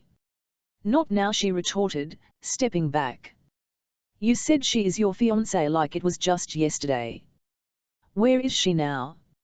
"In a cemetery in Richmond, Virginia, where her husband buried her in June 1875. I gently traced my finger along the edge of the photo, a steel vice gripping the place where my heart should be. After 150 years, it still amazed me I could feel the physical sensations of emotions. I had heard of vampires who could make it stop, to be indifferent to the world's suffering, but I never did. "Declan?" Aisling's voice cut into my thoughts. I shook my head and forced a shudder through my shoulders, clearing my thoughts. "Huh? Why is that photo with Kieran's papers?" Aisling asked her question again. "Don't know. It is the last photo taken of us before I broke off the engagement." I looked at Isla. Tears were brimming in her eyes, a veil of anger over her drooping shoulders. I reached a hand toward her, but she pulled back. "You should have told me," she said. "When was I supposed to get into it?" I snapped. "Why did Kieran keep this photo?" Isla asked, her voice rising. "I don't know." "Why didn't you keep her with you?" Her eyes widened, pleading with. I shook my head. "I didn't want to condemn her to this life." Isla threw her hands wide. "Did you even allow her to make her own choice?" Her head tilted to the side as she pointed at me. "Maybe she would have done it simply because she loved you." I gazed at the photo, my throat tight. Yes, there was a time I gave her a choice. It didn't work out the way I hoped. I wasn't sure anymore if I felt anger or abandonment. When I looked up, Isla was glaring at me. "It was a very complicated time, and I don't expect you to understand." She sighed and shook her head. "You're right, I don't." "Did becoming a vampire change your health that much?" "No, realizing I would watch my entire family die changed me." Her family was her life, and I wasn't about to take that from her. "She agreed to marry you and make you her life," Isla whispered, her arms folding around her chest. "She agreed when I was human. Every day I wanted to drain her blood, kill her. I did what was best." Isla's eyes narrowed. "For you maybe. I'm going to take a nap, in my room." Isla, she left the room without looking back. Aisling set the papers on the chessboard, the book forgotten, and followed her friend.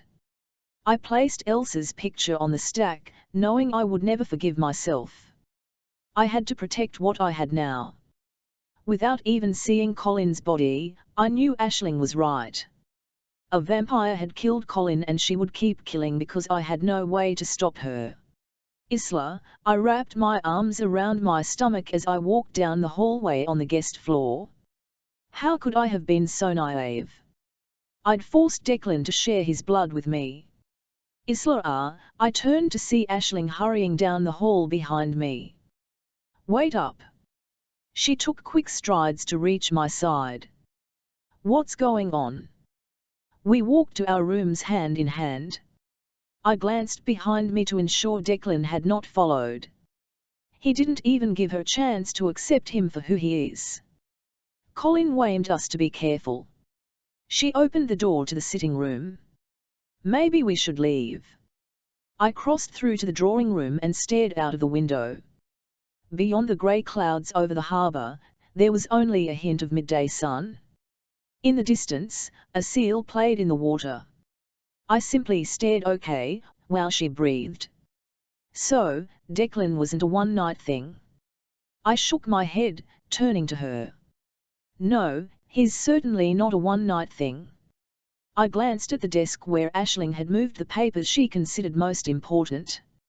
Don't know. I shouldn't be worried about this right now. Not with Colin. Aisling pulled me into a hug before finding my eyes with hers. It gives me something else to think about. What can I do?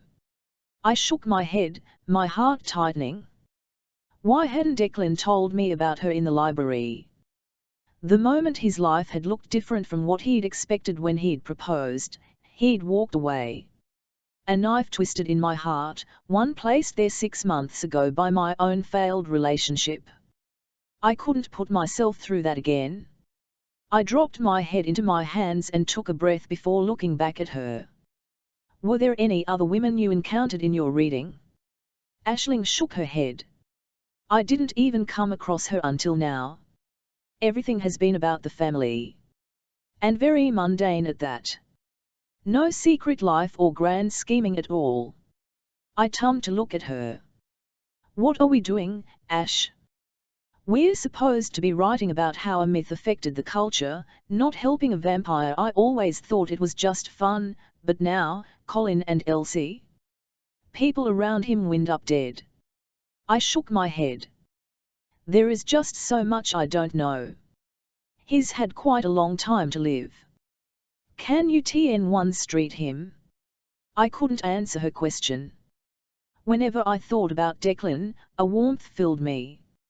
I wanted it to be real, not the side effect of some prophecy. If it wasn't real, why had seeing that picture upset me so badly? I am going to take a nap. See what else you can find about Elsie. Right, figuring out how to stalk a 150-year dead person. Piece of cake. Her chuckle was grim. For you it will be. I reached my arms around her in a hug. Will you be all right? She nodded. Have a good nap. I went to my bedroom. It was the same as Aisling's room, but the walls were pale purple. A single bed was in the middle of the room, with a nightstand beside it, a candle and lamp on it, controls for the wall sconces above it. To my right stood a mahogany dresser. After removing my pants and shirt, I slipped into the comfortable bed, wearing only my bra and panties, before dimming the sconces as far as they would go. After last night, I needed some sleep. The room was quiet and nearly pitch black when lips gently tickled my neck, starting behind my ear and kissing down to my shoulder. I smiled as they reached the top of the duvet, my mind stuck in the hazy dream state between being awake and asleep. Am I allowed to keep going? Declan's voice was just above a whisper in my ear. Yes, I moaned softly. His lips returned to my shoulder as he pushed the covers off me.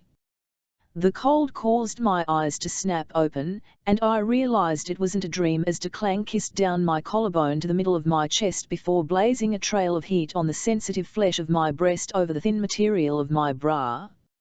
I could get used to waking you up like this, he said in a husky voice, replacing his mouth with his hand.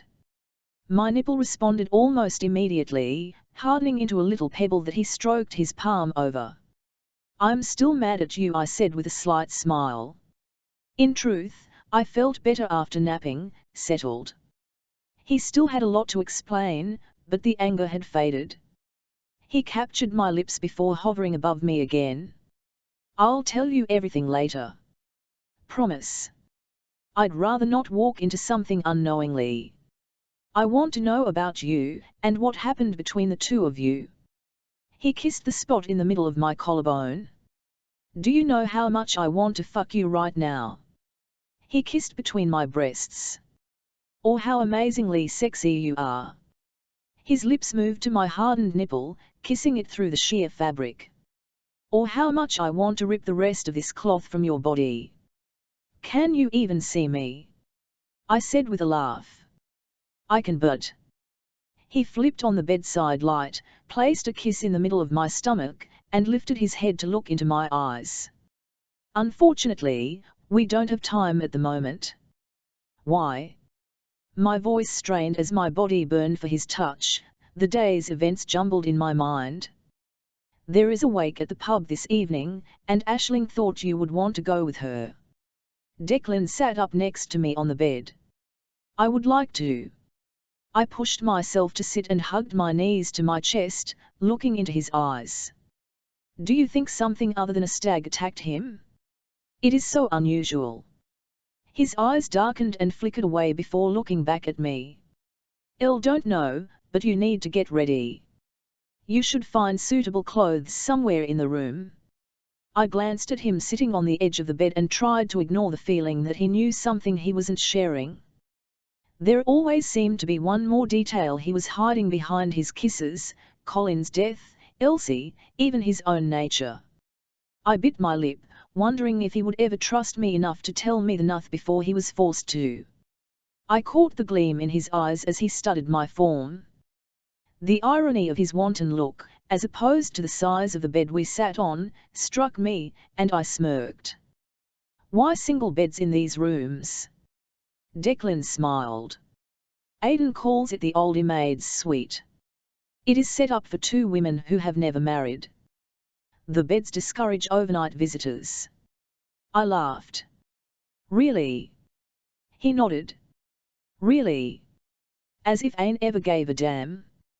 But it keeps up pretenses. Go. I'll meet you downstairs soon. A short while later, Declan sat in the driver's seat of a sleek black sports car as we drove to the pub. I sat in the passenger seat with Aisling behind me, Declan's hand wrapped around mine as we rode in silence. Periodically, a sniffle would come from the back seat. I reached my free hand around behind me, offering it to Aisling. When I felt her fingers wrap around mine, I gave a slight, comforting squeeze. Outside the blackened window, the countryside morphed into a small congregation of shops. Declan parked the car and then, after exiting quickly, walked around the front to the passenger's side, where he opened both Aisling's and my doors. Thank you, she murmured before he closed the doors behind us. She and I exchanged glances. Her eyes were rimmed with red from her tears, but she nearly giggled. What? Declan asked. Do you know the last time someone opened a door for me? I completed Ash's giggle. It felt out of place among our black clothes and somber faces. Then they aren't treating you well enough. He kissed me on the forehead before taking my hand and guiding me into the pub. The small room was bursting with Colin's friends. Glasses of dark beer were lined up on the bar, ready for the taking. Traditional music floated through the air along with the din of conversation. Laughter followed his name as people shared the stories of his life. Declan steadily led us to the bar, handing Aisling and me each a drink before taking one for himself. This is quite the turnout, he said as we were pushed against the wall. Aisling smiled. Everyone who came here loved Colin. He was such an excellent storyteller. How long had you been together? Declan tilted his head. A few months.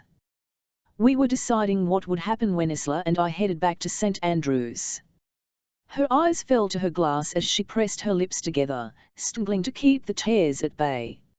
It won't be the same coming back here without him, I said. Aisling shook her head. Her lip quivered.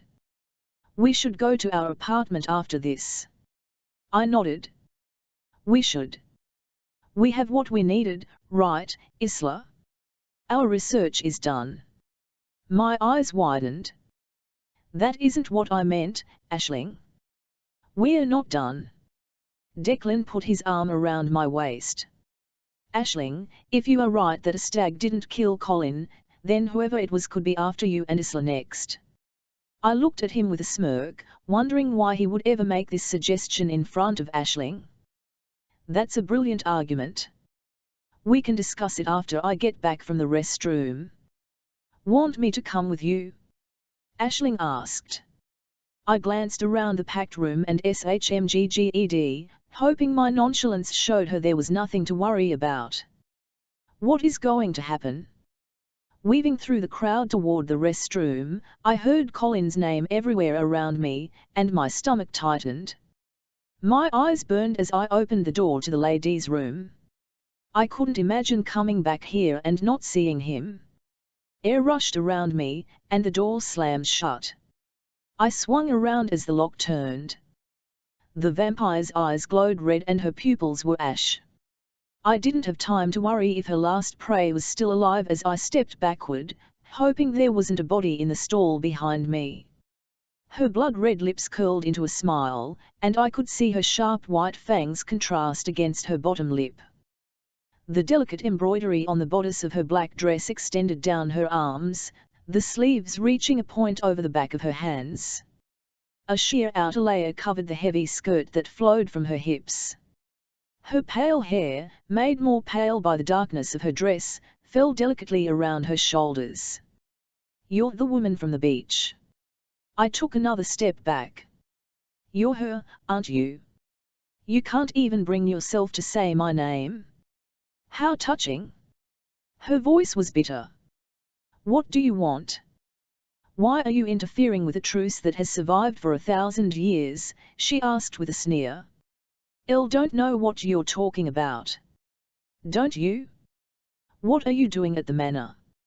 She took a step toward me. Research, I stammered. She was next to me, her energy vibrating off my arm. The agreement does not protect you, my dear. I shivered. What? It means I can kill you here and now and not a soul would stop me. Not even the baby O'Killian progeny out there. My heart beat faster as my throat went dry. My thoughts tumbled to Declan and Aisling, and Colin. I bit my lip as my eyes flickered around the room. Ah, so there is something between you and him? My breathing sped up as she ran a fingernail down my neck. How much of you has he taken? That's none of your business, I hissed at her. My scream echoed around me as her fangs pierced the flesh of my neck. My blood barely touched her mouth before she pulled away and sputtered. O'Killian blood. How? She grasped my chin between her forefinger and thumb, forcing me to stare into her eyes. My body became warm, her pupils moving independently of the light. You will forget I was here. There is no story to tell or need for any reaction. I heard a clatter in the hallway outside. A heartbeat later, Declan and Aisling were standing next to me. Declan said he heard you scream, said Aisling, her hands on my arms. I cocked my head. Elle did. Declan looked at the door. Runner phased past us in the hallway. Was she here? Aisling shook her head and spoke before I could. There wasn't anyone in the hallway. I don't remember anyone in here, but my head is fuzzy. Declan looked me over before leaning toward me and inhaling deeply. There is blood on your collar. Are you hurt? I knitted my eyebrows together. I don't think so. How did that happen? I suspect you did scream when Runner bit you. She compelled you to forget. Declan ran his fingers over the soft flesh on my neck. But his eyes narrowed. I'm going to find her and kill her myself. We should get home. Aisling tummed to Declan. She clenched her fist, ready to punch him. I wouldn't put it past her. Home is just around the corner. You can't seriously think you are staying here after this. Aisling glared at him. Vampires haven't been invited into our place. Declan ignored her and turned to me. Isla, please, come to the manor where I can protect you. Only if Ash comes too. I looked at her. She rolled her eyes and tilted her head. If she was bitten by Runner, where is the wound? My eyes met Declan's in an uncomfortable silence. I didn't understand why I wasn't concerned, I just wasn't. But I needed to answer her question. Ash, hand me a paper towel. I pointed to the roll just behind her. She tore a towel off and handed it to me. I squeezed at a wet spot on the collar of my black shirt. Aisling's eyes widened as I held out the towel to show the red liquid. It's blood. I threw the towel in the garbage and looked back at Declan. Did your blood heal me again? Declan nodded. Probably. Aisling's face turned white as she grabbed my hand. Goodbye, Declan, she said, before pulling me, from the room and building. My feet simply followed, my mind in a daze. I had been bitten. I should be enraged, angry. But as I followed Ash the Few to our flat, I felt nothing about being attacked. As soon as our front door closed, she turned to me. You have vampire blood in your system? I dropped my eyes to the floor. Declan gave me his blood to heal a cut this morning. Really? She crossed her arms over her chest. After I told you yesterday that it seems more likely to me the Oakilians are the monsters here, after Colin you think drinking the blood of one of them is a good idea. He isn't an Achillean. And he didn't kill Colin. I threw my arms in the air. Besides, it was before Colin. Whatever is going on here is way beyond your normal vampire games. These are strong, powerful vampires who've been alive for almost 1,000 years, one who doesn't die when you put a stake into his heart. And you're messing around with them? I snapped at Aisling. I know you don't trust Declan, but I do, and I'm going back with him. I need to know what just happened. I threw open a closet door and grabbed a duffel bag. She clenched her jaw, crossing her arms and looking away from me. She breathed deeply. Elle certainly can't let you go alone, said Aisling as she turned back and glared at me. Declan. Are you positive you're all right? I asked Isla for the millionth. She nodded and gave me a weak smile from the red chair in her sitting room. Why did Runner leave? Why not confront me? I took a sip of my whiskey. Rage bummed through me. Runner had dared to lay a fang on Isla, someone under my protection. But Runner was the vampire I was here to find, the one Cormac thought would help him. I didn't give a damn what she knew, but Cormac did, and stopping Aidan had to come first. I paced back and forth in front of the sofa. Aisling scoffed. I'm not even sure she was there. I narrowed my eyes at her. You think I'm making this all up? You've had us here for days translating documents you say will help you kill a cold-blooded monster, and there has been nothing. Not a single piece of information. She pointed at me, her wine glass still in her hand. I'll think the monster is standing in front of us. Isla put her hand on her friend's knee. Elle, don't believe that, Ash. I smiled at Isla, wanting to hold her, and I was grateful for her words. Can you ask Aidan if there is a reason she would have left? Isla asked. I shook my head. He would ask why I even went to the wake. This afternoon, I told him I brought 2 women back to the manor. I smirked. He, of course, took it in entirely the wrong direction. Gross, said Aisling, rolling her eyes. Please tell me you haven't done that before. I shrugged. Then I won't tell you, I said before raising my glass to my lips again. It isn't like you should care. Aisling's eyes flashed with anger as she squared her shoulders toward me. She's my best friend. You're wrong if you don't think I'll protect her with every fiber of my being. Aisling jumped as I used my vampiric speed to appear beside her, towering above her. And what exactly are you going to do? I could snap your neck before you even blinked. She stood, ignoring my body over hers. You will die from a stake to the heart, she said before turning to Isla. I'm going to the drawing room. Can you get him out of here? She pushed me out of the way with her shoulder as she walked past to the other side of the room. Isla looked between the two of us. I'll come down in a few minutes, Declan. She took my arm and walked me to the door of their room. I took her in my arms and kissed her deeply, my tongue finding hers as I claimed her mouth. She placed her arms around my neck as she returned the kiss. When I broke away from her, I glared at Aisling before letting myself into the hallway. As the door closed behind me, I heard Isla's voice. Was that necessary? He just threatened to kill me. He's crazy. And you can't even feel the slightest bit upset about being attacked because of what the other one did. I stopped listening and texted Aidan while heading to my room. He would be suspicious if I didn't. Before long, the door to my room opened, and Isla entered, wine glass in hand. I sat in the sofa's corner nearest her as she sat in the chair. Did you have to threaten to snap her neck? She asked. Probably not, but she doesn't know what I have been through. I had been carrying Aidan's burdens for 2 lifetimes, pushing Elsie out of my mind.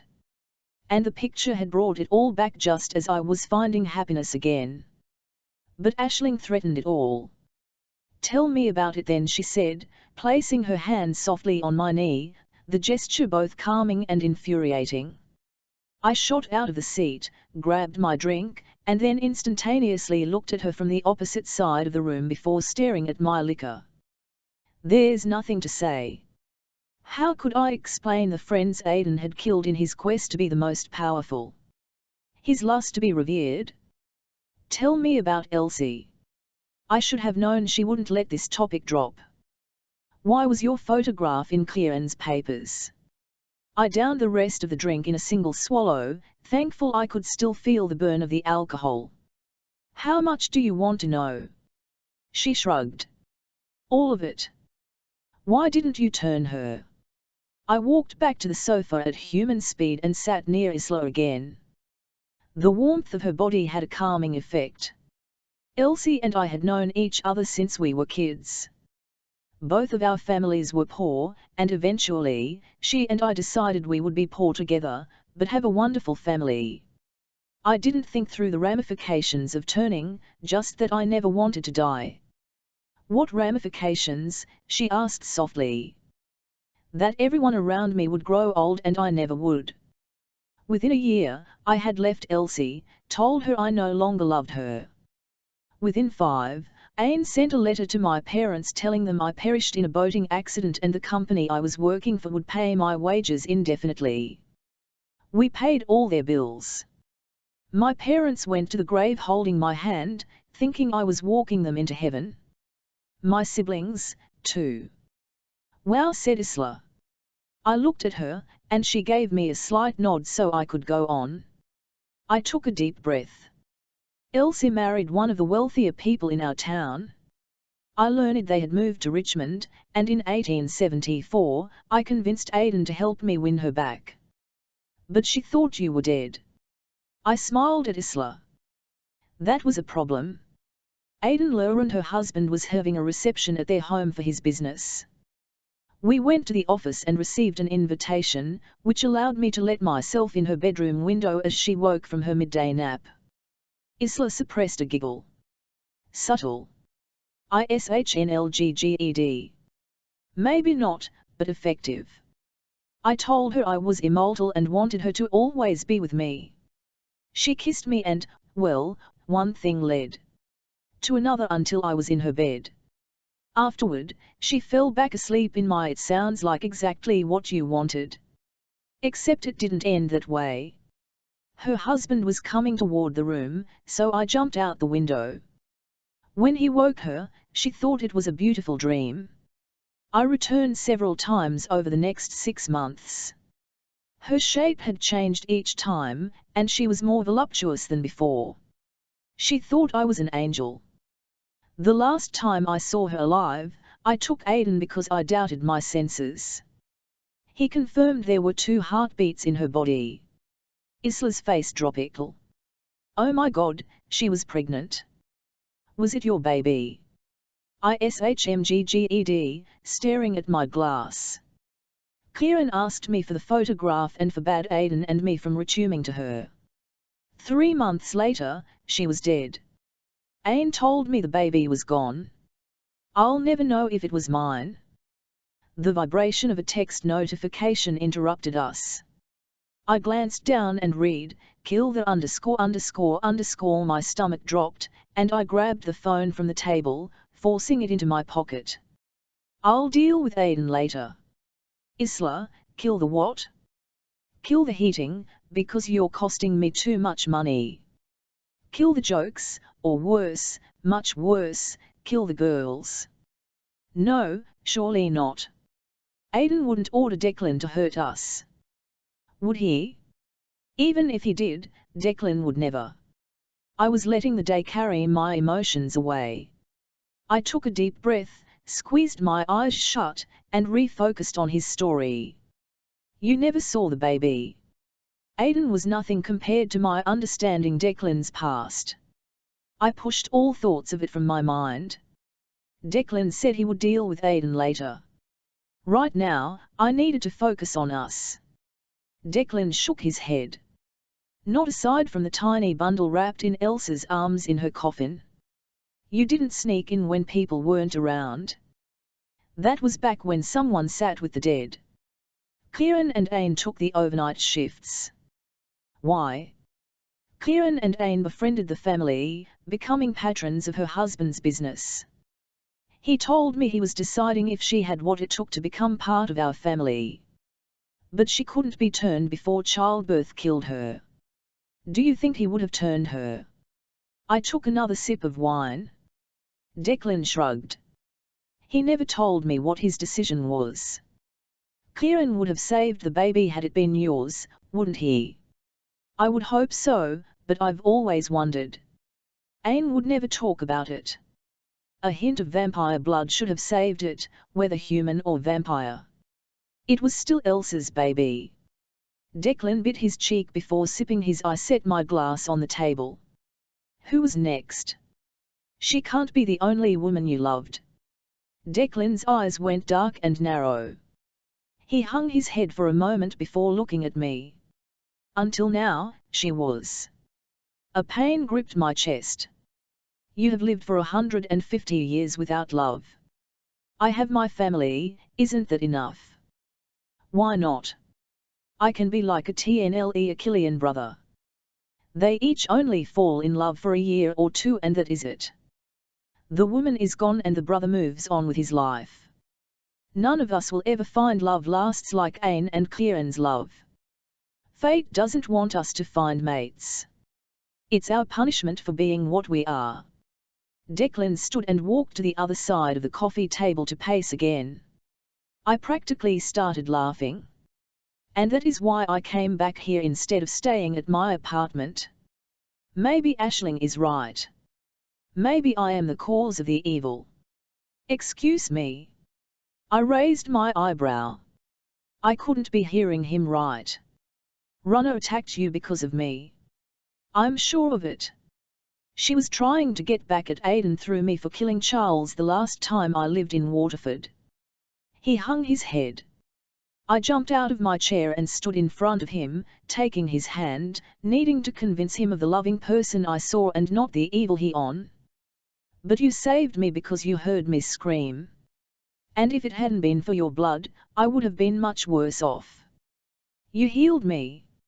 How is that bad? He put his arm around my shoulder and pulled me into him. I inhaled the musky scent of the harbour waves on him as I rested my head against his chest. He leaned down and kissed me hard, pulling me into his body.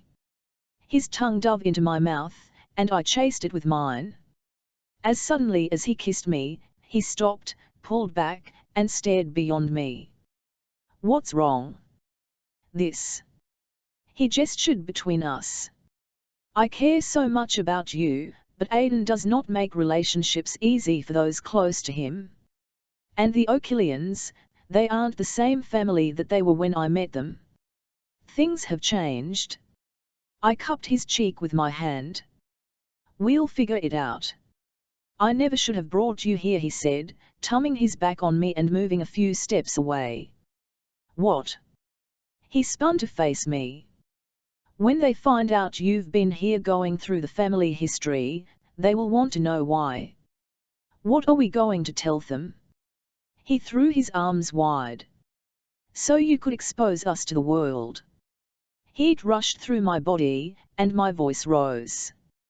"You know that won't happen. But making you keep that secret has put you in danger." His eyebrows knitted together above his glassy eyes. "One have put you in danger?" I scoffed, my pounding heart betraying the nerves I had no intention of letting Declan see. "You're being ridiculous." He took my hand, his voice softening. "Am I? Because you don't know them like I do. And I know the stories that are whispered around town about the manor." I swallowed. I didn't know them as he did, but I knew him and knew in the depths of my heart he would never hurt me, or Aisling. "What stories?" "The ones where people who have gotten too close to the manor die." He backed away from me again. "Just like Colin died." I shook my head. "That was a horrible accident." "And what about Elsie and the baby? Why couldn't they be saved?" "You don't know this life." His arms wrapped around his stomach. "You don't know the number of innocent people who end up dead. You just told me she couldn't be saved. Did they even try?" He hung his head. "Did they even care enough to? Why are you pushing me away?" I stepped forward to pull him closer, but he backed away. "You're safe as long as you stay in the manor. I'm going out for a while. Don't wait up for me." He stepped forward to kiss my forehead. "But don't give up on me either." He was out of the door in a blur, which he left hanging open behind him. I blinked a few times as an emptiness filled my chest and confusion swirled in my thoughts. 1 minute he'd been kissing me and I was standing here the next. I shook my head, not understanding, before making my way down the long hallway to the opposite side of the manor. I let myself into the rooms I shared with Aisling. The drawing room door was open. I found her sitting at the desk, still poring over Kieran's books. I pointed at the papers as I crossed to the window. "We're going to have to take all of those back, you know that." The setting sun threw red hues onto the harbour. A harem of seals was playing among the waves. Why hadn't we picked Selkies to research? Their lives couldn't be nearly this complex. "What?" asked Aisling, turning to face me. "The papers. We've read through just about everything here. If we don't return them, they'll think Declan is up to something." "Not my problem." She turned back to the desk. "Somehow I find myself alone in Declan's room and now you're barely speaking to me? Did I do something wrong?" He left. I tilted my head to the side. "Yeah." He told me the story about Elsie. Then he started flipping out about how he causes bad things to happen. Maybe it is his fault. "Ouch," I said with a laugh. "Tell me how you really feel." "I'm sorry. I may have wanted to find vampires, but I never intended to TN1 street them. And these vampires, they scare me." She moved to one of the soft blue chairs next to the table, and I joined her in the other. An open bottle of wine sat between us on the table, flanked by glasses. I poured their liquid, uncertainty about what was happening with Declan in the back of my mind, and handed it to Aisling. She took a sip. Did it ever occur to you he could have been the one to attack you today? That's ridiculous, is it? 1 minute he was there, then he was gone, and then he's telling me he heard you scream and we had to find you. Why couldn't he phase into the bathroom, bite you, then get me? Maybe he compelled you to forget as some crazy mind game. But Runner, the vampire we keep running from but have never seen. I squeezed my eyes shut, trying to forget the text from Aidan that came unbidden to my mind. I promise I'll be careful. I raised my glass toward her. To not trusting the O'Killians, I said before the corners of my lips turned up lightly. And for Colin? I'll drink to that. There was a slight clink as our glasses touched before I sipped the rich, red liquid. I held the glass to the light. This one is unique. It is. A hint of saltwater taffy, said Aisling as she lowered it from her lips, smiling. What are we going to do about our vampire problem? I don't know. Tell me about Elsie. How did she die? In childbirth. But Declan wonders if Kieran and Ain could have saved her and didn't. Aisling took another sip of her wine. It wasn't like dying in childbirth was unheard of for the time. She became quiet before hesitantly speaking. I want to talk to Runner. I think she has the rest of this story. What do you mean? Remember when we first started doing our folklore research? I nodded. We found stories on the Dierbjir, Selkies, fairies, and everything you would expect. What didn't we find? I raised an eyebrow as I guessed. The O'Killians. And why not? This is an island known for its storytelling, yet not one, but 6 immortal beings, escaped from the legends. How? I thought about her question for what seemed like forever. She had a point. We had found nothing to figure out how or why the O'Killians had been lost to history. I can't answer that. And that makes them frightening to me.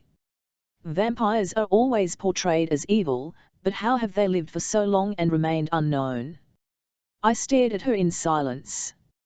I wanted to have an answer, something that made sense, and I blushed away all her questions. My chest tightened because I was pretty sure I had the answer. Killing anyone and everyone who knew about them, anyone who got close to the manor, would keep their identities quiet. I forced a smile at Aisling. I don't know. What I know is I am exhausted. I didn't sleep much last night. Aisling gave me a coy smile and raised an eyebrow. What are you going to do about tonight? I shook my head. Declan told me not to wait up. I guess that means tonight I'm going to sleep here. I'm headed to bed too. This stuff can all wait until morning, and it has been a long day. She tipped the glass up to her lips, emptied it, and followed me to the sitting room. I put a hand on her shoulder. Are you going to be okay? She bit the inside of her cheek and struggled to keep the tears down as she nodded with a swallow. Colin would want me to keep living and chasing my dreams. But I'm going to miss him. I pulled her into a hug. NLE too. I stepped back, and we each wiped the tears from our cheeks. She laughed uneasily. I'm locking the door to the apartment. You'll have to go to his room if you want any, because he isn't coming in here. I hope you know that. I smirked and shook my head as I rolled my eyes. You're impossible. She shrugged. Maybe. Good night. I walked into my room, turned the lights extremely low, and settled onto the bed. For the second time that day, I stripped off my clothing and slid between the sheets. The cool bed enveloped my body, sending a shiver through me. My eyelids became heavy as I wished I had Declan to keep me warm. Because even if that nagging doubt in my heart was true, that he could kill without a thought, I couldn't deny I loved him and would stand by him. I felt the weight of someone sitting on the side of the vehicle, followed by Declan's lips on mine. My eyelids fluttered open, and I brought him into focus. "What time is it?" I asked, my voice raspy. "About 7 o'clock," he answered, placing his hand on my cheek. "I'm sorry about last night." I sat up to look at him, keeping the sheet over my body. "Did you enjoy your walk?" I searched his eyes for hints of the red sclera that would answer the unspoken question of if he'd fed, but found nothing. He focused on the corner of the room and clenched his jaw. "Is that what you really wanted to ask?" His eyes focused on mine. I pulled my legs up to my chest and wrapped my arms around my knees, carefully keeping the sheet covering me. "Did you feed last night?" "No. It felt wrong to do that to you." "Why?" I asked, my heart in my throat. Was he implying what I thought? He kissed me. "Because I felt like it was betraying you your trust," he whispered, his forehead against mine, his lips so close I could feel the air moving as he spoke. His scent of the harbour filled my being as he kissed me harder, his hand on the back of my neck. I returned his kiss before pulling away from him. "I'm happy you didn't," I said to him with a smile that betrayed the confusion I felt in my gut. Last night he'd pushed me away, and this morning he wanted my complete trust. It was enough to give me whiplash, especially with my feelings in the mix. "Should I let you shower before breakfast?" he asked. "Alone?" I said to him with a sly smile. "That is up to you. I was a bit of an ass last night. Just don't do it again." A nagging sense of doubt grabbed my heart as I guided my lips to his. I pushed the thought of it to the back of my mind, along with other distant memories from last night, willing myself to oust him with my heart. Declan stood next to the bed, barely removing his lips from mine. "Let's get you cleaned up," he whispered with a smile before scooping me off the bed and cradling me in his arms. I put my hand around his neck and laid my head on his chest. He opened the door and walked me across the receiving room, into the bathroom, and finally into the intimate chamber with a clawfoot tub and shower. I shivered as he gently placed me in the tub, followed by a laugh as I looked down at my lacy bra and panties. "Are you forgetting something?" "They'll dry," he said as he pointed the shower head away from me and turned on the water, waiting for it to warm up. I hooked my fingers under the band of my panties and pulled them off, throwing them onto the floor. He pointed the warm, gentle spray toward me. The water felt like 1,000 tiny fingers running across my body. Declan slipped a hand behind me, releasing the clasp of my bra before lowering it down my arms. My breasts bounced free, my nipples already hard. He smiled at me, his hand running down my stomach to my waist, before sliding his fingers around to my ass, giving it a gentle squeeze. He leaned over the side of the tub to kiss me, allowing the water to run across my body. "You're not joining me?" I asked. "No," he answered with a sparkle in his eye. "This is about you." His fingers trailed down my neck and between my breasts. My nipples ached for his touch. Instead of his fingers, small streams of water fell across them.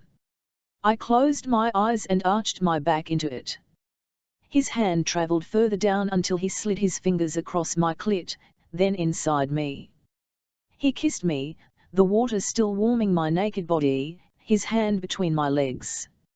"I want to feel your pleasure again," he whispered to me before kissing me again, his hooked fingers moving faster, bringing unimaginable pleasure. The tension built in my body until suddenly he pressed his thumb into my clit, causing the dam to break, as a small moan escaped from me. My pussy pulsated against his fingers. He kissed me hard, causing my entire body to shudder, waves of ecstasy flowing from my core as he continued thrusting his fingers inside me, his thumb nibbing my clit. My hands and toes gripped at the bottom of the tub, finding no traction as my moans turned louder. As the waves subsided, he pulled back and smiled at me, removing his fingers. That was a beautiful sight. I smiled back at him before grasping his neck and returning him to my lips. When our kiss ended, he stood and placed the shower head in its holder before helping me to stand to finish my shower. When he was done, he wrapped me in a fluffy towel before leading me back to my room. "Where are your clothes?" he asked softly as I sat on the edge of my bed. I pointed to the duffel I had brought from my flat. Declan moved toward it. "I have been dressing myself for nearly 20 years, you know," I said to him with a smile. He grabbed the bag and placed it on the bed. "Would you like me to leave then?" "No, you can stay." I rifled through the clothing until I found a pair of fitted black pants, a dark grey sweater, and dry underclothes. The towel fell to the floor as I stood to get dressed. "I guess Ash locking the door last night didn't matter. Do you have a key to all the rooms in this place?" Declan raised an eyebrow. "Yes, I have keys to all the rooms, but your door wasn't locked." I tilted my head. "Odd. She locked it before we went to bed last night." He shook his head. "It was open when I came to find you." I smoothed my wet curls behind my shoulders. "She probably got up in the middle of the night and didn't re-lock it. I hope she slept after yesterday. Should we check?" I shook my head. "No, just let her sleep. If she was awake in the night, I don't want to wake her now," I said with a smile. He stood next to me and took my hand. "Are you hungry?" I shrugged. "A little. Nothing big. Why don't I bring you some tea in the parlor?"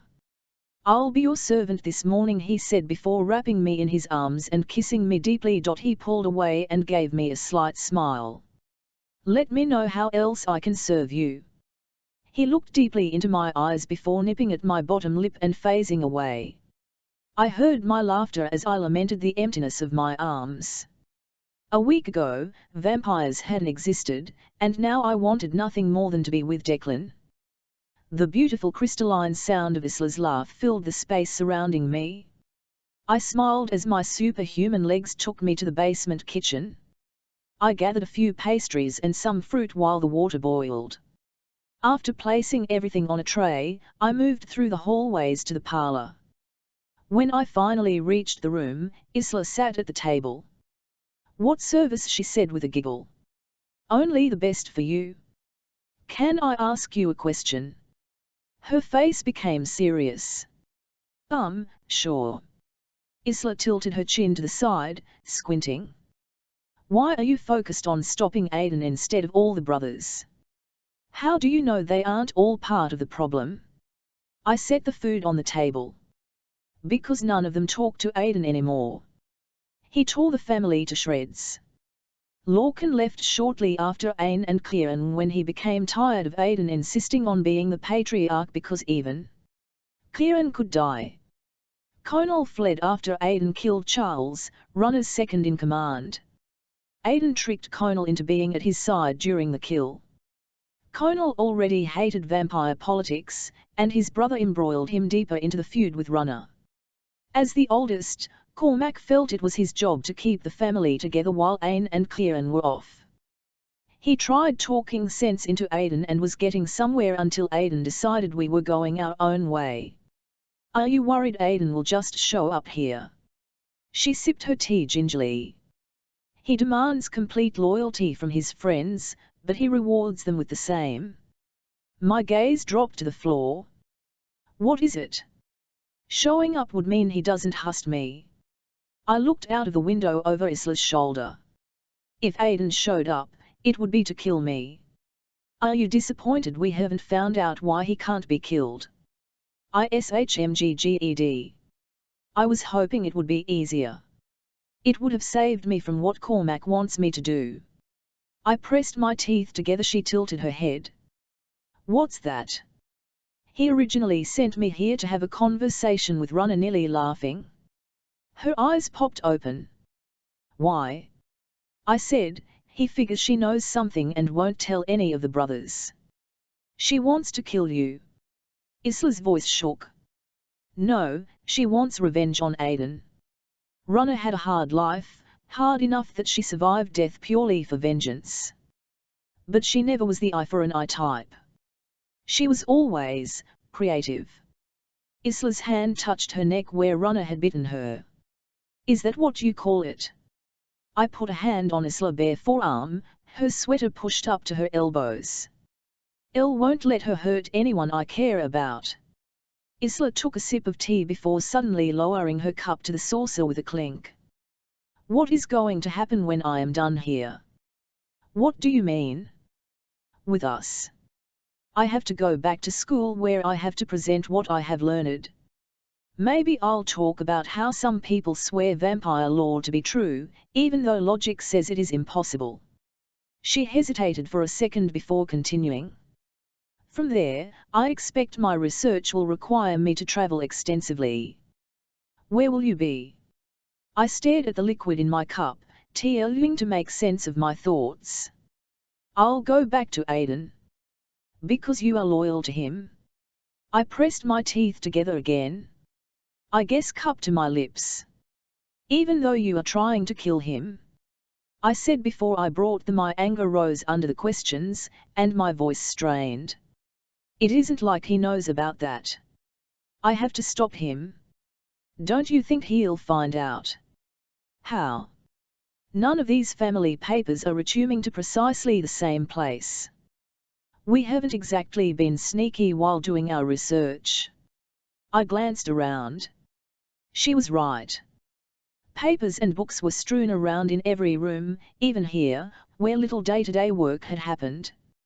I'll come up with something. I'm sure Cormac will help me concoct a story. Isla rolled her eyes, clearly unsatisfied with that answer, and set her cup on the tray. Maybe I should wake Aisling so we can finish gathering the information we need and then go. Thank you for breakfast. Isla, wait. She crossed her arms over her stomach, her face a mask of unexplained pain. I've had enough talking for the morning. I heard her walk down the hall and knock on Aisling's door. Ash. There was the slightest creak of the hinge as the door opened. Ash. She called into the hallway. Declan, she isn't here. I'm going to go see if I can find her. I'll come with you. I joined her as she hurried past the parlour to the empty library. A mask of concern marred her beauty. Do you think she could be in Kieran's room? I don't know, she said with a deep sigh. She stopped as we reached the second-floor gallery. She turned, the doors to the harbour overlook behind her, the doors she had asked about when I'd first showed her Aiden's room. Aisling, she called over the dark railing, her voice echoing through the great hall. I felt a slight breeze. Isla, she looked at me. Her face went white as she saw me pointing toward the barely open door. Anger filled in my chest, raising my heart rate. I had told them Runner couldn't come into the manor, to stay inside unless I was with them. Why was this door open? Stay here, I commanded. Whatever happens, don't follow. Isla's eyes grew wide. No. She's my best friend. I clenched my jaw, ready to argue that her stubbornness would get her killed. Instead, I raised my wrist to my mouth. My fangs pierced the skin, and blood flowed freely from my open vein. I held my arm out to her. Quickly, before it closes. It is the only protection I can offer you. She raised my arm to her lips and drank until the wound had healed. Let's go, she said, licking the last of my blood from her lips. Her heart pounded loudly as her adrenaline rose. I opened the door to the ordinarily tranquil overlook. On the left, chairs from the table lay overturned. The propane heater from the conversation area on my right was lying on its side, and the sofa was pushed nearly to the wall. What happened out here? Isla's voice was barely a whisper, her hand on my arm. Declan, no. My eyes followed her gaze. Blood stained the white railing above the sofa. Isla ran to the edge and looked at the rocks below. Her shoulders wretched. I was next to her in less than a second. Her face contorted in disbelief, her eyes squeezed shut before she screamed. At the bottom of the rocky cliff, a small pool of blood glistened under Aisling's head, reflecting the early morning sun. Red stained the rocks where she'd hit them as she'd fallen to her death. "Hold on to me," I said to Isla, scooping her into my arms and cradling her to my chest. "It'll feel weird, but it is the fastest way." I bent my knees and bounded over the edge of the wall. We landed softly, close to Aisling. I helped Isla stand on the sand before she ran to her friend's side, kneeling next to her. "Ash!" she screamed. "Aisling!" The gentle breeze from the water made Isla's red curls flutter around her shoulders before falling onto her grey sweater. An indescribable silence engulfed us as time still. The brown, rocky sand stretched to the water's edge, where the waves silently lapped the shoreline in a never-ending dance of give and take. Thousands of grains of sand washed out to sea, while another 1,000 were deposited in their place in a swirl of destructive serenity. The metallic scent of human blood filled my nostrils. Isla reached out and shook Aisling's lifeless body. "Ash, wake up. Please." Blood coated her palms as she brought them to her mouth to stifle a sob. I squatted next to Isla, fighting the basic urge to feed, and put my arm around her, pulling her to me while the tears freely flowed down her cheeks. Her fists felt like gnats pinging off my shoulder as she struggled against me. "Let me go. I need to help her." "Isla. Stop." Looking over Isla's head, my eyes drifted to Aisling's neck, where 2 puncture marks were barely visible under the smear of blood just above her collarbone. I wondered how the medical examiner would explain those away, probably as an errant rock that had punctured her skin. But to me, that mark meant I had a bigger problem. "Isla." My eyes darted around the beach, looking for another vampire. "Isla, we have to get back inside." "Aisling." Her shoulders shook with her sobs as she turned to me, her eyes pleading. "Save her." "Isla, she's gone." "No.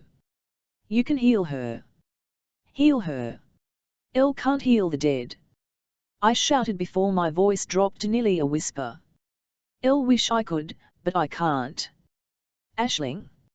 Isla pushed me away and wrapped her friend's shoulders with her arms, pulling the lifeless toward her, rocking her like a mother rocks a baby, staining her forearms with the blood of her friend. "Isla," I said, grabbing her wrist and guiding Aisling's body back to the sand. Isla smoothed Aisling's hair back, her shoulders shaking with sobs, before she froze. "My God, she's been bitten." "Why would?" I cupped her cheek in my hand. "We need to get back inside. Runner could still be anywhere around here." "Runner? You want me to believe this was her? Where is she?" "The only vampire I've seen is you." She shook my hand from her face before scrambling away in a haphazard backward crawl, putting a gap between us. "Don't come near me." "Isla, what is going on?" My eyes squinted in anger, my voice harsh. "I saw your reaction when Aiden texted you. I saw what it said. I didn't think it could be. But you've done it, haven't you? You've killed her." "Oh shit," she couldn't really think _____ crouching, I took a step toward her, a hand extended for her to take it. "It wasn't me. I swear. I wouldn't do this to you." "This was Runner," I said, pointing at Aisling with my other hand. Terror widened Isla's eyes and etched into her face as she shoved herself off the ground, legs wobbling as she rose in a single, panicked motion. Blood and sand coated her hands and arms. "Why did Aiden send you a text to kill her?" The notification from last night flashed through my mind. "Kill the best mate talk, I want to know what the girl knows." Looking skyward with a long sigh, I ran my hand through my hair. "Isla, please, I know what it looks like. Runner could be here, and I can't fight a vampire 1,000 years older than me. Death for you means being cursed to be one of my kind. Come inside." My phone is in my room. I'll show you the entire conversation. Her eyes flashed with anger, the same spark of life that made me want to keep her for all eternity. My heart fell. But I couldn't. I couldn't condemn her to my life. How had Kieran done this for Ain for nearly 1,000 years? Not 5 minutes ago, I'd sworn my blood would protect her, and now I saw how I had damned her. Why did Aiden want her dead? Am I next? Is that how they raised the Achillean name, by killing everyone? She backed away from me again. Her mouth dropped open as she felt the rocks behind her. She glanced around her, beyond and past me, as the cliffs trapped her. I reached out my hand again, trying to calm her. My voice was soft, yet urgent. I would never hurt you, and I certainly can't kill you. My blood runs through your veins so you won't die. Let me get you inside and cleaned up, and let's talk. Please. Like earlier. Her eyes narrowed. Maybe your dick can fuck me this time to draw me back to you?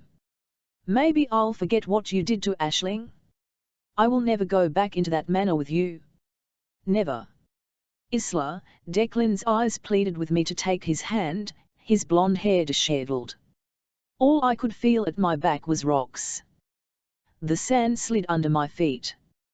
He stood in front of me, his arms outstretched.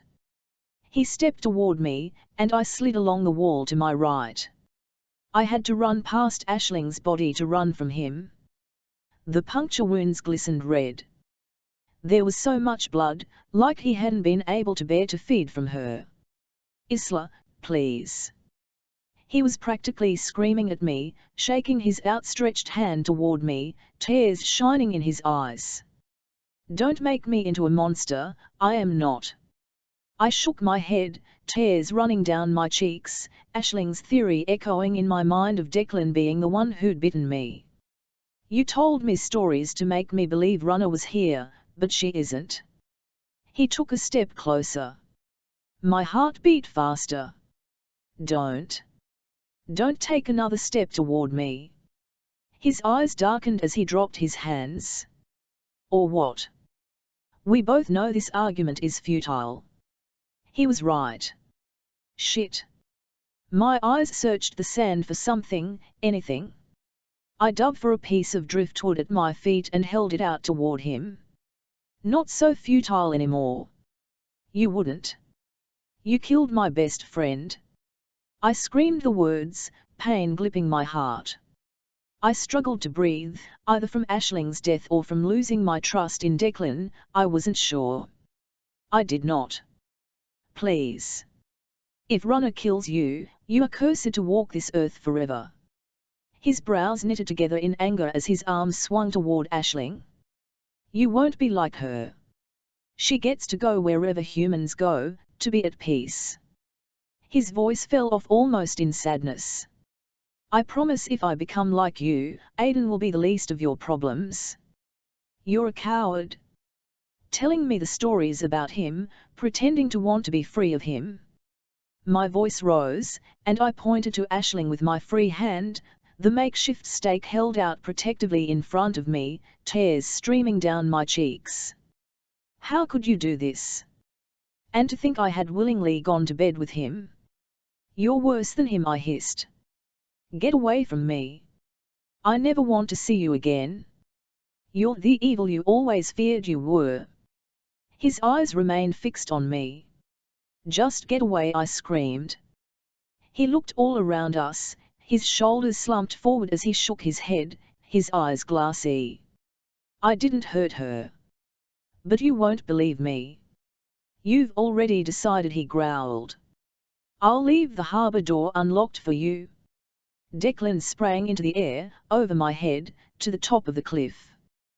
He sprang again and was out of sight, probably onto the overlook. I sank to the ground, staring at Aisling, hot tears streaming down my cheeks, the cold, damp rocks at my back.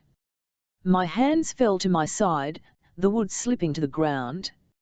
I rested my head against the rugged stones and looked toward the grey sky, my sobs the only sound breaking through the silence. A faint splash came from the direction of the harbour where seals played among the glittering waves. I crawled over to Aisling and kneeled beside her as a slight, icy drizzle fell from the sky. I struggled to pull air through my thickening throat. All our plans, our friendship, flashed through my mind, the parties, our weddings, and families that would never happen because of Declan. I fought to keep my breakfast down as I clenched my jaw. A sob tore from my throat. I should have listened to you, seen the evil right in front of me. I smoothed down her blood-covered hair and kissed her forehead. My tears dropped onto her face. When I finally regained control, I reached into my pocket and retrieved my phone to report Aisling's death. What's happened here? My eyes snapped up at the sound of the soft voice. My heart leaped into my throat. It was the woman I'd met on the beach the first day I'd tried to get into the manor. I searched her too perfect face, luscious ash blonde hair, and countenance of perfection. Shit. Shit. Shit, my phone fell from my hand as I stnlggled to get my feet under me to return to the wood. A blur of white hair and black cloth whipped past me. I watched as the wood flew through the air with a whooshing noise before it hit the water with a thunk that caused a sickening fear in my stomach. There's no need for that, dear girl. Isn't this a wonderful turn of events, you without your protector? Runner's laugh was sweet, childlike. It sent a shiver down my spine as she stepped toward me. I shrank back. We're all evil. We all take what we want. My movements were uncoordinated and confused as I attempted to stand, and my emotions were taking their toll. What do you mean? Instantly, Runner was beside me. You'll find out. Her hand pressed on my neck. I wanted to scream, but I couldn't. Declan, help me. It was my last thought before the world went black. Declan, Islam, the door of the harbour overlook. Ugh. My scream echoed off the walls of the great hall. It took all my self-control not to throw something, anything. Almost instantly, I was in my bedroom. I couldn't look at the bed where we'd spent the night together. I held my breath so I didn't smell the lingering scent of her arousal. This is why you never trust a human. I snatched the flask off my dresser and my jacket from over the chair. I phased to the anteroom and unlocked the door before returning to the great hall and dialing numbers on my phone. Come on, answer, you bastard, I pleaded as it rang. Yeah, said the voice on the other side. Michael, so glad you answered. I'm hungry. It's about time you called. What do you say we meet in the park? There are usually a few joggers at this hour. Sounds delectable. I shoved the flask and phone into my pocket, anger causing my heartbeat to clang in my ears. As I opened the front door, I heard a distant whoosh followed by a thunk. The anteroom door. Good. She's regained her mind and come back inside. That didn't mean I wanted to talk to her, though. I closed the door behind me before bounding over the front wall, leaving the car behind. I hoped running would settle my nerves. How could she think I would kill her friend? The fear and sadness of losing her gripped my heart and caused my stomach to sink. I fought against the inability to breathe. I didn't need to breathe anyway. How had she gotten into my head so much in less than a week? I refused to think about her great-grandmother's prophecy, the idea she was destined to be my mate. If that were so, this never would have happened. Mates didn't treat each other this way. A half-hour later, I stood beside Michael at the edge of a lake. Why are you all a mess? He asked. I growled at him. Isla's words dug into my heart. At least I knew she had returned to the manor before I'd left. Hopefully, she'd call soon. Okay, none of my business. Have you talked to Runner? No. But she's stalking the manor and killed 2 people, Whoa! Is that what happened to the ball tender? I thought an attack by a stag was weird. Why would Cormac send me, of all people, to find her? I pointed to a trail that wound through the trees, away from the water. Michael and I stepped onto the path together. Like I said in the pub, he said you had all the information we needed to confront her. Why wouldn't he send you? I squinted. What did Cormac tell his confidants about his brothers, about where they were and what had happened? You don't know. Michael shook his head. The light filtered through the leaves, reflecting off the silver metal of his sunglasses. No what? What has Cormac told you about the last time he saw Aidan? Michael shrugged. Just that Aidan walked away in his pompous-dick manner. I grinned, unsure the prim-spoken, reticent Cormac had ever uttered those words. One thing was sure, Michael, in his rock-star ripped jeans and casual attitude, was the exact opposite of his sire. Cormac can be a pompous dick, too, except he didn't do the leaving. In 1915, Aidan was 11 years into his quest to take over the family and become recognized as being superior to even vampires. There was a meeting of the vampire factions in Ireland. Being the oldest, Runner is the undisputed head, but she had relocated for a time and left her second-in-command in charge. Why did she relocate? I laughed. Change of scenery. Every so often, you have to get away. Aidan killed Charles, the vampire she had left. Aidan thought he could become the head of the Irish factions. Damn.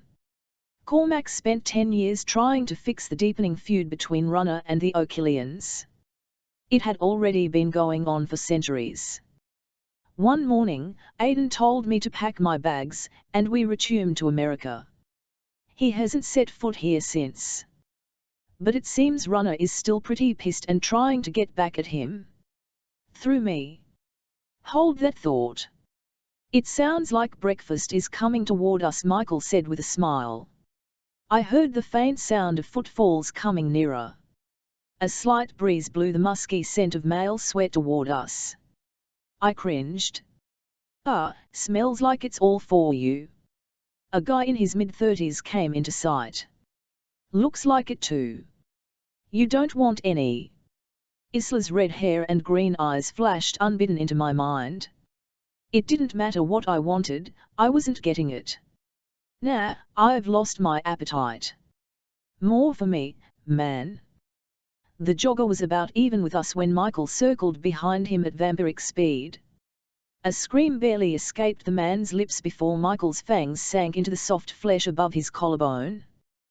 The faint metallic aroma of human blood reached my nostrils. Michael hungrily slurped the essence from his helpless victim until the man's legs crumbled beneath him. Michael held him up and emptied the nectar from the man's body. Michael looked at me, his eyes glowing red, his pupils ashen. You can't know what you are missing, he said with a grin. Blood stained his teeth and ran down his chin. Could you be any messier when you eat? I'm sure you are nice and dainty. When's the last time you had a good meal? The memory of Isla's sweet, intoxicating blood sent an excruciating hunger through me. I couldn't stop remembering the feeling of it running down my throat, followed by her lips on mine. Would I ever feel either of those sensations again? How could I convince her I hadn't killed Aisling? Hey, you're okay. Michael's voice interrupted my thoughts. I shook my head and looked at him. Yeah. Whatever happened with that redhead, anyway? Isla. And nothing I want to talk about. Isla, I was lying on a hard wooden surface when I finally opened my eyes. Something soft, with the scents of the woods and rain, cradled my head, which was in sheer agony, feeling like it was split down the middle. I pressed my palm to it as I sat up, catching sight of the dried blood covering my hands and forearms. An emptiness gripped my chest as I forced the image of Aisling's lifeless form from my mind. Dampness clung to my skin like tiny tears covering my body. Glancing around the windowless, candlelit room, I understood why. The curved stone walls must have been 1,000 years old, and they did little to hold back the elements. There was a musty smell, and I swore I heard water dripping somewhere. Runner couldn't have found a creepier, more cliché hideout if she had tried. "Ah, so you're awake," she said as she appeared through the massive oak door. Glancing through the doorway, I learned I was in an interior chamber. The sound of the dripping water became softer again as she closed the door. Wondered exactly how closed off from the outside world this room was. "Where are we?" I asked, my voice cracking, my throat dry. How long had I been out? "One of many places I consider my home," said the vampire, handing me a glass. I took it and looked at the clear liquid with suspicion. "Don't worry, I won't kill you, yet. It is just water." I sniffed the liquid and smelled nothing. I narrowed my eyes and took a sip. My body shuddered as the cool liquid coursed down my throat. "Why am I here? Or let me guess, you and Declan were working together. So that really is the man's name? Excellent to be sure of it." Finally, I took another drink, which was larger this time. "You don't know him?" "I've never formally met him. However, I will soon." She pulled down the sleeve of her shirt. Replacing her historical dress was a chic black crop top with a high neck and a heart-shaped keyhole cut out revealing her bosom. Her black skin-tight pants sat low on her hips, showing off her toned abdomen, while her knee-high leather boots with high heels elongated her legs. Her hair fell in white waves over her shoulders, her lips sporting a dark red lipstick made darker by her pale skin. At least, I hoped it was lipstick. "What are you going to do?" As any as I was, my heart yearned for Declan to be safe. "I just want to know where his sire is." "Do you know?" Her voice was soft as she spoke, engendering TNLST but with a hard, steely edge. I shook off the calm. "How do you do that?" I asked, almost to no one. "Do what?" "You just speak, and people trust you." "Compulsion sometimes, but just now wasn't magic, if that is what you are asking, merely 1,000 years of learning human behavior. Now I have places to be and a vampire to find. Make yourself at home." My stomach fell at a glimpse of Runner's smile. Before I could say anything else, the door opened and closed. I heard a soft click. "No, no, no!" I screamed as I ran to the door. I grasped the iron ring handle and yanked on it, but it stayed firmly closed. I searched my pockets for my phone until I remembered dropping it on the sand before Runner had kidnapped me. Had anyone found Aisling's body yet? The thought of her lying on the sand brought tears to my eyes.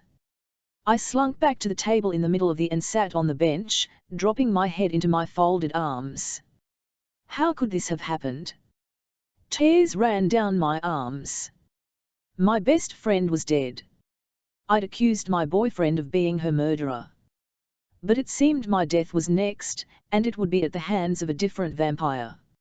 After several minutes of my pity party for one, I willed my tears to stop flowing. Nothing made sense now. I hadn't believed Declan's innocence because I hadn't seen Runner. But now? Could it be he hadn't killed Aisling? My chest tightened. "Now that you how Runner is here ______, Aisling's voice infiltrated my mind as tears crept into my eyes. "You know just as much as me. Save yourself." I wiped my eyes on my sleeve, steeled by my thoughts. She wouldn't let me die this way. But would Declan? The last thing he'd done before we'd walked out of the door was feed me his blood. That explained why my head no longer hurt. My thoughts jumbled in my mind as I tried to sift through who to trust and who wanted me dead. I looked around the room. Shadows danced off the walls from the flicker of the candles. My mind jumped unbidden to the last candlelit room I had been in. I could almost feel Declan's lips on mine and cock pressing into me. I shook the memory from my mind, needing to FCM1S, unable to deny my hopes of Declan saving me. The room held little more than the cottage did. An old fireplace dominated a section of the wall. Elation briefly took hold as I found a discarded piece of wood left from a fire. Had my captivity been unplanned? Next to the fireplace was another door, which I pulled open, staring into the darkness. I grabbed a candle from the table and carried it in front of me, my other hand grasping the stake. The candle shook as I forced it into the darkness. Before me stood a modern-looking bathroom, complete with a shower and bathtub. I laughed as I heard Aisling's voice in my mind. At least you weren't stuck using a latrine. As I exited the bathroom, I gasped and cautiously approached the wall across from me. Flasks were lined on a shelf. In my mind's eye, Declan and I were in the library, Aisling curled up next to me. He pulled his flask from his pocket and placed it on the table. The same unmistakable knotwork adorned the flasks on the shelves. I picked up one container and could tell it was empty by its weight. I removed the cap to see a maroon residue caked to the rim of the vessel. My hand shook as I placed it back on the shelf. Next to it was the odd sight of a modern refrigerator door. I couldn't stop the nervous laugh as I realized how out of place it was in this room. I yanked it open and squinted as the inner light assaulted my eyes, revealing rows of flasks. I quickly counted 28 flasks between the refrigerator and the shelf. My hand wrapped around the cold metal as I retrieved a full flask. I removed the cap and looked down at the dark red liquid. Using my pinky, I brought a drop of the liquid to my lips. I expected the same combination of metallic sweetness as I'd got from Declan's blood, but this was different. It was sweet but also salty, like liquefied saltwater taffy. The sounds of heels clicking off the stone floor alerted me to Runner. I quickly replaced the flask and ran to the table. How long had she been gone? Without windows, I had no way to mark the passage of time. It could have been 10 minutes or 10 hours. The door opened just as I sat at the table. I placed the stake in my waistband and covered it with my sweater. My hands shook. "What do you think of my prison?" asked Runner with an air of snark. "You won't be here nearly as long as I was or as long as Ain was. And you certainly won't leave here in the same manner. How long do we think you have?" Ain had been captive here? I needed to tell Declan. What did it mean? Runner's eyes flashed with glee before she was beside me. I screamed as her fangs punctured my neck. Can that man not keep his blood out Ophir for 2 days? My hand whipped to my neck. The wound was no longer there, healed quickly by Declan's blood. Runner's chin was stained red from refusing to. My eyes narrowed, and my voice dropped low. I clenched my fists at my side. Why? Why does he have to keep his blood out of me? Runner rolled her eyes and laughed. El can't kill you this way because you wouldn't be dead. And dead is what you were supposed to be. I inhaled quickly, deeply, to steady my heart, then stood and walked away before pivoting toward her. Why am I supposed to be dead? Because that happens to anyone who isn't supposed to be at the manor. And you aren't supposed to be there. But Declan, her voice raised as she cut me off with a sneer, didn't clear it like he should have, otherwise Kieran would have told me. But Kieran has been gone for over 100 years. I screamed at her. She rolled her eyes. Some of us are important enough to keep in touch. Colin's voice echoed in my mind. Celebrities don't curse trespassers to die. No, but the O'Killians would. To keep people from learning the Nuth. It's you. You're the reason trespassers die.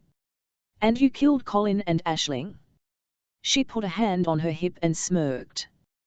For someone as smart as you, it certainly took you a while to figure that out. Aisling thought the O'Killians were the evil ones and used you.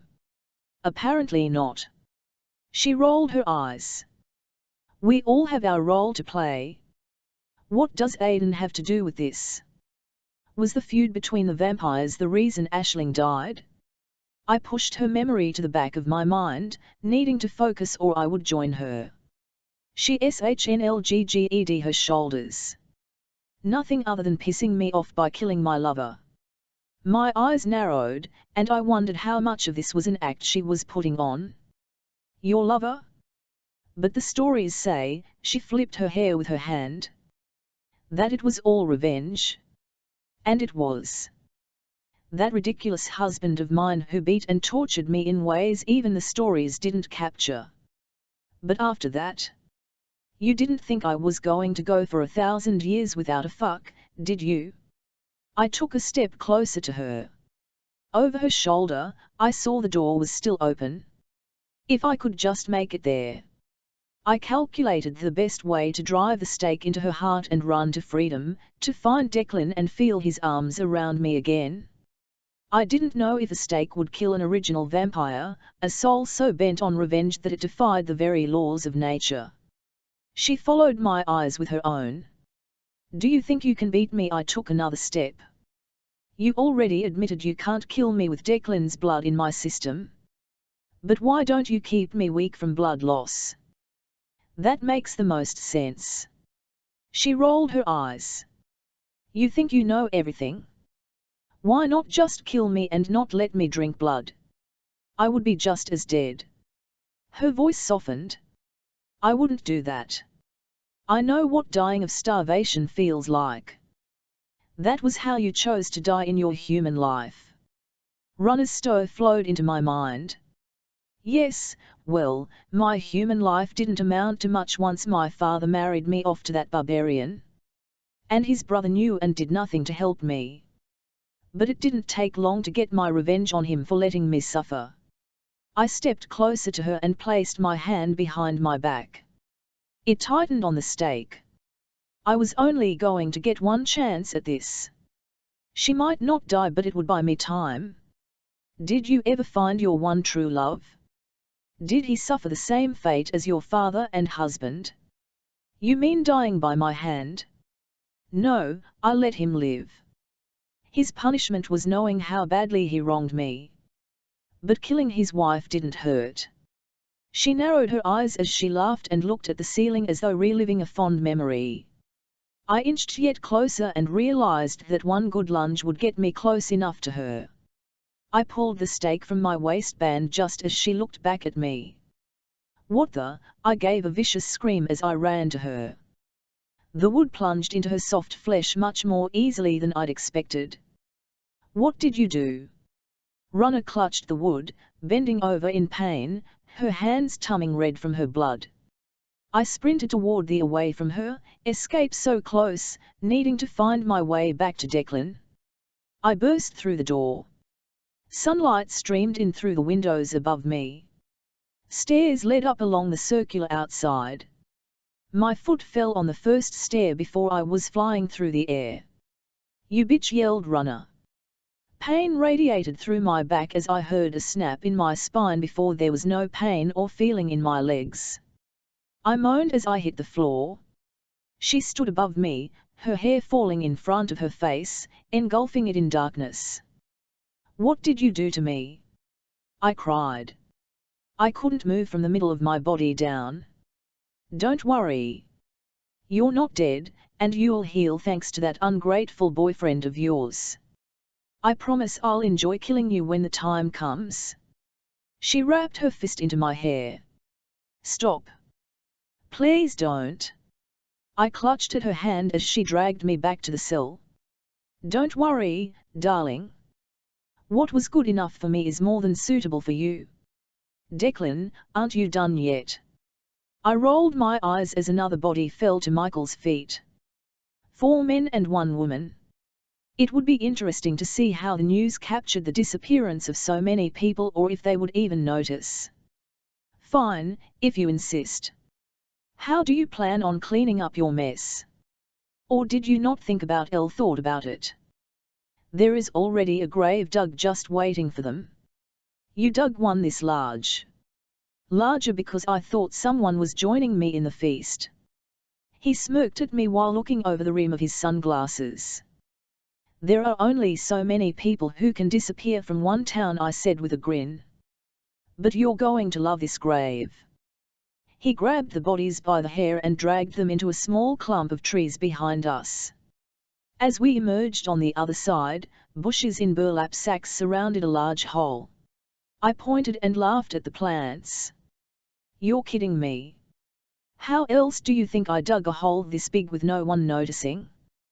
He tossed the bodies in one at a time and stalled, filling in the grave, his necklaces pinging off each other. This is ridiculous. Absolutely ridiculous. Just fill. Given our speed, we completed our landscaping job in minutes. I would never understand where he came up with some of his hiding places. His eyes, covered by his sunglasses, would glow for quite some time. Where are you off to now? I asked. I haven't thought about it. Hey, so back to what we were talking about earlier. Runner killed 2 people by the manor. I nodded. My thoughts returned to Isla. Did she still think I killed Aisling because my sire had directed it? I crammed my eyes closed for a moment before refocusing on Michael. Obviously she doesn't clean up her messes, he smirked. Unlike me. I glanced at the newly planted bushes. That you do. Who besides the bartender? His girlfriend and Isla's best friend, Aisling. The blonde. I nodded. Thrown off the overlook onto the cliffs. Runner didn't even drain her blood. I pushed around some dirt with my shoe. He let out a low whistle. Damn, to not even feed, a pure revenge killing. No one is going to be happy about that. We all know trespassers die, but far, far away from the manor. Kieran's orders. I looked up at him. What about Cormac's orders? He threw his hands up in shock. No way. Cormac didn't order me to do anything. I placed a hand on his shoulder. No, you weren't working with Runner. This isn't Cormac's style. Has he told you anything about what he wants me to learn? Michael took a deep breath and swung his head in a circle. Look, man. I'm not telling you this, but what if a secret was kept from the brothers? Runner might know it. And if it were a secret that Ain and Kieran wanted to be kept, Runner certainly wouldn't tell their children. But, if someone got her angry enough, she just might talk. And who could make her angry enough? Aiden's best friend. The one who was with him when Charles was killed. That bastard. Cormac could have just told me what he wanted. Michael grinned and changed the subject. What happened with the girl? Why would I tell you? Did she help with your needs? Michael gave me a sly grin. You will not let it go, will you? N01 a dot. Fine, we were getting along great until she decided I was the killer. Michael's laughter filled the air. The most conscientious vampire I know, killing his girl's best friend? Not likely. How much does she know? I hung my head. All of it. I'd nested her with everything, including my heart. And now she thought I was a monster. How would I convince her? You should find her. I know. Give me a ride back. I don't feel like running again. It was more a demand than a question. First you take my place staying there and now you want me to drive you. I smiled. It would have looked weird to have the 2 of us in the house at the same time. Someone would expect some fireworks. It ain't like there aren't enough rooms. Come on. The car's parked back here. I followed Michael until we reached a yellow Porsche. You can't drive something practical, can you? Never. You want a ride or not? I opened the passenger door and climbed in. Michael slid into the driver's seat and expertly navigated us along the narrow Irish roads. It took nearly an hour to get back to the manor. At least Michael went far away for his feasting. Hey, you better park in the public lot. Even though the cameras are off, you don't want to chance it. He pulled into a parking space, and we started toward the manor. Something wasn't right. It was too quiet. This place should be crawling with cops looking into Aisling's death. I'm sure Isla would have reported it. Why didn't you just clean her up? He asked. She deserves a decent burial and her family deserves to know where she went. If you say so. Michael SHNLGGED as we walked along. In front of us, where Aisling's body had lain in the sand that morning, her blood almost completely faded into the earth. There was no police tape, no sign of an investigation at all. I couldn't shake an eerie feeling.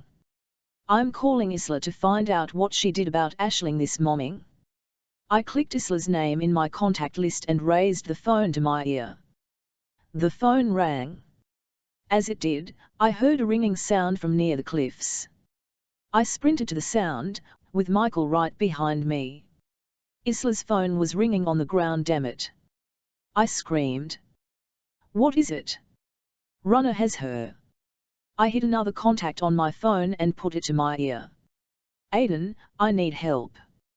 Isla, tears clung to my cheeks as I lay on the floor in agony. The tingling in my feet was torture as Declan's blood healed my fractured spine. A painful moan escaped my lips as I rolled onto my side. I needed to get up, move and find another way to protect myself. Or maybe I just needed to admit to myself that I had fucked up, and soon, I would be dead. No one knew where I was, and the last I'd seen him, I'd accused Declan of being a murderer. Not even of accidentally killing his prey, just being a cold-blooded killer. The memory of Aisling's returned, causing fresh tears. The door creaked as it swung open on its hinges. I looked up to see Runner holding a plate. Crying again? How unbecoming of a woman. You need to face the reality that this is where you will die. I promise it isn't so bad. I looked around the room, finally understanding her words. This is where your husband held you? This is where you died, isn't it? So smart. It's the perfect hiding place. Who would ever suspect I would stay in that wretch's castle? She took a slice of bread from the plate. Oh, this is for you. She set a plate of bread and cheese next to me on the floor. Can't have you dying with that blood in you now, can we? You already nearly killed me. PSH, a broken back isn't nearly dead. I've figured out how to keep someone alive at this point. You get good at it after 1,000 years. With that injury, the blood shouldn't be in your system much longer. We've just sped up the process. Now eat. Or what? Then don't. It won't change the outcome. At least I was trying to be nice, she spat. You know, what I can't figure out is why you were at Dunnar for age. And I certainly can't figure out you poking around the cottage. I could no longer ignore the pains in my stomach that had nothing to do with the injury inflicted on me earlier. Hoping my hands wouldn't make it too disgusting, I grabbed a piece of bread. Research for my dissertation. Runner's laughter echoed off the walls.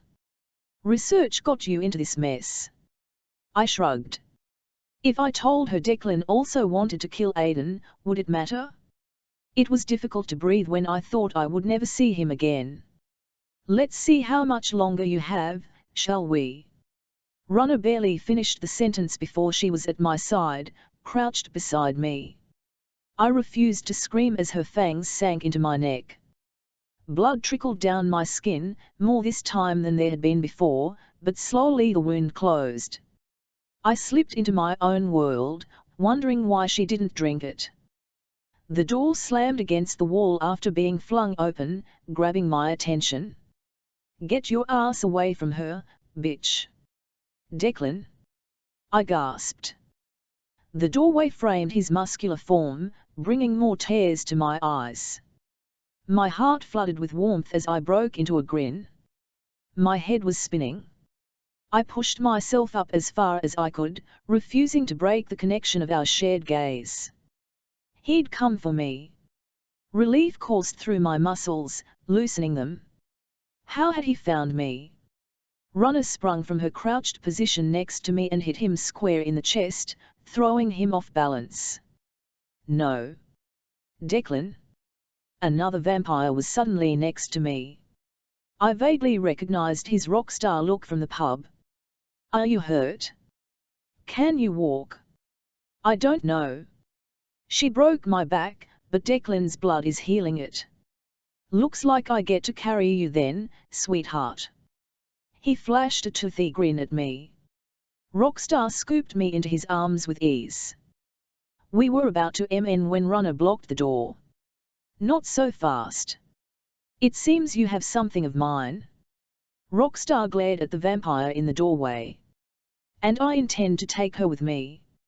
I don't care what your issue with the O'Killians is, this girl doesn't need to die. Anyone trespassing at the manor dies. I invited her. Declan's voice, fierce and angry, came from behind Runner before she sailed past me and hit the wall next to the shelf of flasks. She scrambled to her feet, looked at her pants, and shook her head.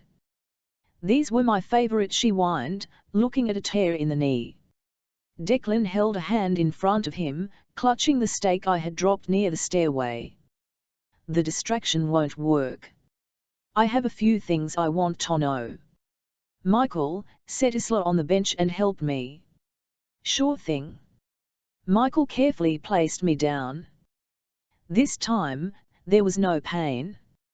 Declan, the shelf next to her. There is an entire refrigerator of flasks. But the blood doesn't taste like yours. My sentences came out between gasps, my heart pounding. Michael, cover.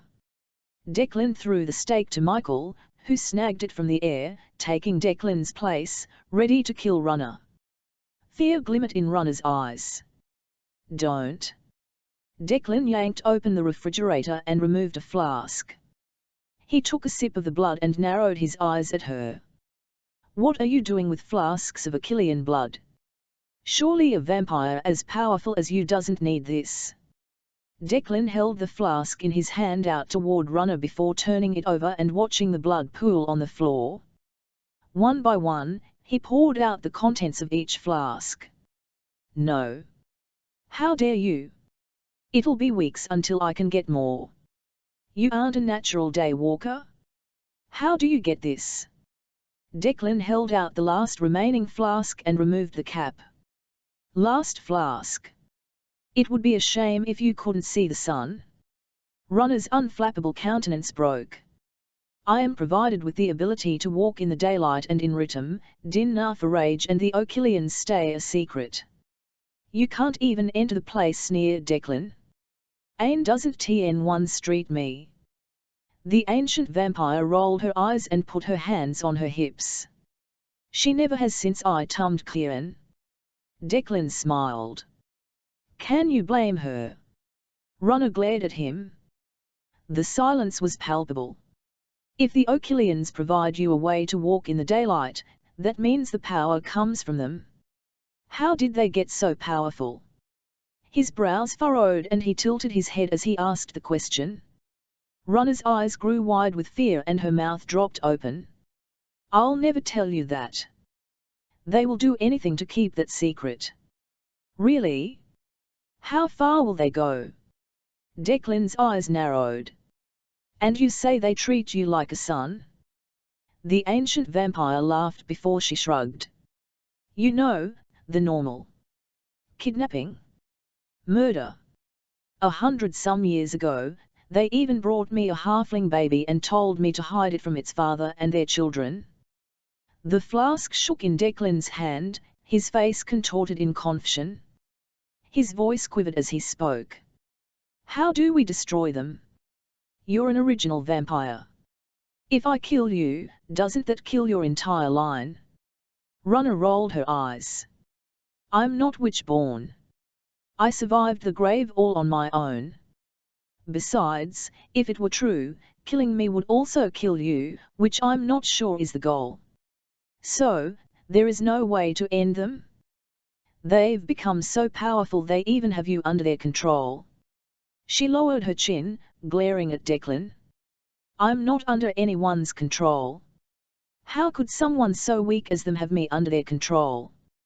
Declan's lips played with a small smile before he forced it away.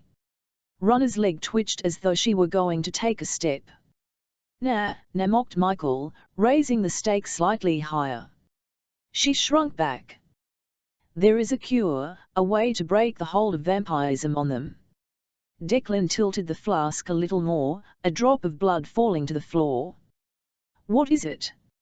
Runner's eyes never left the flask. Not what, who? The seventh son of the seventh son, from Kieran's father until now. He's the one who knows. Kieran only had 5 brothers, I said, remembering the family tree Aisling had found. Kieran only had 5 brothers that anyone cares to remember. The oldest was a bit of an asshole who died young. Kieran isn't the eldest. Runner's grin was pure evil. He's the oldest who lived. All her comments snapped into place in my mind.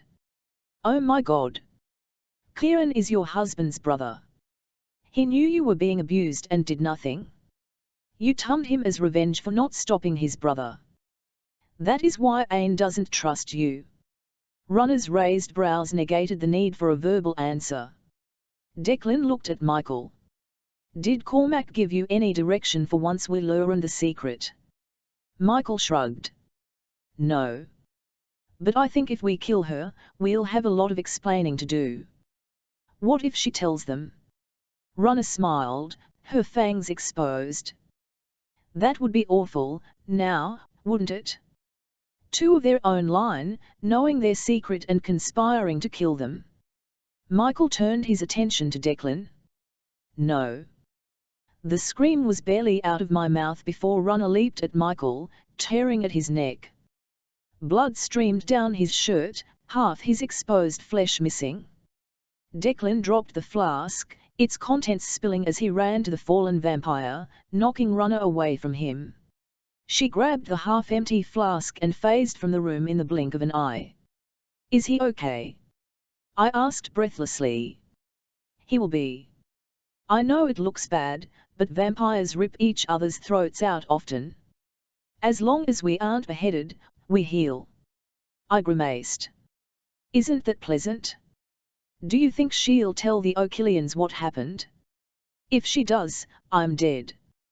But Cormac sent you to learn this. I knitted my eyebrows together. To learn how to kill Aiden, not remove vampirism from their family entirely. Are Kieran and Ain as devious as she just said? The baby, the blood. How does it all fit together? Michael moaned from where he had fallen on the floor. Declan looked toward him. How are you feeling over there? It's good that I ate before we came out here. Declan laughed. Always the sense of humor. I looked at the vampire coughing up blood and rising to a seat on the floor. Not that I'm ungrateful for your help, but who are you? Michael. He smiled at me, resting his elbows on his knees. Nice to meet you. Wish it was under better circumstances. Same. Michael is one of Cormac's men. One of many I may not associate with unless I want to be branded a traitor by Aiden. So, there are multiple ways Runner could use this information. I asked, barely hiding the snark in my question. Declan nodded. But she would have to admit she was bested by us, which I don't think she wants to do. I think being indebted to the O's alliance bad enough for her. I stretched and realized I felt almost normal. How did you know where to find me? Declan looked to the ceiling and inhaled. Elle called Aiden and told him Runner had you, but I didn't know where. He was pretty pissed that you were still alive instead of being a plaything, but there was nothing else I could do. He told me he heard stories about this place. I wonder why? Runner said something about Ain being captive here. I'm afraid to ask. There are many more things happening than I ever thought possible. My voice became soft as I laid a hand on his arm. Do you think the baby she referred to was Elsa's? The time frame is right. Sadness shone in Declan's eyes. I'm not surprised by anything at this point. There is a depth of evil even I didn't know existed. Michael stood next to the table. Yeah, Aiden has done some pretty FTCKED up things. Just add this to the list. This isn't just Aiden. This is all of them. Michael's eyes narrowed. Come on, man, you can't believe what you are saying. All of them? After everything they've done for us. Declan's eyes grew wide. Yes, all of them. No, you can't say that, man. Declan slowly rose from the bench. You know it is TNLE. Cormac will not like this. Watch your back, man. Michael spun on his heel to leave. His back arched, and a strangled sound came from his throat. Declan's hand was in Michael's back. When he pulled it out, blood coursed around his fingers and wrist, flowing from Michael's heart. I can't let you do that. Declan? I screeched. He looked at me, expressionless. It would mean your death, and I will kill anyone to protect you. Isla, Declan and I walked hand in hand through the solarium. The shadows danced on the harbour surface as the sun began to set. I was covered in sweat, dirt, and blood. My heart sang as I wrapped my fingers in Declan's hand, but it broke for Ash. I forced down my tears. I'd never felt more conflicted about my place in this story. How is your back? Asked Declan, breaking into my thoughts. I twisted a bit this way and that in the dimming light. Better. Thanks to you and your blood. Protection from both the physical and political turmoil of the vampire realm, that is what my lover had offered me when he'd removed Michael's heart. But had Michael deserved it? I pressed my teeth together as I battled internally over good and evil. Are you sure? I'm the one who brought you into all this. He hung his head, remorse glistening in his eyes. Did you? Or was it destined to be that way? What if I was supposed to be here to help you find Runner and learn about the cure? Destined to be a part of your story? Declan shrugged. At least I have the answer I came for. My voice came out as barely a whisper. But at what cost? You realize from the moment I met you in the pub only the two of us are still alive. Technically, you're the only one alive by modern medical standards. Declan smiled before he kissed me. How do you handle this? Elle told you my world is evil, unfair, and violent. I tilted my head. But yet you still love. I struggled not to ask about myself in particular. More deeply than you can imagine. People discuss a vampire's heightened senses, but no one ever talks about our heightened emotions, how the physical sensations feel as though they will break you. I thought about his words and wondered how they applied to him before I caught sight of my arms. Do you mind if I shower? I asked Declan. We can go to my room. Good, because I don't think I can return to the rooms I shared with Ash. What about your flat? He asked as we climbed the stairs to the guest floor. I shrugged. I'll have to go back and clean it eventually, and I'm sure that Ashling's family will also want to see it. But, honestly, I have to leave anyway. Less than a week, right? I nodded. I have to get back to school. My research trip is over. Now it's just writing the paper. How are you going to keep all this a secret? I chuckled. Elle haven't figured that out yet. Beyond that, we need to find that cure. Declan nodded. I couldn't agree more. He stopped just outside his door and looked at me. There was a darkness in his eyes I couldn't explain. What's wrong? I asked. I want you to stay at my side. Elle can't stay here. Not here. Anywhere. His lips gently brushed mine. He rested his forehead on mine. I want to go wherever you are. Declan. I squeezed his hands. I can't leave you if there is going to be a murderous vampire after you, he said before kissing me again. I don't want you to leave me at all. I pulled his body close to mine, laying my head on his chest. Then I won't. He leaned down, his lips finding mine, and his tongue slipping past them. He reached behind me and opened the door. I expected to take a step into the room. Instead, he placed an arm around my bottom and lifted me to him.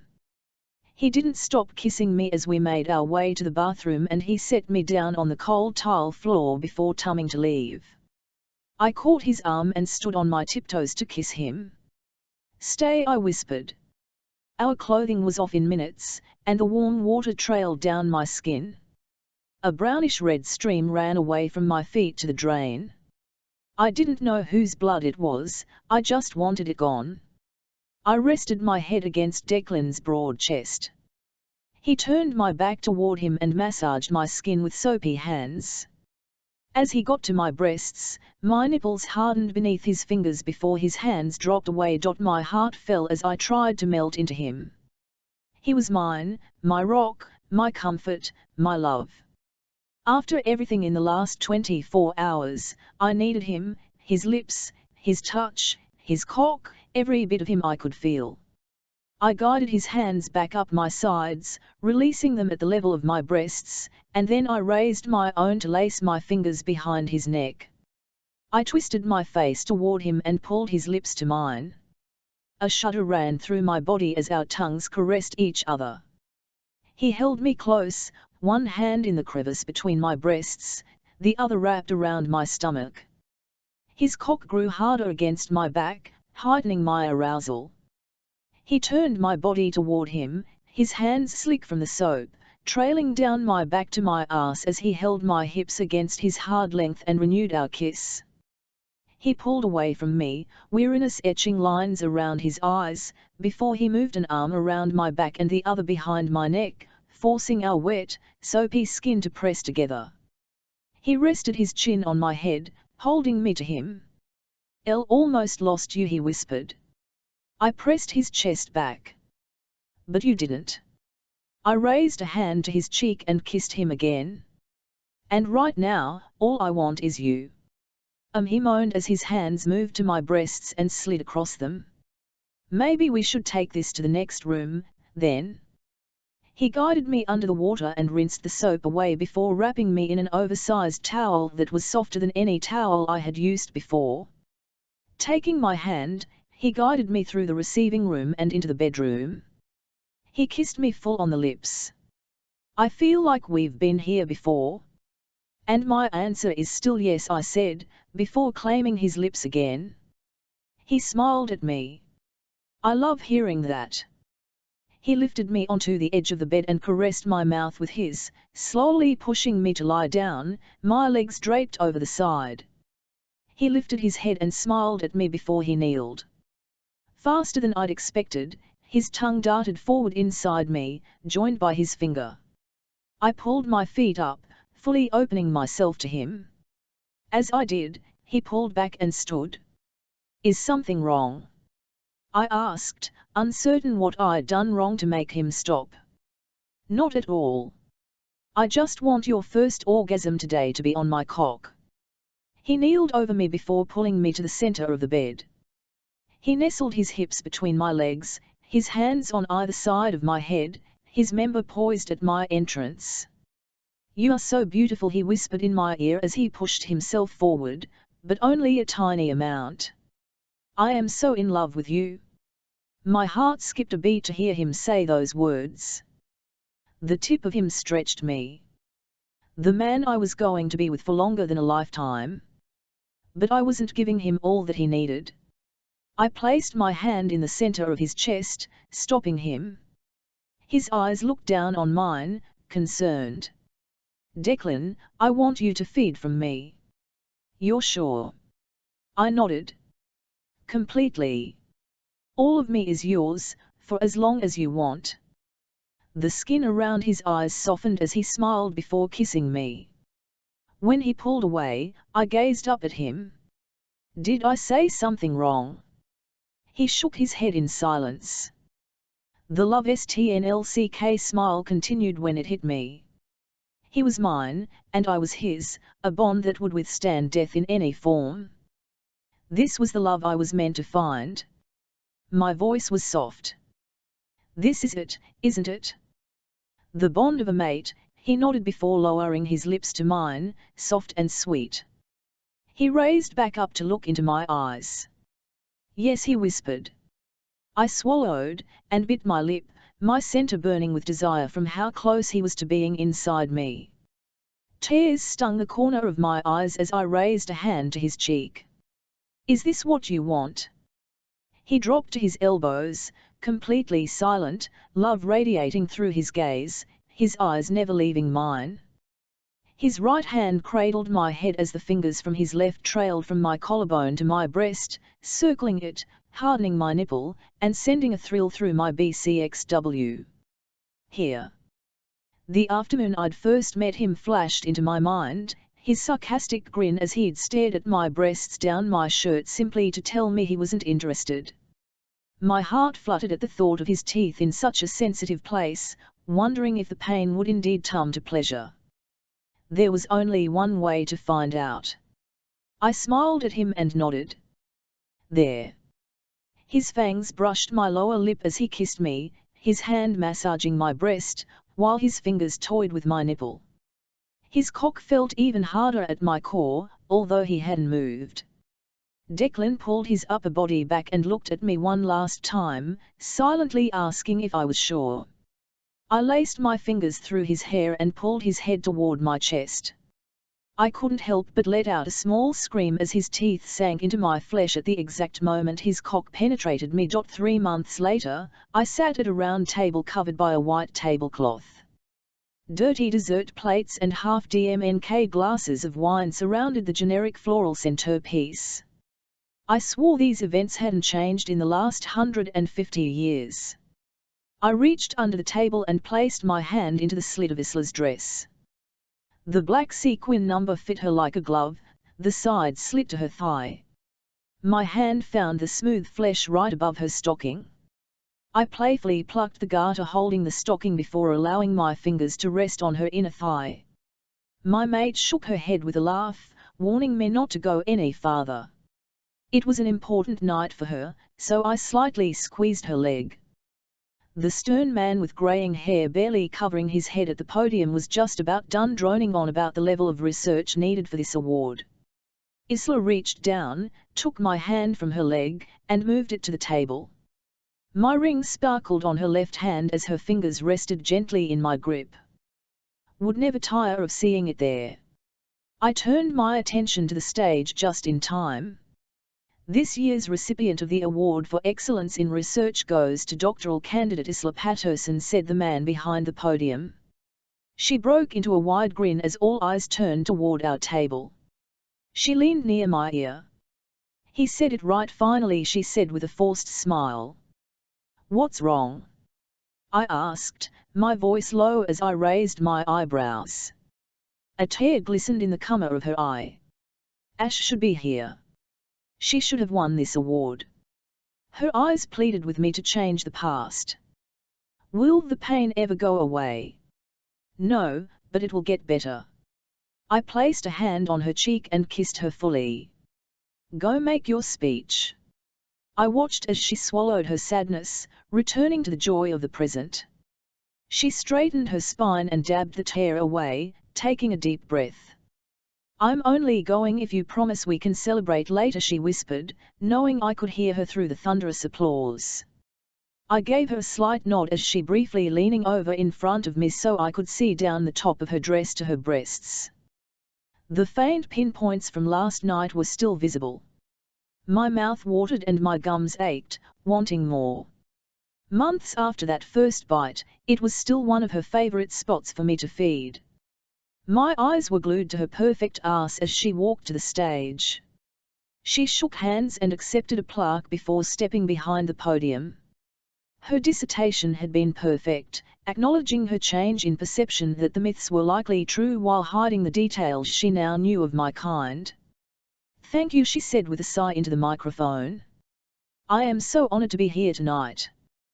Thank you to my professors for guiding my journey and my wonderful fiancé, Declan, for supporting me when I lost all hope. Tonight, I dedicate this award to my good friend, Aisling Kelly. As many of you know, Aisling lost her life after falling from the Overlook of UN Rage while we were on our research trip to Ireland. She was instrumental in pointing me in the right direction to complete this research proposal before the accident. Therefore, with great pride, I announce tonight that Declan and I have founded a scholarship, and from this point forward, this award will be known as the Aisling Kelly Award for Excellence in Research. The recipient will receive a grant for full funding of their dissertation."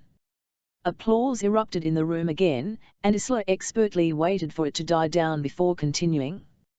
"I can only hope the recipients over the years research who Aisling was and endeavour to follow in her footsteps of love, kindness, and curiosity. Thank you again for the honor of being the recipient of this award and the sponsor of it going forward." Picking up the plaque from the podium, she made her way off the stage to more applause. People at the table she passed still congratulated her as she returned to her seat. When she sat, she placed the plaque near the centerpiece before sipping her wine. I kissed her again, savoring the taste of her lips intermingled with the tang of the Cabernet. The room's attention had returned to the stage where another person was behind the podium. As our faces parted, Isla was looking at me with a smile. I couldn't help myself and playfully nipped at her bottom lip, causing her to giggle. "Not now," she said, putting a hand on the center of my chest. I picked up my wine and took a sip, smiling at her over the rim. "You and your sense of propriety. Besides." I lowered my glass. "What?" She looked deep into my eyes. "Nothing you should worry about." I put my hand on her cheek. I would have to tell her soon, but I hadn't intended to do so here. "We can discuss it later." She turned toward me, ignoring the next award winner taking the stage. "Declan, what is going on? Tell me now." I pressed my lips together and shook my head before glancing around the table purposefully. No one was paying attention to us. "This is your night. And I want to know what is bothering my mate," she said pointedly. I lowered my voice and leaned into her, making it look like two lovers were exchanging pleasantries. "Runner found a fresh supply of Achillean blood." "How?" "I don't know, nor do I know what she intends to do next. There are so many unanswered questions." She nodded into my shoulder. "I have to go back to the States." She leaned back and looked deep into my eyes, showing me the fear that haunted her and caused the nightmares that my sire would catch on to us, even after we'd meticulously returned every book and paper at Rage to their rightful home. "You can't. Aidan may not know I betrayed him. I need to talk to Cormac in person about the cure. We have to find and protect whoever that is, or Aidan will kill him. So, you're just leaving me here." I took her hand and looked at the ring on her finger before bringing it to my lips to kiss. "Never. I'm not going anywhere without you." I took a deep breath. "So, my love, are you ready to meet the Achilleans?"